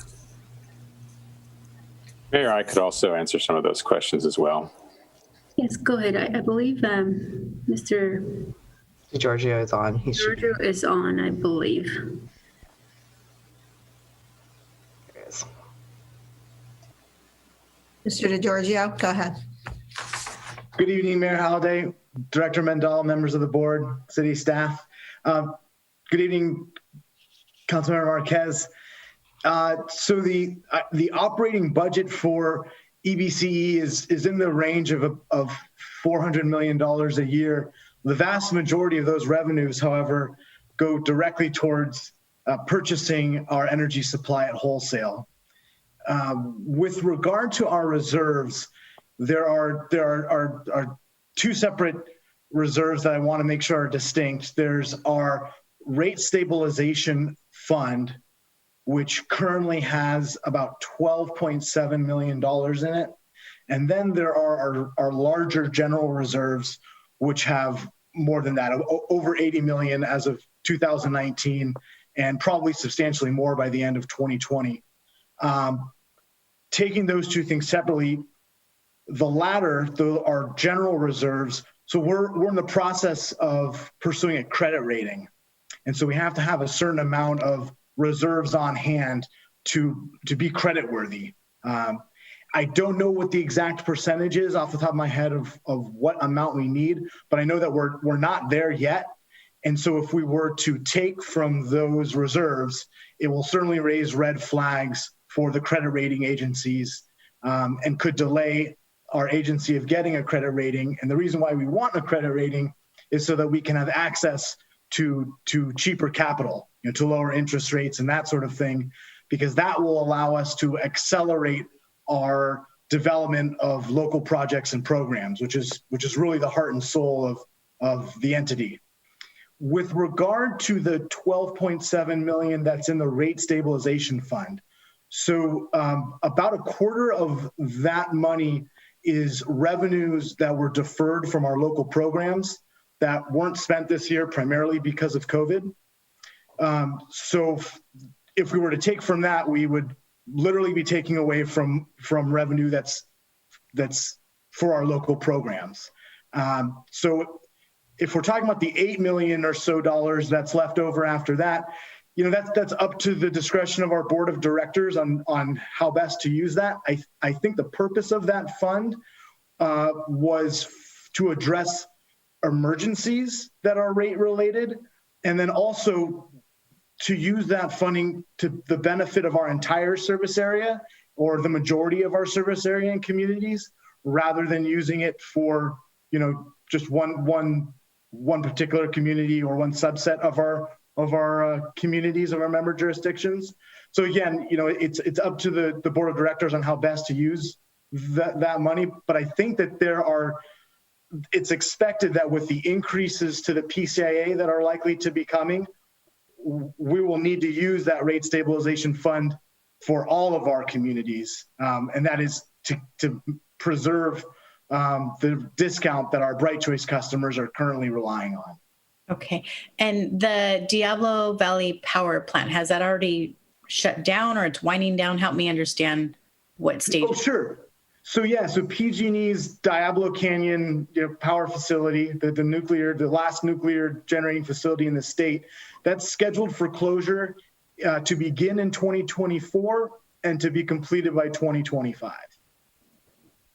Okay, thank you. Thank you. Those are all my questions, Mayor. Thank you.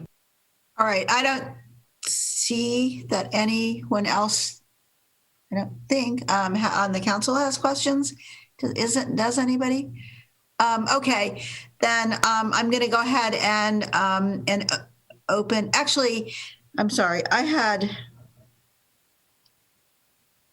would like you to just talk a little more about the power charge indifference adjustment, which I had to write it down to remember how to say it, and why. And I have been told that that allowing the introduction of nuclear into the mix would preclude East Bay Community Energy from fighting that issue. Could you just go into a little more that whole argument? I know that this change occurred a couple of years ago and that it was a real blow to CCAs that we have increasingly seen throughout the state. We all know there are a lot of problems with PG&E, but could you just elaborate on what that is? Because that really is what has a major factor in what has brought us to this decision we're facing tonight. Is that correct? Yes, it is. Thanks, Mayor Halliday. It is. The PCIA, some people think it stands for protecting corporate interests and assets, but it's not what it stands for. It stands for power charge indifference adjustment. And that's really been a thorn in the side for a lot of CCAs, including EVCE. And in short, it's designed for PG&E to recoup costs above market costs for its stranded assets. So contracts that it entered into, including those for Diablo Canyon, those contracts were signed with the expectation that Hayward and other jurisdictions would be there to purchase that power. And instead, our communities across California have been forming and joining community choice aggregation programs. And so the PCIA is meant to compensate PG&E for any losses that were incurred there. In exchange for accepting this allocation, EBCE would no longer be able to challenge the PCIA for just those contracts and just those years. So we could still be challenging the PCIA, and we certainly will be, although it hasn't been very successful to date, unfortunately. But if we were to accept the PCIA for this allotment, we wouldn't be able to challenge the PCIA as it relates to the generation from Diablo Canyon for those years. And that was the same was true when EBCE accepted the hydropower allocation for 2020. We could no longer challenge the hydroelectricity PCIA for 2020. And that, since this decision is both about nuclear and hydropower, although the nuclear part is more controversial, the PCIA challenges would be that we would no longer be able to make would just be limited to those resources in those years. It does not preclude us from challenging the PCIA generally. All right, thank you. And I see Councilmember Mendel. Yeah, forgive me, Alex. The PCIA is extraordinarily complicated, and that explanation, I think, probably just confused folks more than it helped. And it's a tough one to explain. So let me ask you a couple questions, and maybe the answers will make it a little bit simpler for folks to understand, at least to the degree that they need to for this decision.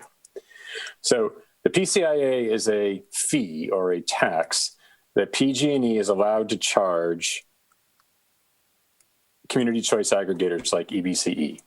It is correct? Correct. It is set by the CPUC, which I will express a bias here and say is very much in the pocket of PG&E and not really on our side, it often feels. And so they tend to get what they want, PG&E. And so you don't have to answer that one. That's my opinion.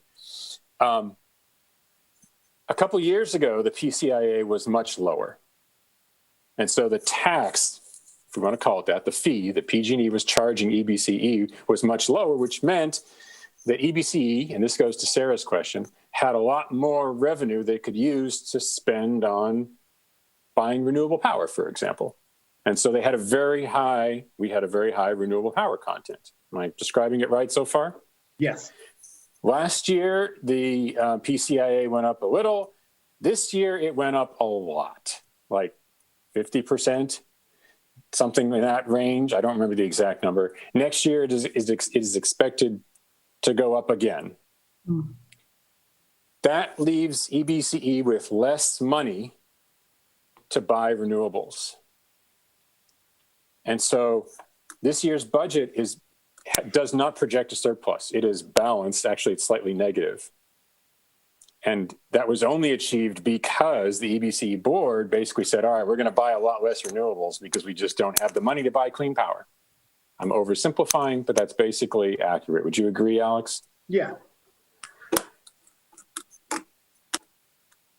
The PCIA is going to continue to be a problem for a while, most likely. We are fighting it like hell, EBCE is, but have not been successful to any great degree yet. And our ability to continue fighting it is not significantly or at all hampered by whether or not we accept the hydro allotment and the nuclear allotment. That is it's like that dollar amount is like 1% of the total PCIA. And okay, we can't dispute that 1%. I'm making that up, that number, but it's a very small percentage. So we can't dispute that 1%, but we can still dispute the other 99%. Am I basically right there? That's correct, yeah.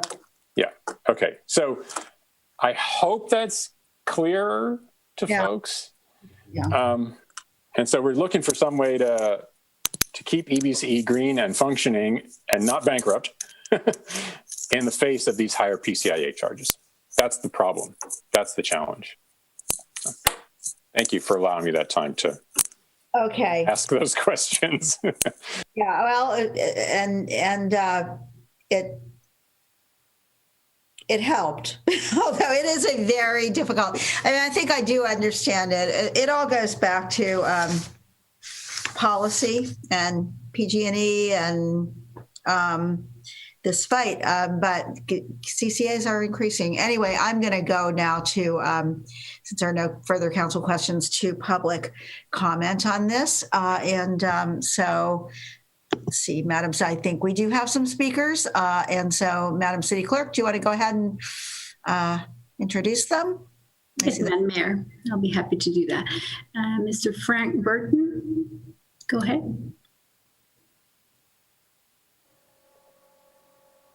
All right, I urge you, the council, to request that EBCE staff present several options to the EBCE board, not simply an up or down vote on the option, which includes nuclear. My name is Frank Burton and I live in Hayward. I was a member of the advisory committee of Alameda County that led to the formation of EBCE. And I also am a 40-year member of the Sierra Club. So I've been an environmentalist for a long time. Those of us in the environmental community tend to support a subsidy so that cities like Hayward can keep Brilliant 100, and we also want to keep EBCE nuclear free. We support an option to amend Brilliant 100 to be Brilliant 68 to keep the option affordable and also keep it nuclear free. East Bay Community Energy's net surplus revenues did total, as has been stated, $82 million. And they have the resources that they can continue to subsidize Brilliant 100 and keep the program nuclear free for the 2 or 3 years until Diablo Canyon is decommissioned. Let's honor Hayward's legacy as a nuclear free zone, which goes back to the 1980s, by prioritizing a subsidy for Brilliant 100 rather than adding nuclear energy. Accepting nuclear to continue Brilliant 100 adds PG&E's nuclear energy to EBCE's overall power mix, and that nuclear energy would show up on EBCE's power content label as contracted energy. I appreciate the fuller explanation of the PCIA, and that helped me. Anyway, I urge you to urge the EBC staff to present several options to the board, not just an up or down vote on the option which is being considered. Thank you. Thank you. And next we have Glenn Kirby. Go ahead.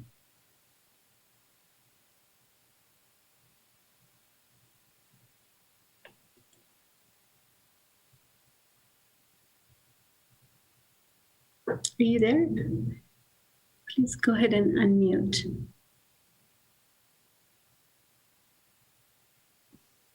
Am I on now? Yes, yeah. You're on. All right, I'm sorry. So I'm a proud longtime resident of nuclear-free Hayward. My early days of activism included supporting the adoption of the ordinance establishing nuclear-free Hayward. And it's fundamentally clear to me that the intent of that campaign and the intent of the council at that time in adopting the ordinance was that the city opposed not only nuclear weapons, but the entire nuclear fuel cycle, as it's actually stated twice in the ordinance. So I find it particularly troubling after the EBCE board, along with most of the CCAs in California, rejected this extortion attempt by PG&E, that my city is going rogue here and requesting exemption from what I saw as a well-reasoned decision to reject nuclear.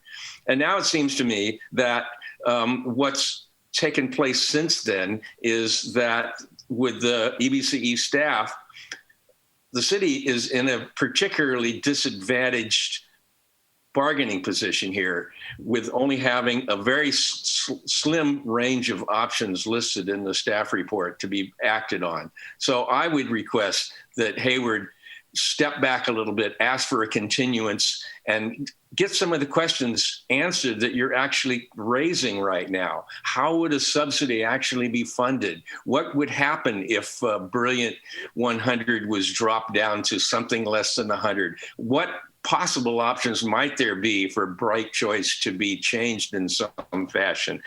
I think that you're in a poor bargaining position right now unless you ask for a continuance. I think this is an example of where, because of the success of the CCAs, that PG&E's found itself in a tight spot, and it's got the backing once again of the CPUC. So let's keep Hayward nuclear free. Thank you. Thank you. Next, we have Igor Tragup. Go ahead and. Hi, Mayor and Council. Thank you so much for the opportunity for me to make comments.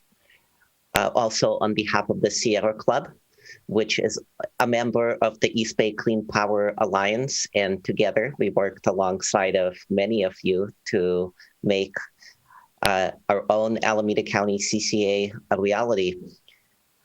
I would also like to just express my appreciation for the time several of you took to meet with us on short notice and discuss this issue further. And I would like to associate myself with the comments that have already been expressed. If, however, you decide to move forward tonight, then the way that you ranked the alternatives is along the lines of certainly alternative number one, priority number one would be the same as what we would urge you to do, which is a subsidy so that cities like Hayward can keep Brilliant 100 and we can keep EBCE nuclear free, as well as an option to amend Brilliant 100 to be Brilliant 68, if you will, to keep the option affordable and nuclear free. Accepting nuclear to continue Brilliant 100 just adds PG&E's nuclear energy to the CCA's overall power mix. And the issue is that this is a decision that will have implications for all member cities, including other nuclear-free cities like Berkeley and Albany, which have concerns about this, as do our members. So please don't allow PG&E to drive a wedge between EBCE and its community partners, its customers. Let's unite to end the PCIA charges that act as a poison pill to community choice in California. Thank you. Thank you. Next, we have Jessica Guadalupe Tovar. Go ahead. Hi, this is Jessica Tovar. Behalf of East Bay Clean Power Alliance. Our organization, our alliance, actually proposed the subsidy as a way to continue Brilliant 100 for the cities that are utilizing that product from East Bay Community Energy, but also to be considerate that taking nuclear energy into our community choice program would be a drastic move backwards.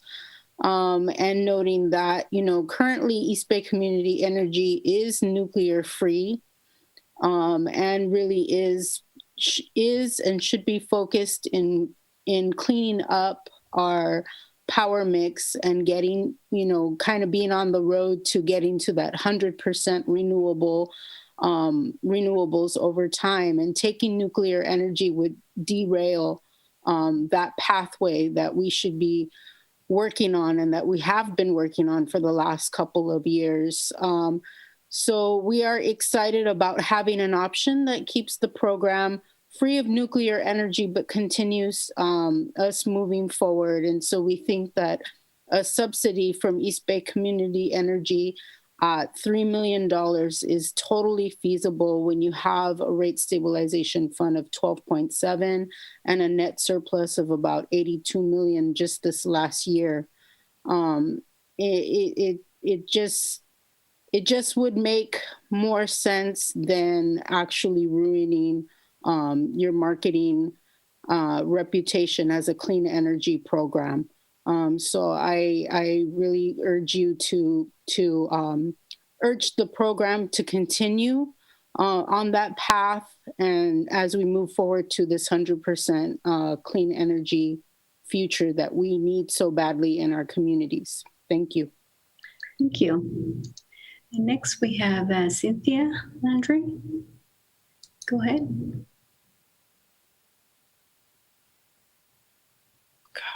Thank you.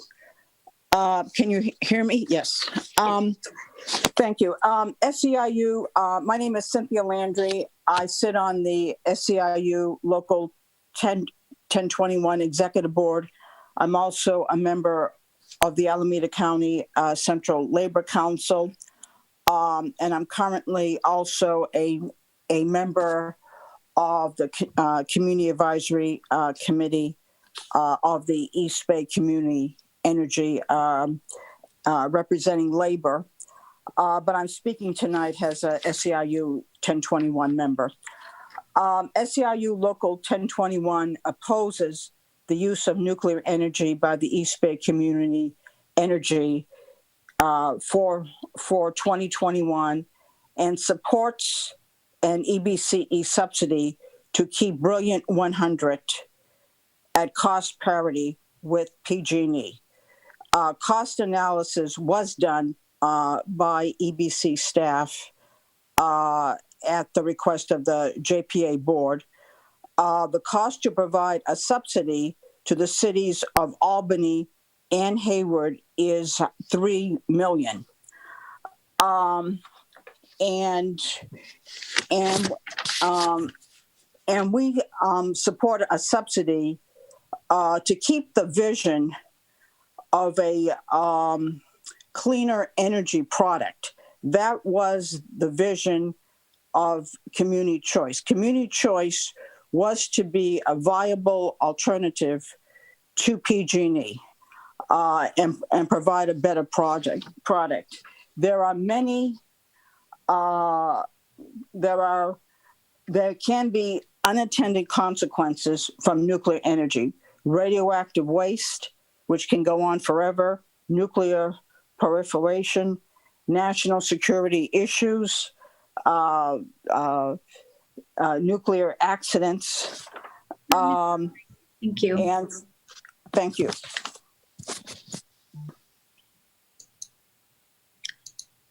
All right, Mayor Halliday, that was the last speaker on this item.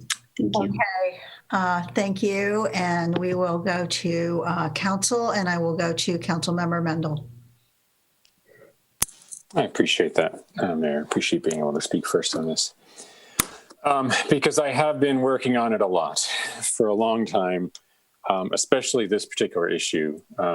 Saw this coming about a year ago and have been working very, very hard and putting all of my abilities and a lot of my time into trying to come up with a good solution. This city has a very long-standing and heavily codified goal of reducing greenhouse gases to fight climate change. We had a climate action plan in 2009 that set that out as a goal. It's been built into our general plan, and we have affirmed and strengthened our desire to get to 100% renewable energy and greenhouse gas-free power dozens and dozens and dozens of times. I'm incredibly proud of that. I'm incredibly proud of the progress we've made. And my top priority, and I hope that this is a point where we can be unanimous, is on making sure that we don't backslide on that. Right now, we have most of our residents and businesses using power that is 100% greenhouse gas free. I cannot, will never support any option that increases the amount of greenhouse gases that we emit by taking on a whole bunch of natural gas just to keep our power cheap. Absolutely will not. And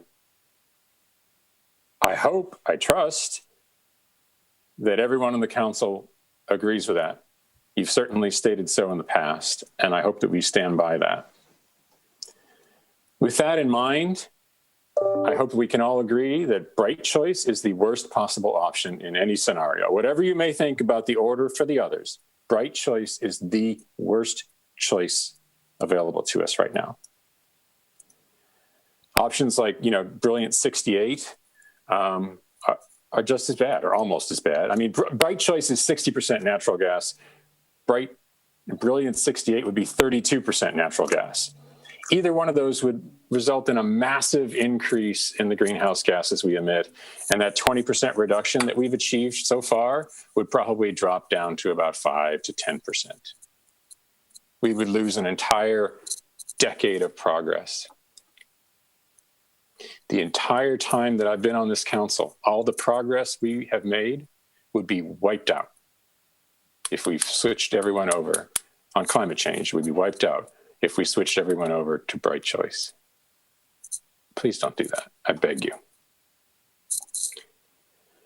Now, the very clear direction that I heard from all of you in the past was, we really like Brilliant 100. We want to keep Brilliant 100. We want a greenhouse gas-free option that isn't super expensive. I think all of you have said that in different ways at different times over the years, and I've taken that as direction and used it to go and fight to try and preserve Brilliant 100 that doesn't cost more than PG&E. The unfortunate reality, and this is a reality, I understand that people may wish it weren't, they may want other options that magically achieve this result, but there are only two ways to do this that I've been able to find. Only two, and I spent a year trying, and I'm not the only one.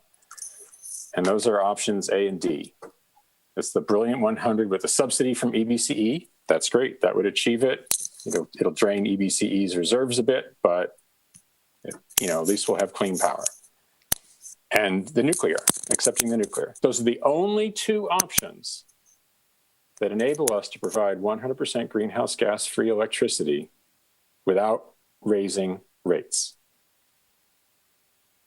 And I really hope that everyone accepts that reality and doesn't start advocating for magical solutions that would lower the prices and increase renewables. But that doesn't exist. If it did, I would have found it by now. We would have found it, and we would be providing it as an option. Brilliant 100 at an increased rate, Renewable 100 at the 8 to 10% price premium. I can accept those. Frankly, I can accept any of the options other than bright choice or what was described as Brilliant 68. I don't want natural gas. I will not vote for natural gas. I will fight against that with every bit of energy that I have. And I hope that I don't even need to say that with this group, because all of you have been fantastic for years and years on this. So I'm going to not make a motion. And I really hope that whoever does, order, A, B, C, and D, however you like. I can live with any of them. But keep bright choice at the very bottom of the list. For our children's sake, for future generations' sake. Please.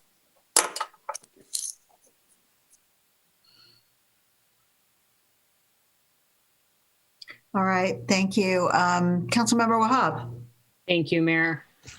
I think, so I'm just gonna lay it out. I've had a lot of people wish me all and so forth about this. And I just want to clarify a couple things just because I think there was a little bit of misunderstanding. I know I had a conversation earlier, even today, regarding this. So if Director Amiri can be on the line. I think he is. Yes. Yeah. Oh, okay, thank you. Sorry, sometimes I don't see the faces. There's too many of them. Can we go over the options? So the way I would like to structure this is the 100% nuclear-free option. Can you list those out? So we have Renewable 100, which is 100% renewable, but there is a cost premium over PG&E, and that is between 8 and 9%, the way that we understand it right now. we can have Brilliant 100, which is not 100% renewable, but is 100% carbon free. It has no greenhouse gas emissions. That has a range of between 2 to 5% over the existing PG&E. And that is the two options that you have with 100% greenhouse gas emission free. The other option is nuclear, if you wanted to consider that. That doesn't have greenhouse gas emissions, and it can be offered at PG&E rate. You missed an option, Alex. I'm sorry, Aisha. The Brilliant 100 with the subsidy is also nuclear free and greenhouse gas free. I apologize for the interruption. You know, I know that part. I don't think he was. Were you finished, Alex? I wasn't finished, but I consider that to be the same thing with subsidy. Subsidy and without subsidy, right? Correct. Okay. So is there an option where we, and Councilmember Mendel, don't freak out. I'm not asking for anything that you didn't already mention. I just want to see, can we, since we're writing this letter and advocating for what we want to advocate for, I don't even want the nuclear option as an option. You know, I just want, here are our top three. I will say for me, I spoke to you earlier. So I just want to say, just for the public's edification, if you will, 8 to 9% on a electric bill, if you will. How much of an increase is that? That's about $4 a month. Okay. And then for the Brilliant 100 that does not have a subsidy, how much of an increase is that? That is between $1 to $2 a month. Okay. And the reason why I bring this up is because I know that I think we've talked about 3 items that basically increases something, right? So I personally am not opposed to Renewable 100 being the priority choice. And then the Brilliant 100 with a subsidy, and then Brilliant 100 without the subsidy. And that is pretty much all I would like to see. And I would like to make a motion.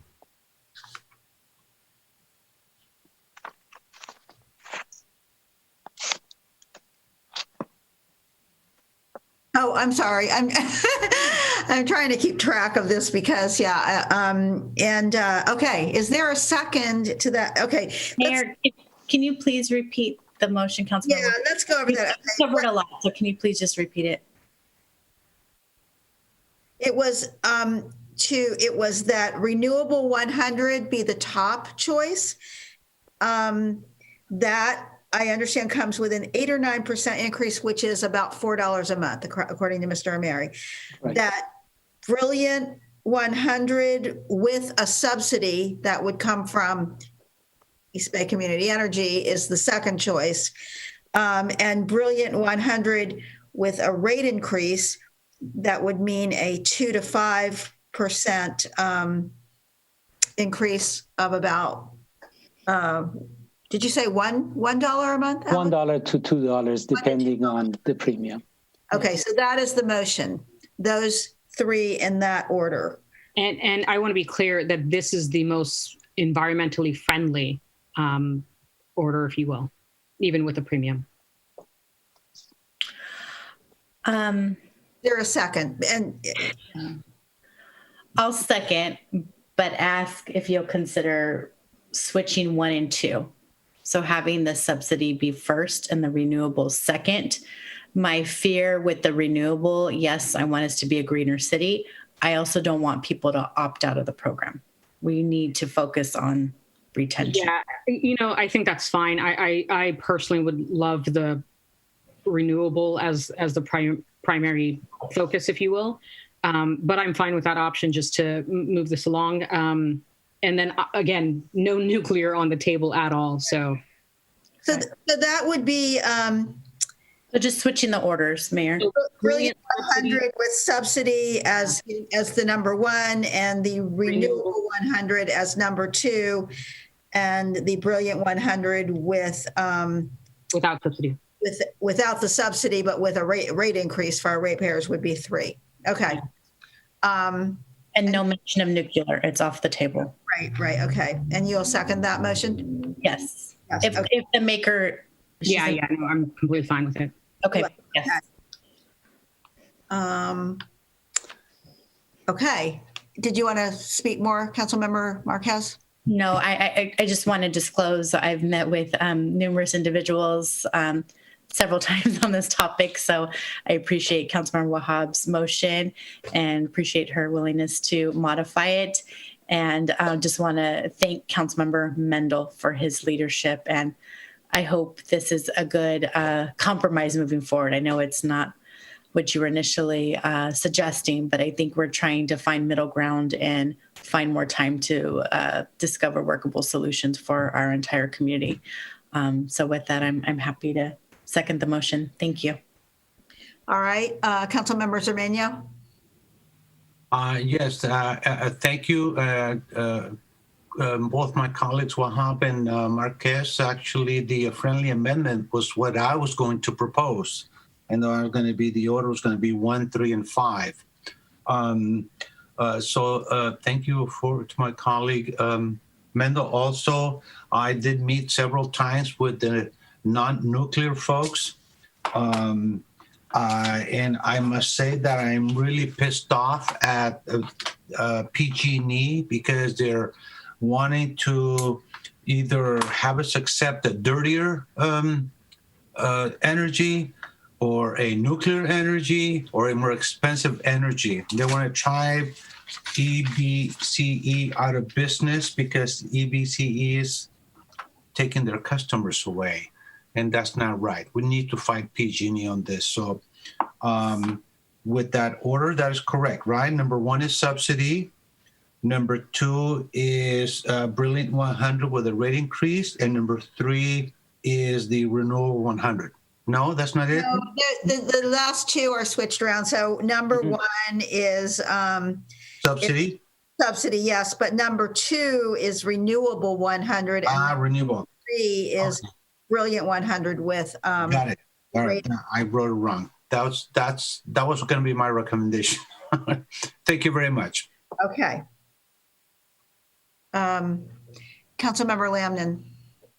Thank you. I'll add my appreciation to Al for all your work on this. And I do trust that if there had been another way to get a middle ground renewable option, I do think you would have found it. And I think certainly city staff, and no disrespect, Alex, I just don't know you as well, but I'll trust that you would found it too. So, I won't continue to push that one.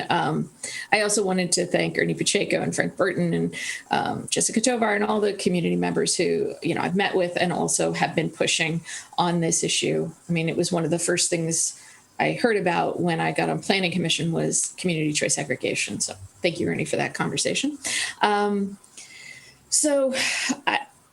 I don't have any major issues with the proposal. I appreciate Councilmember Wahab's desire for a really clean energy or clean option. I just want to remind us that wind is not a clean energy. It kills birds, or that clean is a really broad term. So nuclear doesn't create carbon, doesn't create a carbon footprint. It does have nuclear waste and other radiation, other major effects, some of which are unavoidable, some of which are potential. Wind energy kills birds. Large hydro has major impacts, including some carbon potential impacts, as well as impacts on fish and wildlife. So maybe solar, although there's the question of how is that created, et cetera.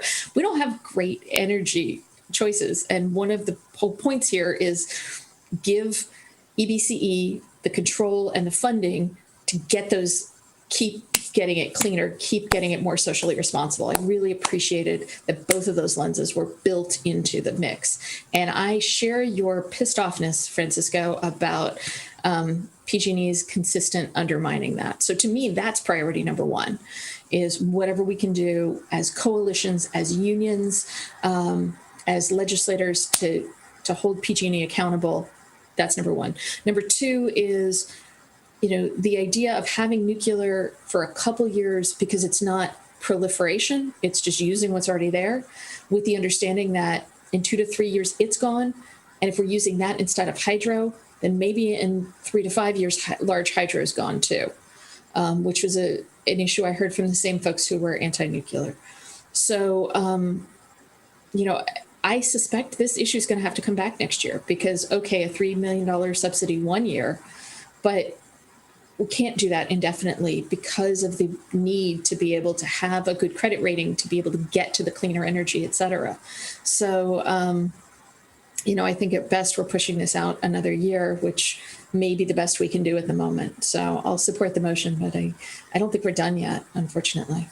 Thank you. All right. Thank you. Councilmember Salinas. Yeah, I just wanted to make an observation. 30 minutes ago, I was totally in opposition to Councilmember Mendel, and 30 minutes later, I'm in total alignment with Councilmember Mendel. So, cheers to you, Al. Okay, we actually haven't heard how Councilmember Mendel feels about the motion, though, since he didn't make it. So, how do you feel? I'm fine with it. Okay. I'm fine with it. My goal has never been to incorporate nuclear. My goal was to do what you all asked me to do, which was to try to protect Brilliant 100 at the same price. If you're willing to charge a little more for clean energy, that's fine. Charge users a little bit more, customers, our residents a bit more, keep in mind. But that's fine with me. Okay, so I will also support this motion, and my list was pretty much the same, except I actually would put the renewable 100 third. I mean, personally, I put it first. Personally, this is the best choice, but we just got through a discussion about, people being, I suppose a lot of people who really are struggling, they will be on Bright Choice because of that. But anyway, I think this works for me too, and I will support it. I'd just like to say, though, that one of the things I would like to see us do is make more of an effort, either through East Bay Community Energy itself or us as a city, to let our residents, our customers know what these choices are. And honestly, our first choice is Brilliant 100 with subsidy, which would keep the rates what they are right now. But that means that East Bay Community Energy has to fund that. And I don't know that they will. I don't know that their board will do that. But I don't see paying $1 to $2 more a month for the Brilliant 100 with the rate increase. And personally, definitely am willing to pay the, $4 a month for the renewable 100. I really think that we ought to educate people more about these choices. I think a lot of people in Hayward would be willing to pay those additional, at least for the Brilliant 100 with the rate increase rates, knowing that they were clean energy and that these choices are difficult, and this is where we are right now. The rates have to go up. We've raised water rates. We've raised other rates. And all of this is to keep our environment cleaner and to reduce greenhouse gases. And finally, I'll just say again, I have been supporting the mayor of San Jose in his effort to change the nature of PG&E itself. I'm sorry to report, doesn't seem to be going too well right now, but I think it's still an option out there. I think all of us need to lobby at the state level. We all know what we have to do. We have to reduce greenhouse gas emissions. It is becoming clearer and clearer, and even I just don't know how anybody can not want to do that. So, but I am also, even though nuclear doesn't add to greenhouse gas, it's just, it may be free, but you've got to always question when something is free. And I do very much appreciate and did meet also with Frank Burton and Ernie Pacheco and others who were from the Sierra Club who are advocating. I do apologize for today that I had to cut that meeting short because of another meeting, but I do really appreciate the work that they have done. I appreciate the work East Bay Community Energy has done. And I also had a discussion today with Mr. DeGiorgio. And I hope that when the board meets, they will be able to come up with something. But I think this is a good result from this Hayward City Council. It reflects our values. And so with that, Councilmember Wahab and Councilmember Mendel, did you both want to speak again? I had a question, but Councilmember Mendel, go ahead. I want to make sure, thank you, that your motion includes the second part of the staff recommendation, which was the Renewable 100 as the electricity product for all city municipal accounts. Oh, I believe that is a part of it. Director Amiri, can you? I don't think that was made, but yes, you are willing to make that part of your motion? I just would like a point of clarification from Director Amiri. As long as you make that part of your motion, that will be accomplished. Yes. Okay, and currently all municipal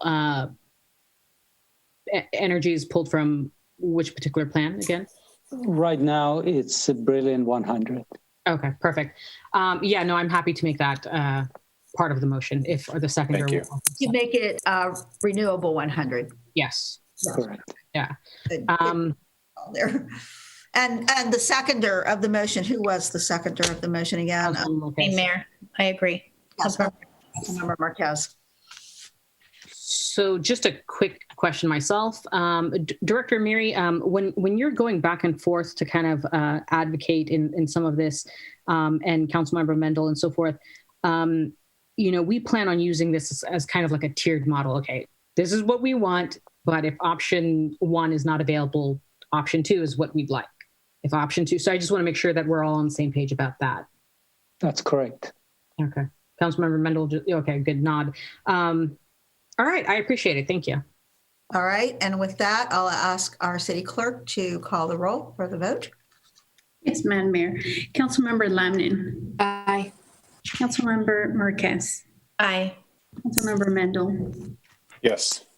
Councilmember Salinas. Yes. Councilmember Wahab. Yes. Councilmember Sermano. Yes. Mayor Halliday. Yes. And we're all together again. That's pretty nice. But the motion carries with 7 aye votes. And thank you, everybody, for your input and for, at this late hour, for really thinking through this difficult choice that we had here. And with that, we will now move on to item number 10, which is a public hearing on the Costco Business Center fuel facility. And we will go on that one to. We have Services Director Simpson. Hello. Hi, good evening. Yes, we have a report this evening from Associate Planner Marcus Martinez. Okay. Good evening, Council. I just want to thank you for sticking on this late in the hour and everyone who's on the call, including the applicants and our consultant team. But at this moment, I'm going to go ahead and share my screen so I can start the presentation.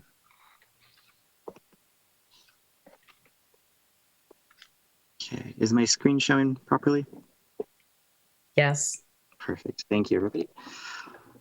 So good evening, Mayor and City Council. My name is Marcus Martinez. I'm an associate planner here with the City of Hayward. The item before you tonight is an application that was originally reviewed by Council in July of this year for a proposed fuel facility at the Costco Business Center here in Hayward. Since this item is before Council for a second time, I'm going to go ahead and skim through the following slides just to be a little bit quicker and as a reminder of what the project entails. But first, I want to provide some background on how we got here tonight.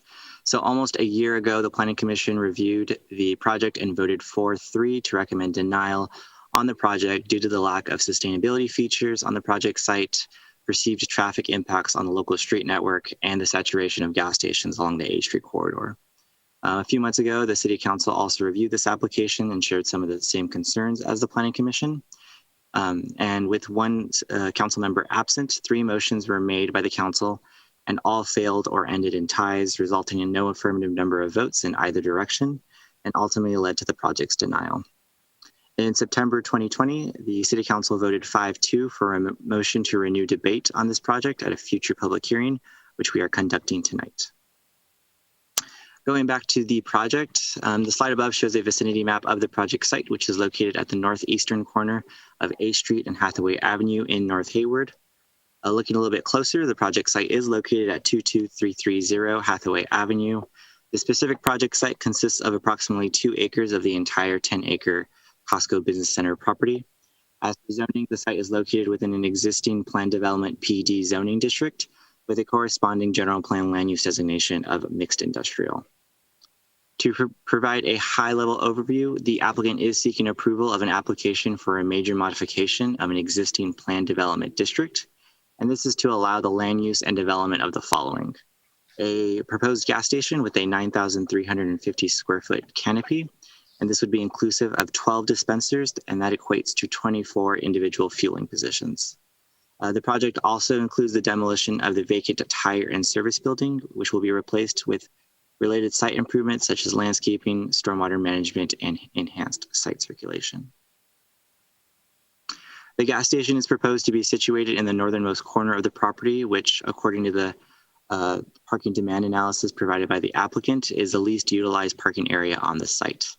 The gas station will be accessed by 2 points of access along Hathaway Avenue, which include an existing signalized intersection as well as an existing driveway. The approved hours, or the proposed hours of operation for the fuel facility per the conditions of approval will be 6 a.m. to 9:30 p.m. Monday through Friday, and 6 a.m. to 8 p.m. Saturday and Sunday. It is important to note that the gas station is anticipated to be closed on Sundays to mirror the business center operations, but the conditions of approval will provide some flexibility to Costco. In order to accommodate the development, the site will lose 105 parking spaces, which will result in a site deficit of 65 parking spaces per the city's off-street parking regulations. The parking demand analysis determined that even with the post-development parking supply, the site will still have adequate parking to serve the business operations. As a reminder of the project sustainability features, the applicant has incorporated the following into the project, which include the addition, conversion, and rehabilitation of about 5,750 square feet of landscaping for water efficiency and water conservation, transportation demand management measures, the retrofit of all parking lot lighting fixtures to LED for energy efficiency and reduction of light pollution, the installation of 8 electrical shore power stations with the capacity to power 16 commercial fleet vehicles and avoid vehicle idling and reduce engine noise. And lastly, the installation of 5 EV chargers with the capacity to serve 10 vehicles, which was modified from the July City Council hearing. In accordance with the California Environmental Quality Act, an initial study and mitigated negative declaration, otherwise known as ISMND, was prepared to assess the environmental impacts on the project. The report concluded that mitigation measures could be incorporated into the conditions of approval and mitigation monitoring and reporting program to reduce all project impacts to a level less than significant. The ISMND was subject to a 20-day review period, which was completed in late of 2019. During the public comment period, 2 comment letters were received that have been included in the response to comments document attached to the staff report. With that, staff maintains its original recommendation that the City Council both approve the major modification to the existing planned development zoning district to allow for the land use and development of this fuel facility, and adopt the mitigated negative declaration and mitigation monitoring and reporting program for the proposed project. This concludes staff's presentation, and staff is available for any questions. In addition, the city's environmental consultant, LSA, is virtually present should there be any questions related to the CEQA document. And the applicant and their team is also present should the council have any questions for them, and they have also prepared a presentation. Thank you. Thank you. And I'm sorry, are we going to go ahead with the applicant presentation? Mayor, I'll leave that up to you or the applicant, whether they want to go first or whether you have any questions for either staff or them.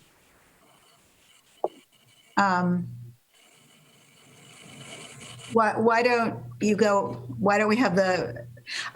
When you have share screen share, I can't see the council's request to ask questions. That's one of my problems. I don't see any questions. So let's go ahead with the presentation by the applicant. Okay. My name's Sean Anderson from Barghausen Consulting Engineers. And Marcus, I believe you've got the presentation available. So thank you.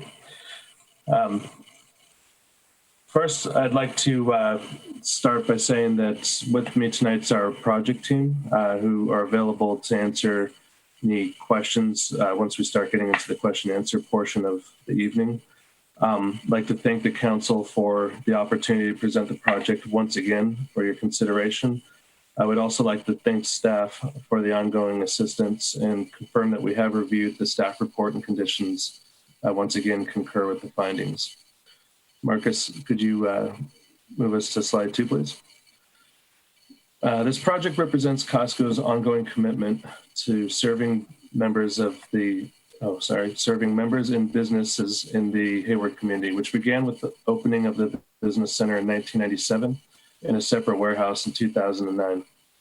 Since opening, the business center has become a vital part of the local business community, providing a business-oriented selection of products and services, as well as providing additional conveniences such as expanded operating hours and delivering services. As a company, Costco is known to be a strong employment and tax-generating business that continuously invests in its facilities, has also given back through various charitable causes within the community. Earlier this year, Costco played a critical role in the COVID-19 response by remaining open as an essential retail business, providing supplies to both members and businesses within the community. Costco also supported local businesses impacted by the pandemic. As an example, during the shutdown and reopening, the business center worked with these businesses, accepting returns of over-purchased items unable to be sold during this period. Marcus, if you could move us to slide 3. Costco strives to provide a consistent range of services to all members and member businesses. Costco is also driven by its corporate sustainability objectives, which state, operate efficiently and in an environmentally responsible manner.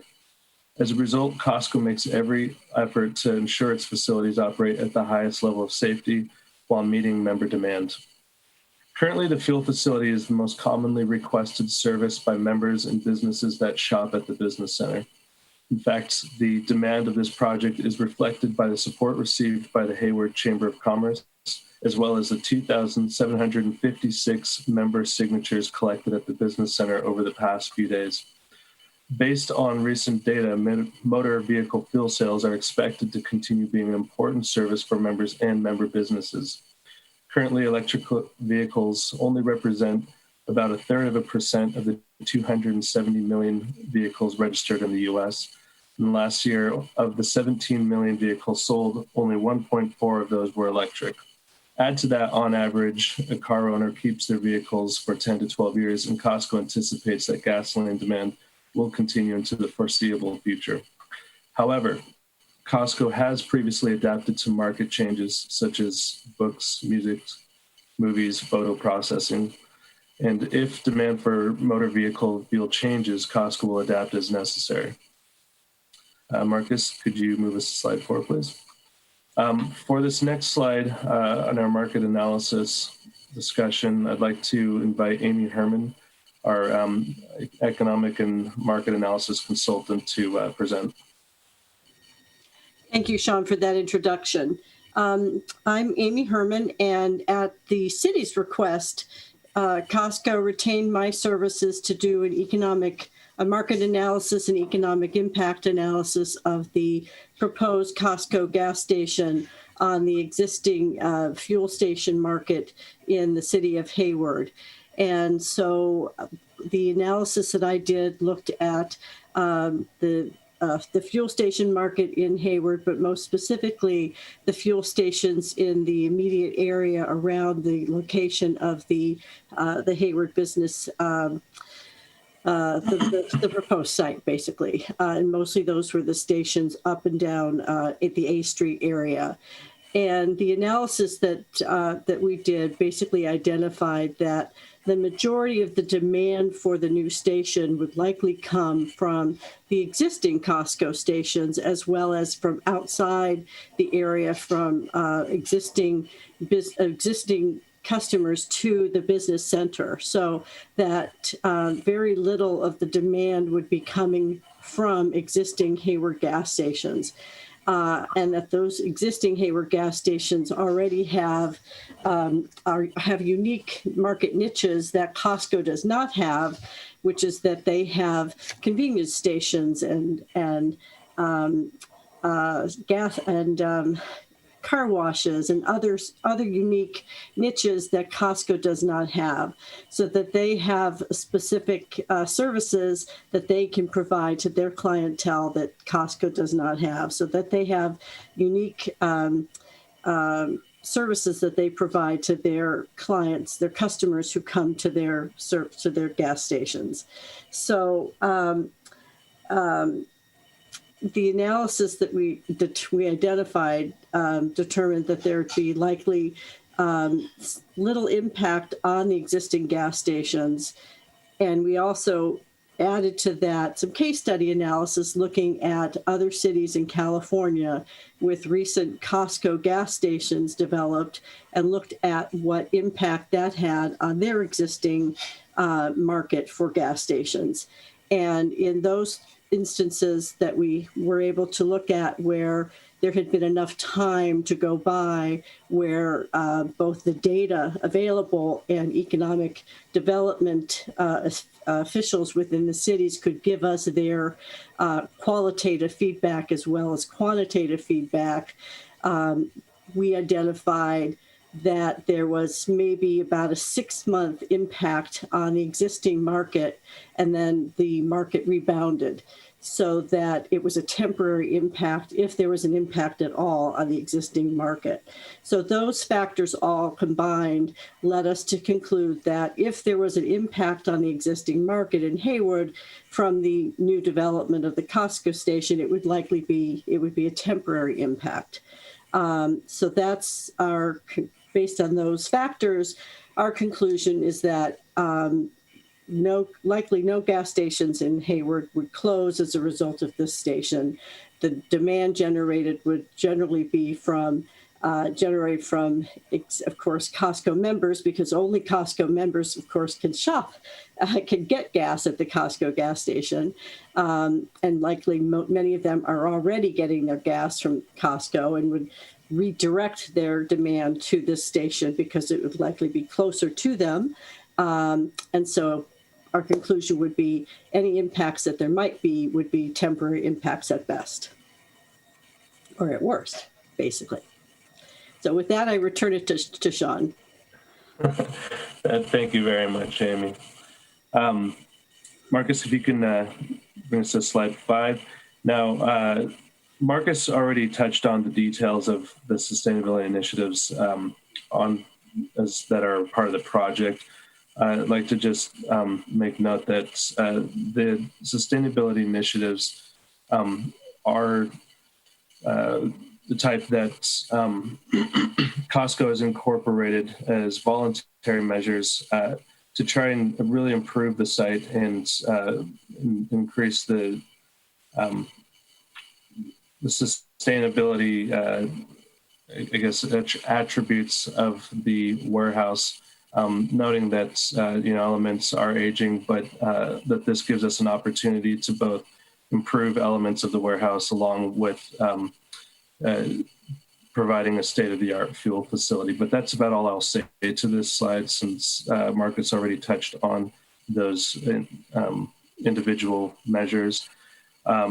Marcus, if you can bring us to the next slide, I'd like to now introduce Amy Lopez, our traffic engineer, to speak to both the traffic and on-site queuing items. Thank you, Sean. So there were a couple of traffic and circulation related items that arose when we last presented to the council. One was looking here at this location where A and Hathaway meet. And so you may recall from looking at the traffic impact analysis that at this location during kind of the busiest time of day. The traffic analysis found that the queue that is for the eastbound left turn, so individuals traveling east on A Street are going to the right on the screen, and then making a left turn to go up north up Hathaway, that queue could spill back beyond the turn pocket that's available there. And yep, exactly. Thank you, Marcus. And so this is something that while it is, the queue could spill back temporarily outside the pocket during the kind of busiest time of day, it was something that we were able to, it ultimately did not constitute a significant impact from an environmental standpoint. Nevertheless, in the meantime, since we were last with you all, my team did take a couple more looks at alternatives here, something that could be done differently, and a solution that comes with the trade-off is to modify the striping for this eastbound approach. What you see currently is a single left turn lane, 2 through lanes, and then, you've got a single left turn lane, then you have your through lanes, and then you have a dedicated right. And an option here would be to change this such that that through lane that is next to the left turn lane would become a through and left, so that individuals making the left up to Hathaway, in fact, would have 2 lanes available to them. That was an option that comes with trade-offs. I say that because accommodating that kind of striping change would involve some adjustments to the signal timing to make sure traffic is handled adequately. It's something that my team has talked about with city staff. So we got the perspective from the city as well. It doesn't make A Street better for everyone, but it's something that we took a look at to see what else could be done here. And thank you, Marcus. If you'll advance us to the next slide, please. And then another matter that has been raised a few times has to do with how vehicles will queue on the site and be accommodated within the fuel station area. So Costco has taken a few different steps here to ensure that the queuing is handled adequately within the available site. First of all, you'll notice, I understand this is a bit small, and that's okay because we're trying to see the full site. That's really the point here, not the small details. But what you can see is that the fuel station has been located essentially as far as possible from the driveways on Hathaway. And so that helps pull the traffic into the site and away from the driveways. Additionally, what you're seeing here, those pale or gray vehicles represent vehicles that are located at the fueling positions. Then you see the several vehicles in orange that are waiting in queue behind within the available queue storage area. And finally, you're seeing an additional portion of orange vehicles with kind of a bluish, purplish shading behind them, indicating a spillover area. And I want to talk to you about Costco's queue management strategy. There are 3 tiers to this, and the first one is for every single Costco fuel station, they always have a trained employee present during all hours that the fuel station is operational. That employee is there to manage members who are arriving and guide them to either an empty fueling position, a vacant position, or guide them to the shortest queue available, thus ensuring everybody gets essentially into the shortest line and it keeps everything flowing well. Tier 2 comes when it gets to be a little bit more active. A second trained Costco employee is called out to the site. And so while the first employee continues to guide members to the best queue available, that second employee is there to kind of walk between all of those lines of vehicles, guide people to kind of move forward and be more closely spaced to really make the most of the space that's available. And that's what you see reflected in those orange vehicles that have a white background, is closely spaced vehicles that really can be positioned in their well when someone has helped those members make the most of the available space. Tier number 3 is for those atypical periods where there is a surge in members arriving. These are rare and are most frequently observed, on a Friday before a holiday weekend, kind of right when a lot of people are going to go right then to fuel up before they're going to go do something else. So these are temporary surges when the number of people present and the number of vehicles present just exceeds the available queue storage area. And so what you do see on the figure here is that darker shaded area that represents an additional queue spillover space. This is done with a queue management plan. So temporary orange cones would be placed along that drive aisle that's kind of right to the right. You see the little orange circles that are there representing where temporary cones would be placed so that traffic is not flowing in and out of that area. And it affords additional queue storage area for this temporary condition. Strategies like this have been employed at other Costco sites as well for these atypical and short-lived surges when there needs to be some additional control of where members are queuing on the site. And with that, Sean, I will hand it back to you. Thank you, Amy. There I am. So, Marcus, you can take us to the final slide there. With that, we'll go ahead and close just by saying that the project being presented tonight, we believe, is a great step forward for the business center and Costco's ongoing commitment to providing high-quality services to its member businesses in the local community. Earlier, I mentioned in the slide that the business center opened in 1997, but in fact, really this location has been serving the community much longer than that. Initially as a price club, I believe, opened in 1984. So this particular establishment has been in the community in one form or another for over 36 years. And really what Costco wants to do here is just to continue providing that high level of service that its members and its member businesses, frankly, expect from them. So with that, we just want to thank you again for the opportunity to present the project for your consideration, and are here with our entire team to answer any questions that you may have. Thanks again. Thank you. All right. And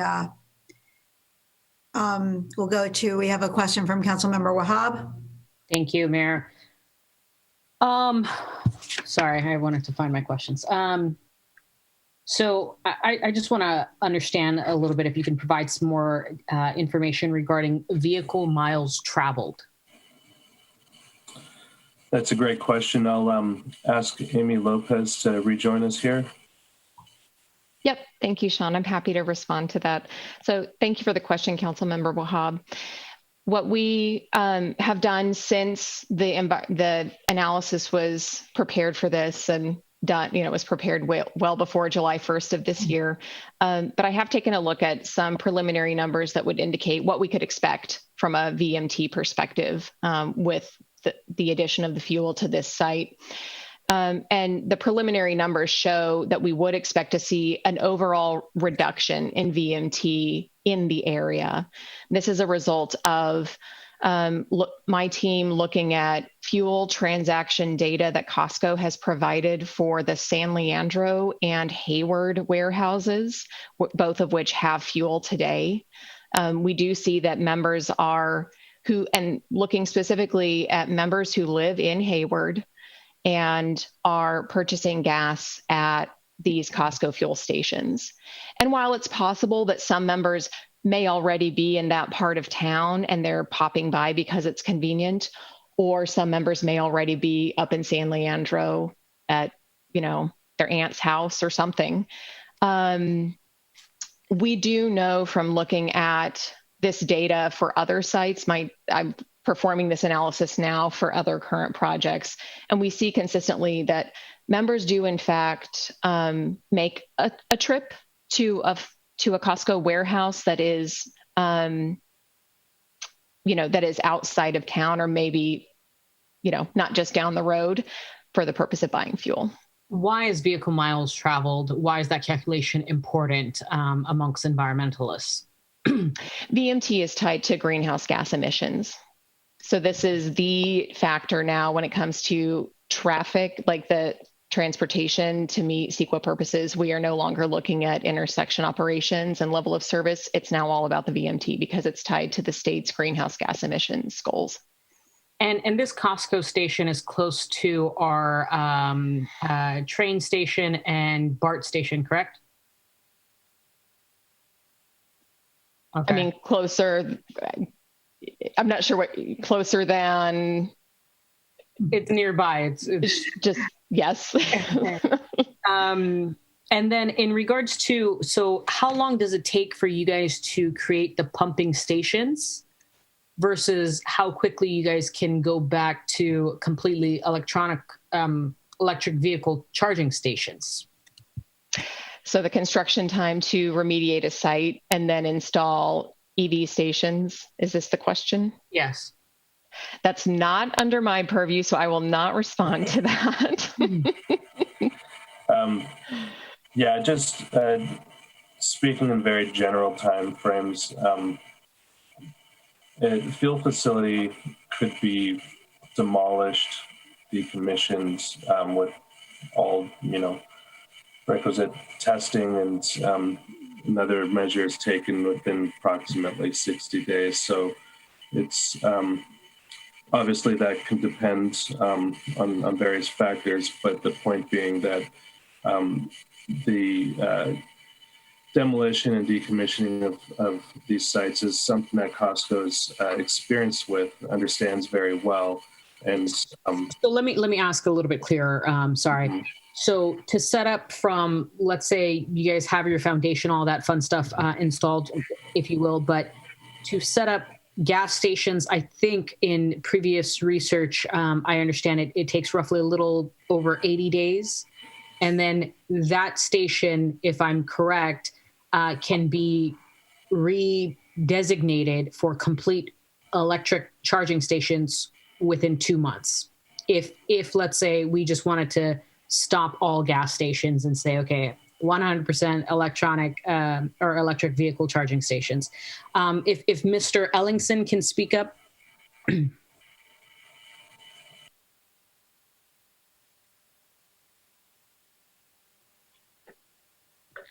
Good evening, Councilmember Wahab. Thank you for the question.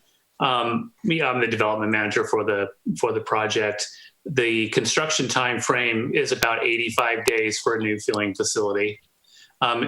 Actual conversion to another use, that's not something that we have done in the past, but conversion, decommissioning of the facility, as Sean pointed out, is dependent on a number of factors, but 60 to 90 days is certainly doable. So it's not a permanent structure that that can't be transitioned into something else, whether it's just the parking field again or into another use. Okay. And then you sent a survey to the full council. Can you describe what that survey is and how many people signed it? That was a petition to our membership looking for support for the project that was signed by over 2,700 of our members over the last several days in support of the project. That was at the business center, so primarily small business owners in the community that are looking forward to the fueling facility at the business center. Okay. And then on average, how cheap is your gas compared to a normal gas station? Well, it depends on a number of factors, but generally it's less expensive. Again, our credo is, high quality product at a fair price for our membership. So that's our drive to provide that at a fair price. Okay. There is a website that actually tracks gas stations in each city, including Hayward. I think on average it was a little over 65 cents, which, was impressive. So my question to staff, if our city manager can answer this question, we previously talked about a moratorium on gas stations. And I know that it was discussed in the Sustainability Committee. Can you share a little bit about what the status is with that? And unfortunately, I was not at the Sustainability Committee last night, so maybe one of your colleagues who was there last night can discuss what the committee ultimately recommended, or Director Amiri can share that, perhaps. Director Amiri? So we had a conversation about it, and we received direction that council should consider establishing a policy of limiting the number of gas stations. And when there is a gas station that by zoning ordinance may be eligible for going ahead with construction, that should be referred to Planning Commission and City Council for review in the future. So we are working on something like that, a resolution like that, to bring to council in the near future. All right. Thank you, Director Amiri. Thank you, Mayor. Can I interject as well? Director Mary, one other component was also there was direction to have the project vetted through the Economic Development Committee as well. That is correct. He directed staff to create this resolution with these parameters that would come back to the full council. Can I ask a clarifying question, Councilmember Marquez? You're talking about it coming back to the Economic Development Committee if it's another gas station potentially? Yeah, the first step would be staff developing a resolution that would come to the council to adopt. But part of that resolution was a two-step process that it be vetted through the Economic Development Committee. And we also said a strong preference to no longer administratively approve these projects, that they have to go to the Planning Commission and prior to the Planning Commission Economic Development Committee. Good stuff. Thank you. Okay. Councilmember Mendel. Thank you. So some questions for staff. So this is not a conditional use permit. It's a PD zone change to allow this use. Is there also a CUP or an AUP that would need to be approved later, or is that all bundled in here? Explain to me the mechanics of this approval. Yes. So this is an existing planned development zoning district that was created earlier in the 90s or 80s when Price Club was created, that allowed for that development. So within that, it has its own zoning allowances. So what we're doing today with the planned development modification would be both allowing the land use within this existing planned development zoning district as well as the development. So they'd be concurrent. So to answer your question, this application would not have to follow up or return with a administrative or conditional use permit. Okay. And then, so then it's allowed within the zone. So I guess I missed the last meeting. I apologize to everyone for that. I actually wish I'd been here at the time. I had a family vacation that I was not about to miss. So let's say that it's approved, and the gas station is built, it opens, and then 6 months later, for some inexplicable reason, Costco decides to close the business center. Would the gas station be allowed to remain open, or is it tied to the business center, the retail storefront? I think right now it could potentially operate separately. I believe based on conversations with Sean and Costco members, they would probably in their own best interest close it down and decommission that gas facility, but I would defer that question to them. No. I'm asking, I'm not interested in what Costco would be likely to do. I'm asking, I am interested, but what I'm asking is what would be allowed from the PD zoning perspective. If the store closed, is there anything that would require the gas station to also close? At this moment, with the current conditions, no. I think they could operate independently, but should the council want to add a condition to stipulate such standard, that could be included. Okay. And if we wanted to add such a condition, could we impose it unilaterally, or would we need to get the Costco folks here to agree to such a condition that tied the two uses together? I might lean on folks from the city attorney's office to help me out with that question, but yeah, thank you. Yes, Councilmember Mendel. it's always great to have the applicant agree to a condition, but the council does have the authority to impose that condition unilaterally. Okay.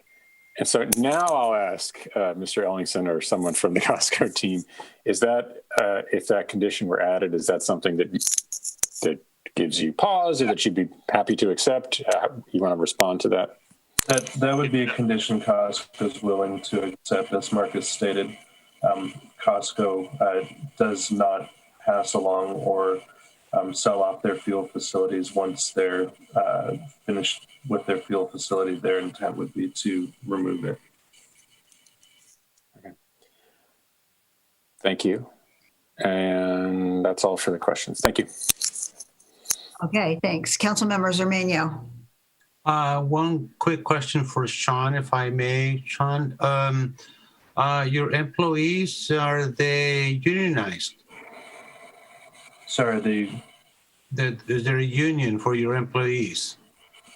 No, there's not a union for employees. No? Okay. Price Club used to have a union.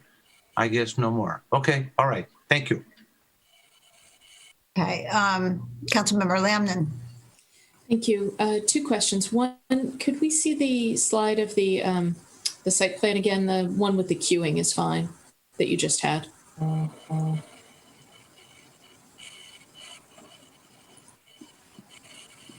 Great. Thank you. Whoop. Thank you. So would you please, with whoever's got the cursor, show us where the exit, how the exit works when people are leaving the gas station? They go out the back, and then what happens?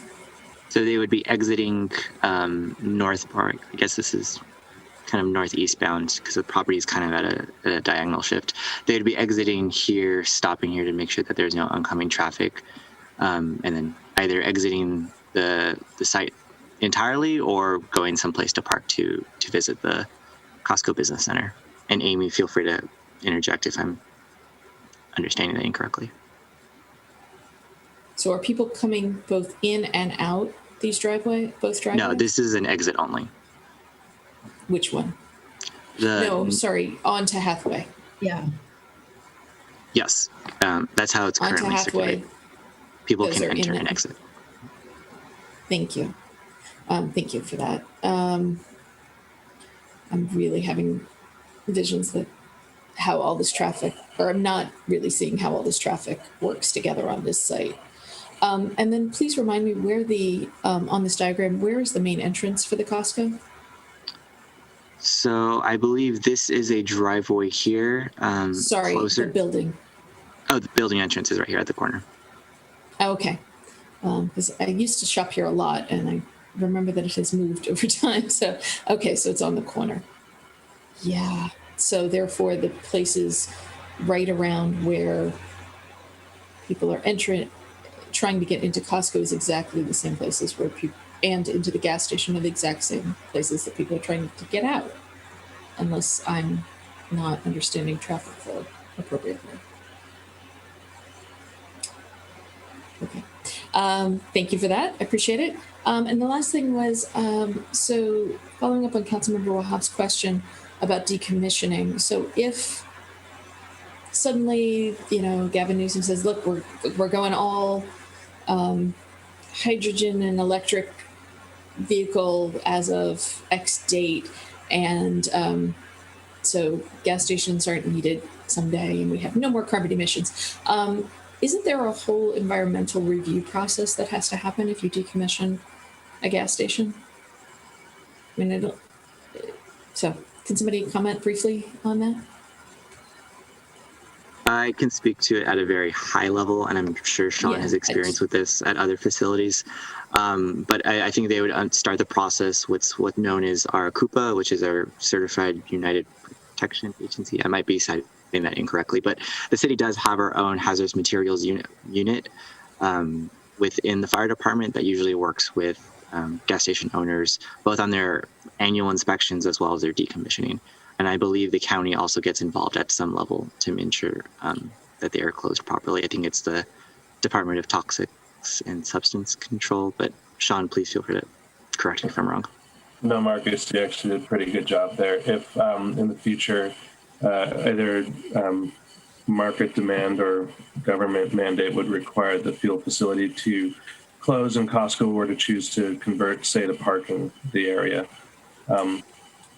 to remove the fuel facility, there would be required permits, both air for demolition, but then also, as Marcus stated, for tank removal through the Coupa, and that would require a very thorough testing regime for the area underneath the piping, the tanks, the dispensers, all for the purpose of reporting soil conditions. And there's also a number of steps and rules required for the actual removal of the tanks themselves. So it's a well understood process that's tightly controlled. Thank you. That makes a lot of sense. Thank you, Mayor. Thank you for the information. Sorry. Thank you.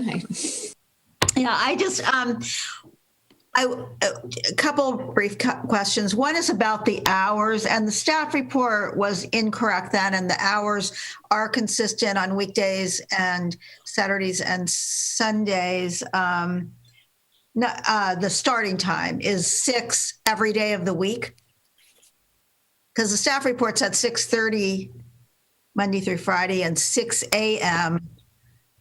Saturday and Sunday. I believe we just wanted to provide consistency and some flexibility starting at 6 a.m. so it was consistent across the board. Okay, that was going to be one of my questions. Why not consistency? The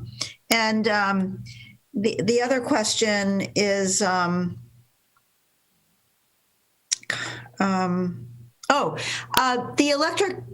vehicle charging stations. I thought I recalled that there were more. More in the previously when we had it last summer. Is that true, or is that the same? Is that the same number? 10.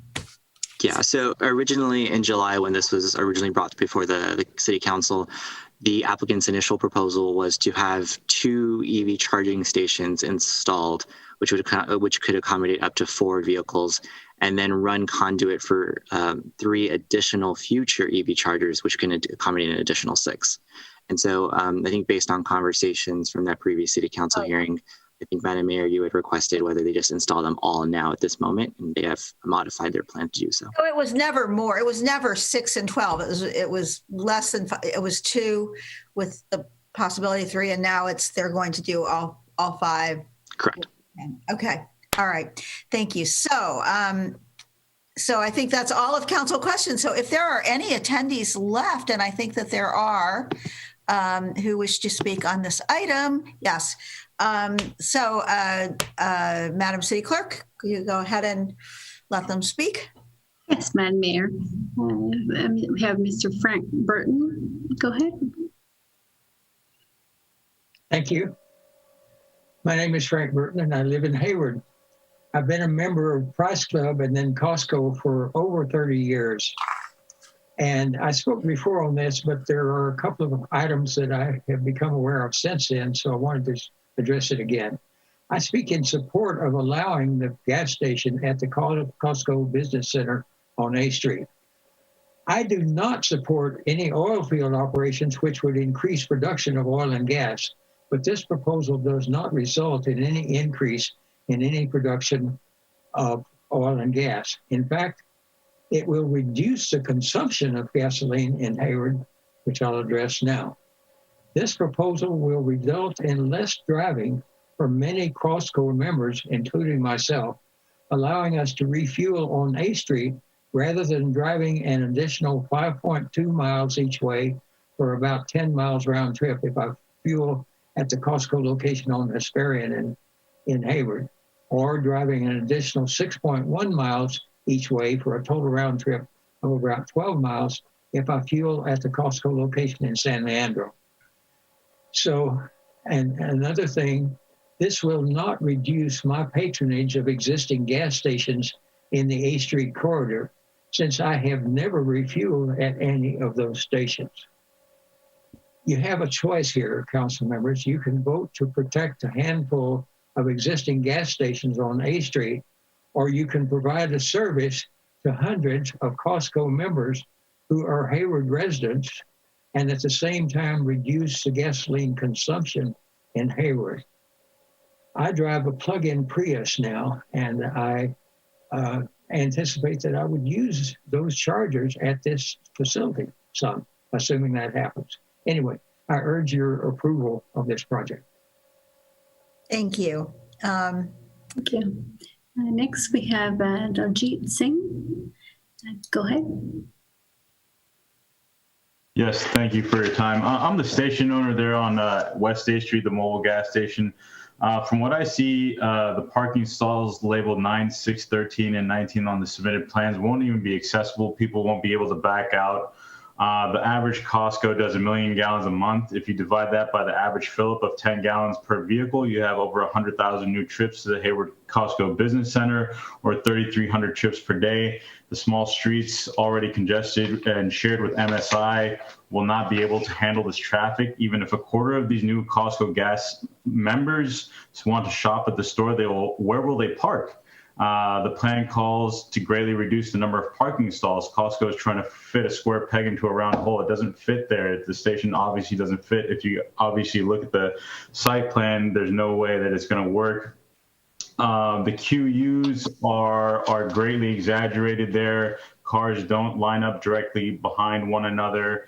There's just not enough space. Along with all of the MSI delivery trucks, shares the same lot with Costco, along with the Costco delivery trucks. Those are 18-wheelers, and you're going to have such a horrible traffic issue there on that street, on that lot in particular, when you have multiple 18-wheelers on the same lot as now possibly over 1,000 cars. It's just not going to make sense.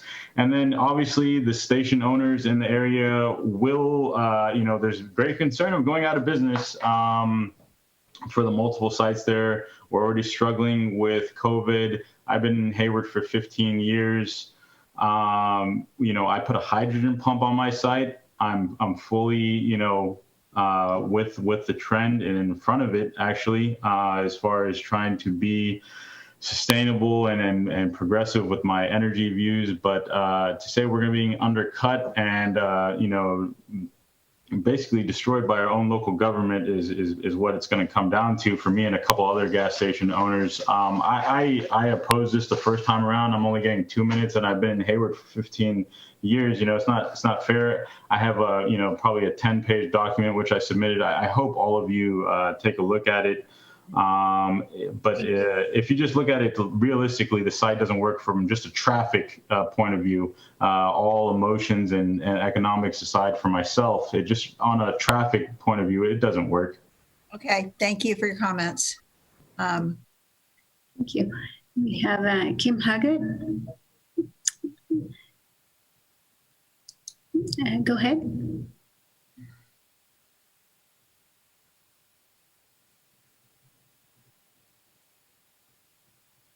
Okay, I also had this.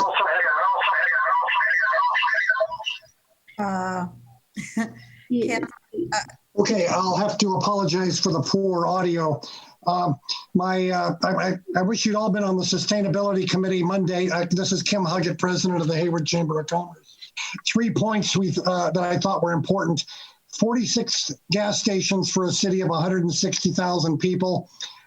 Alex and Mary said about 15 of those were mom and pop operations that might fold when new technology regulations are applied in coming years. And third, there has been just one application for a gas station in the city of Hayward in the last 10 years, and that was Costco Wholesale on Hesperian. So there's not a backlog of interest or applications for gas stations in Hayward. In addition, MS International, the direct neighbor to the north, is very excited about this project. They are very much in favor of it. Extra space storage, which is going to be 118,000 square foot small storage unit, is also in favor. I just talked to them today. They're 30% of their business will be small businesses, and they know that's Costco's sweet spot. My letter wasn't in tonight's packet, but just to summarize, The discount gas in a blue-collar city is a plus. And despite our environmental goals, the internal combustion engine is going to be with us for a while. In fact, Hayward just had a major auto dealership change hands. Another one will soon be under construction. Our 2 auto auctions do big business here. However, as California moves towards vehicles less reliant on gasoline, it'll need fueling stations until we get there. And so much the better if they're the type proposed for our Costco Business Center. Thank you. Thank you. And next we have Oscar Q. Go ahead. Madam Mayor, council members, good evening. I'm Oscar Kiambao. I'm a gas station owner. And just like to reiterate the notion that there's so many gas stations in Hayward. The market is so saturated. And I mean, we don't need another monstrous Costco gas station when the market is already saturated. Like it's not enough. The first Costco in Esperion Boulevard have sucked more than half of our volume because it prices its gas below our cost, as it can command its buying price from the big oil companies. We squeeze us out of the market in return. That's why we pay full price. It's an unfair competition.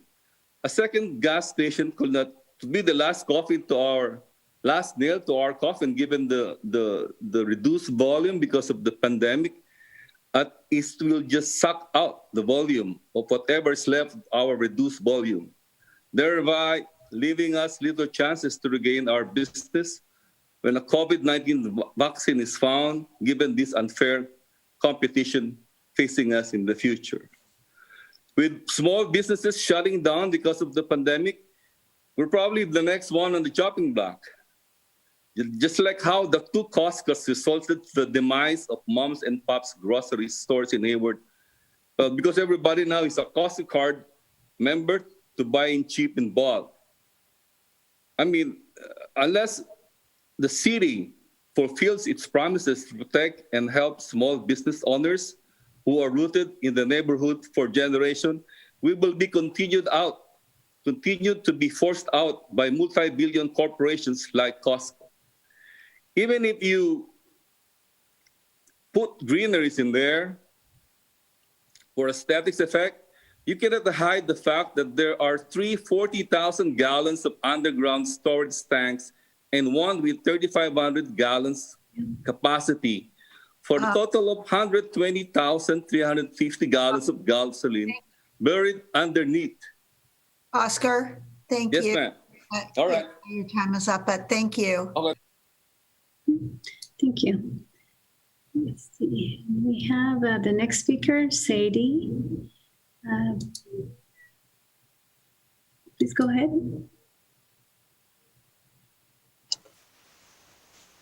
Good evening.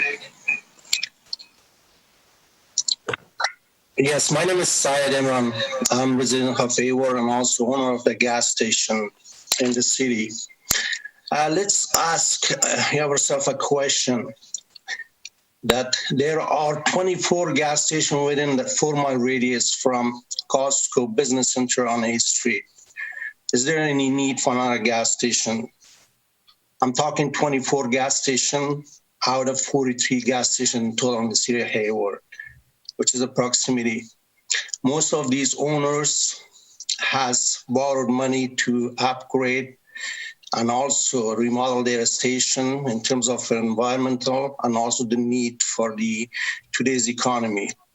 And this Costco Business Center with a gas station gonna affect all those 24 gas stations within proximity of that.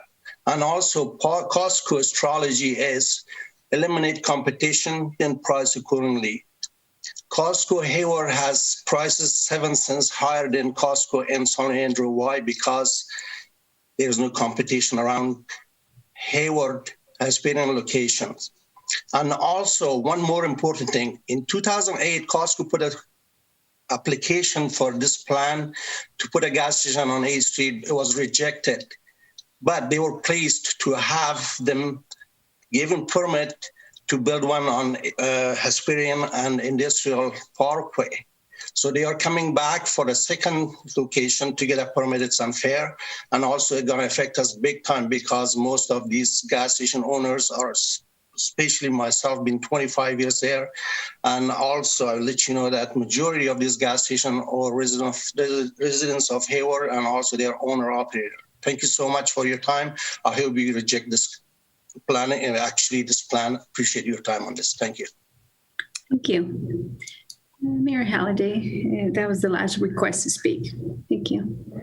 All right, thank you. So let's go to Councilmember Salinas. Thank you. I wanted to thank Costco for coming this evening and of course staying until midnight. I just want to make a couple of points. One is, this has come to the Planning Commission, and the Planning Commission rejected it.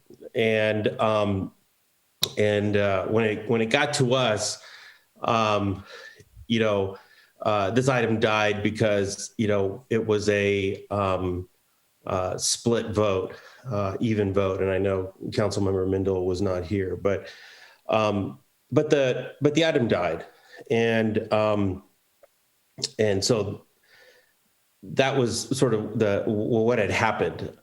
But the case that I made the evening that we deliberated this was that one is on one side of A Street, and even what we just did an item ago, a little while ago, we cannot pass a climate action plan and support the principles of a climate action plan. And then on the other hand, on the other side of A Street, approve a gas station. And so I think that is, this gas station is, in direct contradiction to the path I hope we want to take, and the path that I've certainly been on for a long time.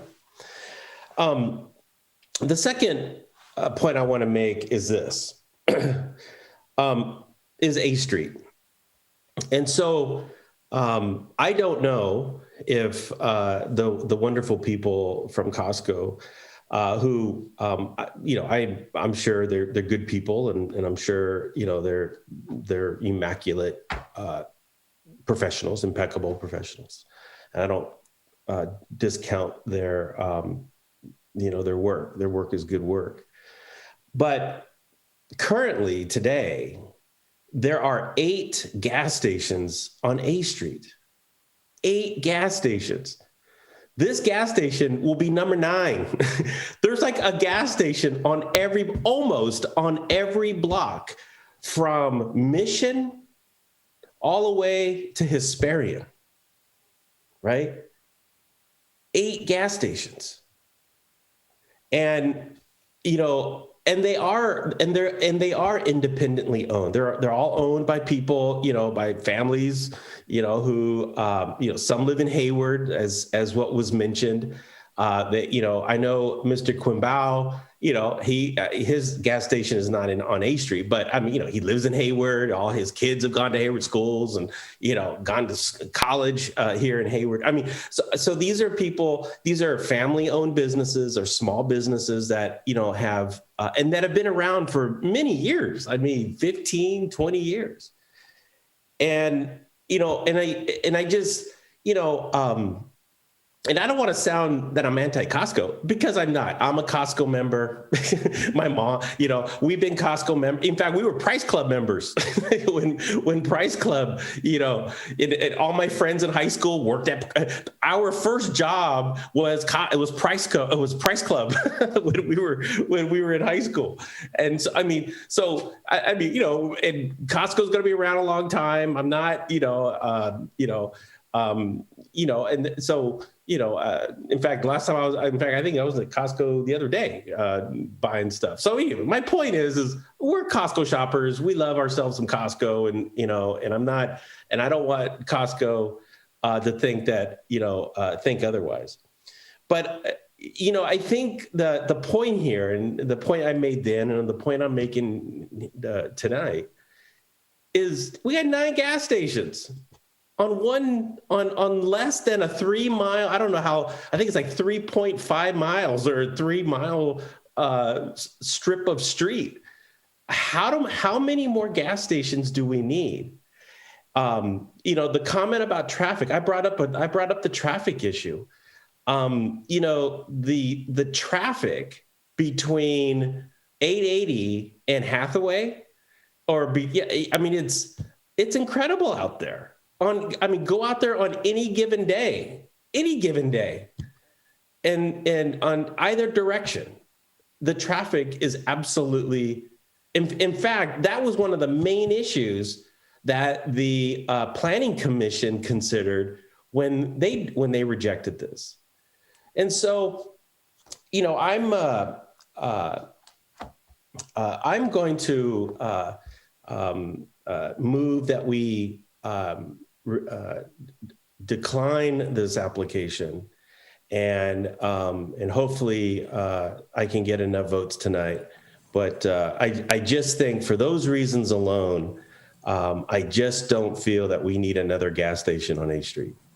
Okay, so you have moved to deny the request. So is there a second to that motion? Sure. I'll Okay. second that. Councilmember Lamnon. Thank you. Yes, I concur, Mark, with your comments as I did the last time we talked about this. And I apologize if I came off as flippant. I'm a little bit tired earlier. I just genuinely can't see how the traffic flow works on the site, in addition to the impacts that Councilmember Salinas just mentioned to a beleaguered part of our community. I'm not willing to trade off the convenience. Clearly, this is economically viable for Costco, and clearly members would like to see it. And I don't diminish the role of members or the voices of our Hayward members, but I also can't diminish our climate action goals or our commitment to support small business. And unfortunately, I can't do everything in one action. So I'm going to default, or I'm going to land on the side of small business and the environment in this. And so I will support, and I think the motion is that we ask staff to create findings for denial, but I defer to city staff on what the actual language is. It may be exactly as Councilmember Salinas said it.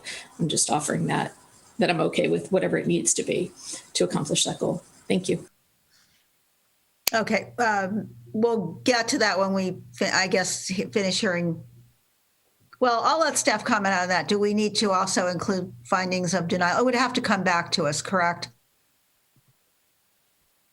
Yes. Yeah. That's Joe. correct. Mm-hmm. With finding. Okay. All right. So that would be the motion, to have staff come back with the findings for denial. Okay. Councilmember Zermano. So let's see, I have 3 comments as to why I'll not support the motion. First one, the clientele of Costco is different than the clientele of my local Valero gasoline station at Alden Gate and at Hesperian, because at Alden Gate and Hesperian, I can stop by, get a Snickers, get a Dr. Pepper, get a lottery ticket. That's something that I cannot do at Costco when I go out there. Sometimes we gas up at Industrial and Hesperian, but often not. Normally we gas up at our local gasoline station. So that clientele is different than the clientele that goes to Costco. The Costco that they're trying to serve at that particular corner are the business owners.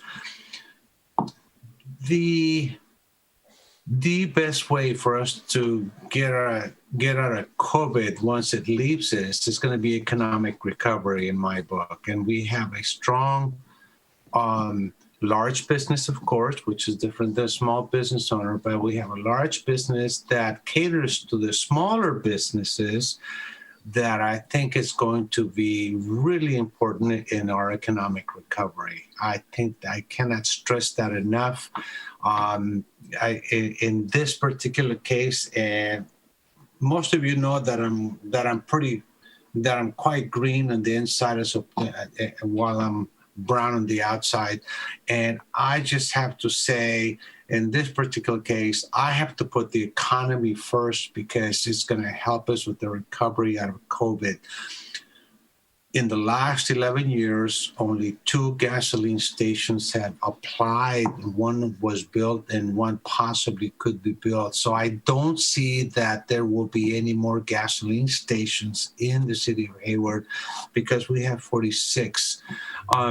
So in my mind, in this particular case, the economy outweighs the green aspect of another gasoline station or explosion of gasoline stations. I think that the traffic will solve itself. These folks have gone out and actually put in more electric stations. So too bad we don't have any substitute motions, and I would make one. So I will be against it. And I hoping the rest of my colleagues will also be against this particular motion. Thank you. Well, none of them actually want to talk about that. So I guess we'll take this to a vote with a motion, unless somebody wants to punch in and ask to speak. Nope, not seeing that happen. So,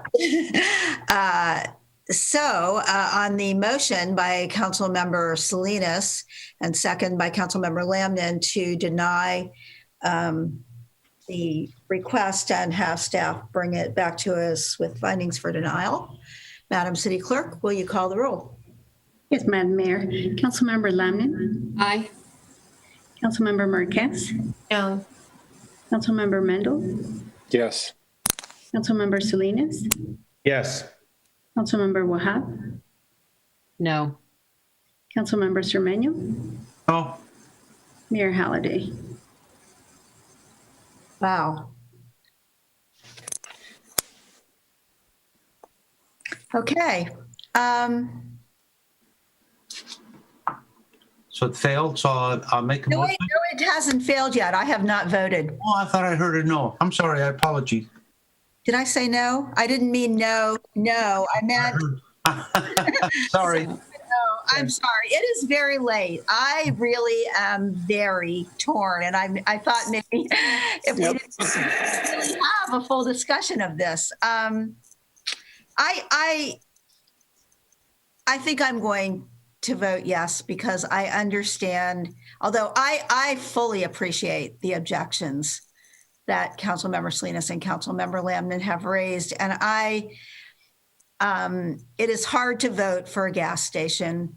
And I think that it's true that this is squeezing something on a piece of property that is maybe not suitable for it. However, on the greenhouse gas emission side, and, I think the point was made that, I do think people drive around to find, we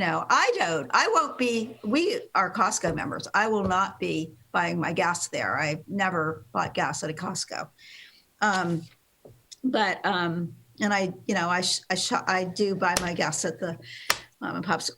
But based on the amount of gas that I have bought in the last 7 months, I can understand that gas stations throughout our city must be struggling because people haven't been driving as much. However, they're going to be. They are starting to, and there will be a market. But Costco has been a big contributor to our economy.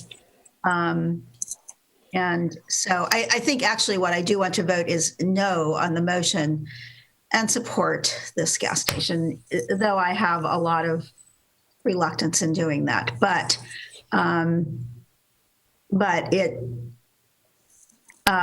we need to recover from COVID as well. This is a strong and very contributing business in our community.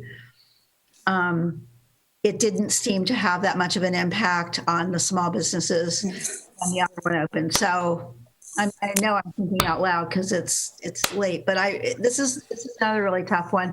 But I will join join the other members who have voted no on this proposal. And that means the proposal fails. So does anybody want to make another motion? I move as per staff's recommendation. Is there a second to that motion? I'll second, Mayor, but ask the maker of the motion if we could include what Councilmember Mendel was asking about earlier, and Costco was in agreement that should the business center close down, then the operations of the gas facility will also have to close down. So staff, is that clear? Well, first, does the maker accept that added condition of approval? Yes. Thank you. And staff, is that clear, or do I need to reword that language? No, that's clear. That's clear.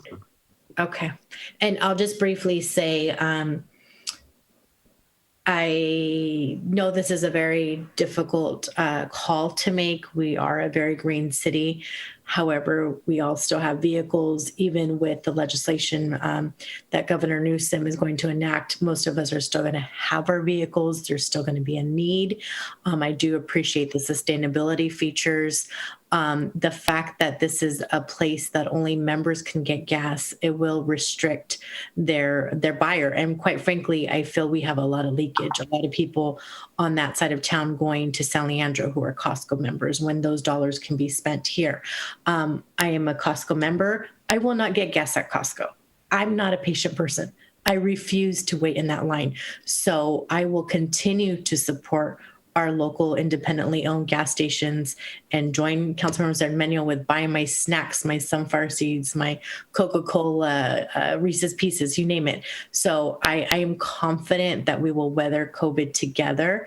And I don't feel that this is going to impact the small businesses. When I drive up A Street, I see young people using your gas stations. I don't see people that are necessarily members of Costco. I know, this is my preference, is to shop to get my gas at the local gas stations, and I'll continue to do that. I do appreciate Costco's patience. I know this was back and forth and it is a tough call, but I do appreciate the economic development component of Costco. I didn't get into it earlier. I want to disclose I've met with representatives from Costco and really, really impressed with their livable wages, their medical benefits. They're a huge entity in our community, and I want to do what I can to retain them because they're an excellent employer. I would strongly encourage them to be more active. I did ask for their list of charitable entities that they donate to, and it's impressive. We appreciate the support, but I really am looking at Costco to do more. Specifically, would love to see you partner with our Hayward Relief Program. That's not going to be contingent on my vote. Just would love to see more of an investment specifically to the needs of our Hayward community. Thank you. Okay, thank you. Councilmember Mendel.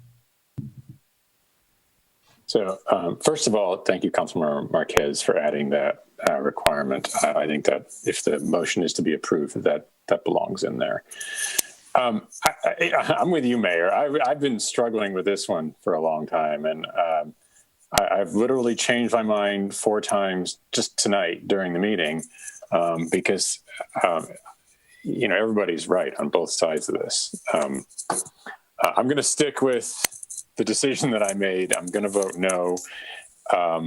But it's nothing against Costco. I'm a member. I go there. I won't buy gas there. I hate it staying in that line. So I'm with you, Lisa.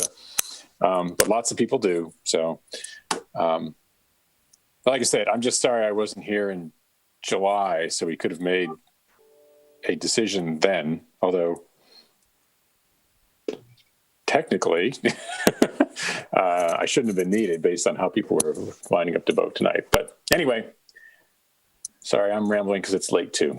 I'll stop there. Thank you. All right. Thank you. Councilmember Salinas. Last word. Yeah, I just want to say thank you. And, I'm disappointed that it failed, that my motion failed. We're talking about economic development, and, there's a lot of small business gas stations along this corridor, and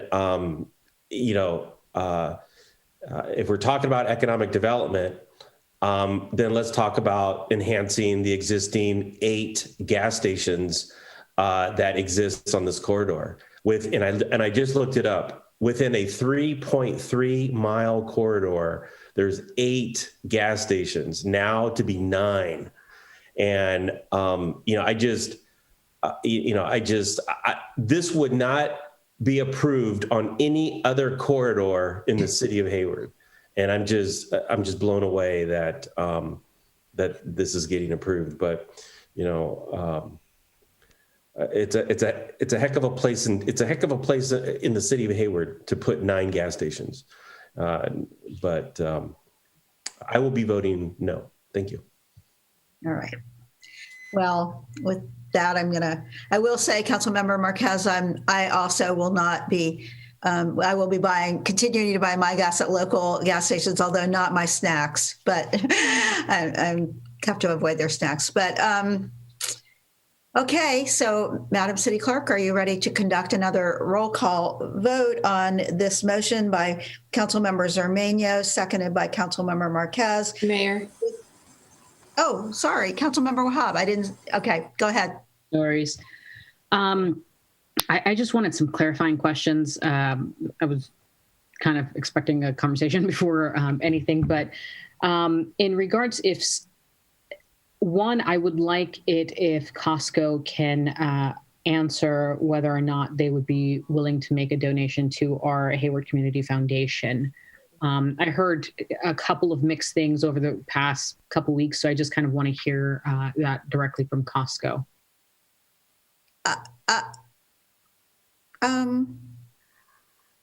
I want to hear from the city attorney whether that was an appropriate request to make at this time. I think the council, can't,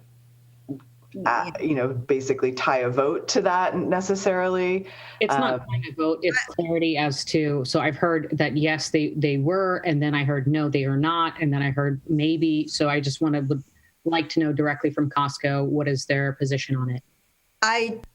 Mr. Brick, is there a problem with asking that question at this time? I mean, it can't be tied to the vote. That would be inappropriate. There's no nexus between that and what's being asked for today. Yeah, so I would encourage that to be an offline conversation. So I would next time like some clarity on that from our staff report, because again, I've heard it 3 different ways, so I don't really know. The next thing is also in regards to, just this in general. We had a number of individuals from the representing, let's say, environmentalists that have called in, have emailed us on an item regarding the East Bay community energy in regards to nuclear, non-nuclear. I have not received any correspondence on this particular item as anti-environment.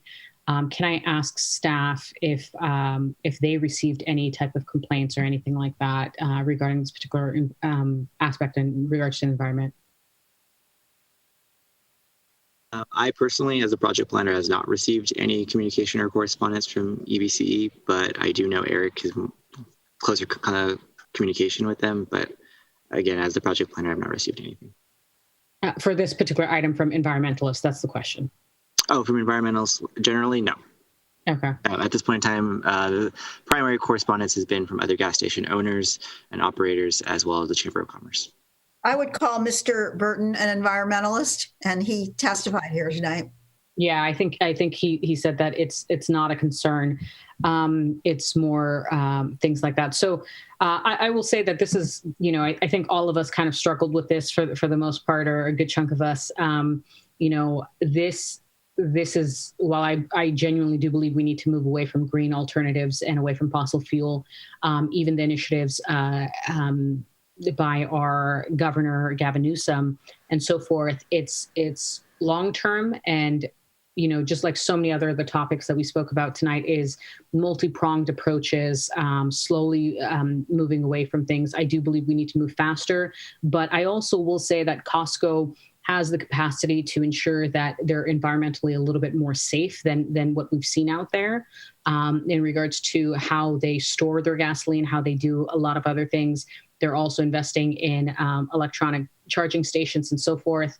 And I will also say that they can go electric pretty quickly compared to anybody else. So in regards to infrastructure, this is a decent bet. My question to the maker and the seconder is also, we are including the fact that we will be revisiting the moratorium, correct? Not in the, I don't know. It wasn't part of the motion. No. But just to clarify, though, the Sustainability Committee has already given that direction to staff. We were already working on that based on the direction from the and it's not a moratorium, it's a resolution. Right. Okay. Okay. I'm still torn in so many ways, so we'll see. All right, let me think about it in the next couple minutes. Okay, Madam City Clerk. Yes, Madam Mayor. Councilmember Lamnin. No. Councilmember Marquez. Yes. Councilmember Mendel. No. Councilmember Salinas. No. Councilmember Wahab. Yes. Councilmember Cermeño. Yes. Mayor Halliday. Yes. Well, that was a very tough issue for us, and I hope we're all still friends here. Good discussion, though, and thank you, everybody, and thank you, Costco, for being here and hanging with us to this hour that is now past midnight. So we're going to move on to comments from our city manager. Very briefly, for those who are still listening, it is now Veterans Day because it is now Wednesday, and the city's COVID-19 testing site will be closed on Wednesday, November 11th. So I just wanted to alert everyone to that, and will be reopened again on Thursday. All right, thank you. Council, not seeing questions raised. I want everyone to know that the city of Hayward has cut down on its greenhouse gas emissions by severely lowering the temperature in this building that I'm sitting in, which is why I've been sitting here sort of shaking all night. But and I'm sorry, I know it is late, but we are going to. Mayor, I have something real quick. Oh, I'm sorry. Council comments. Yes, Councilmember Marquez. I'll be brief. I don't want to violate anything, but if I could just strongly encourage staff to be creative to the extent that they can with the CSC meeting next week and the funding recommendation, as much as we can allocate the funds to go towards the housing units that were built before 1979. So I don't have a solution to that, but just really want to make sure that we truly are getting to those people that are most financial need and preventing displacement. Thank you. All right, thanks. Anyone else? Okay. I want to wish all the veterans a very, happy Veterans Day and thank them for their service. This year marked the 100th anniversary of women in this country getting the right to vote. And we missed out on being able to really properly celebrate that in August when the anniversary was, because of course we're all under these shelter-in-place orders.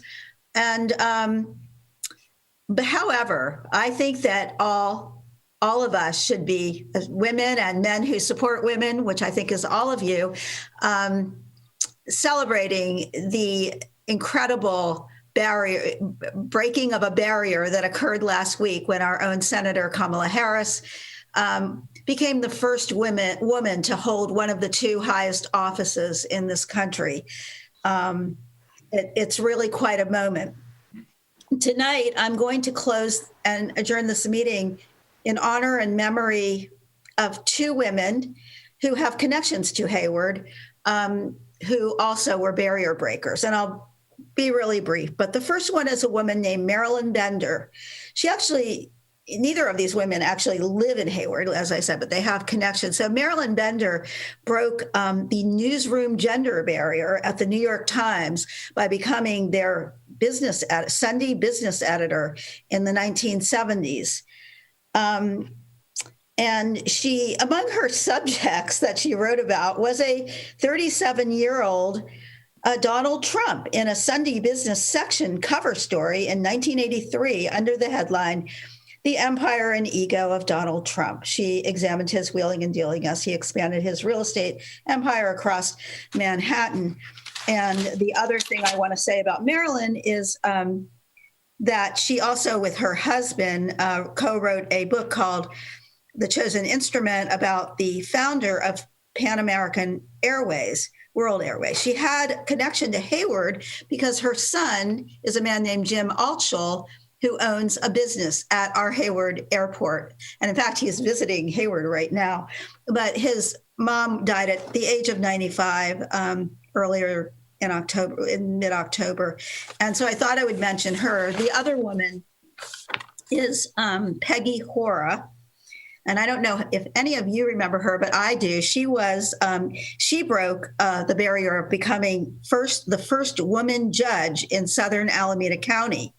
And she is also recognized as an innovator and founder of the drug treatment court program or court movement. And so she, I actually served on a jury in her courtroom one time many years ago. And she also passed away on October 31st. I am sorry neither of them got to see got to know that Kamala Harris broke that barrier that I talked about earlier, but both of them were barrier breakers in their own right, and I think we will miss them. And so in honor and memory, and we'll work with their families to perhaps plant a tree somewhere in their memory. So in honor and memory of Peggy Hora and Marilyn Bender, this meeting is adjourned. Thank you all.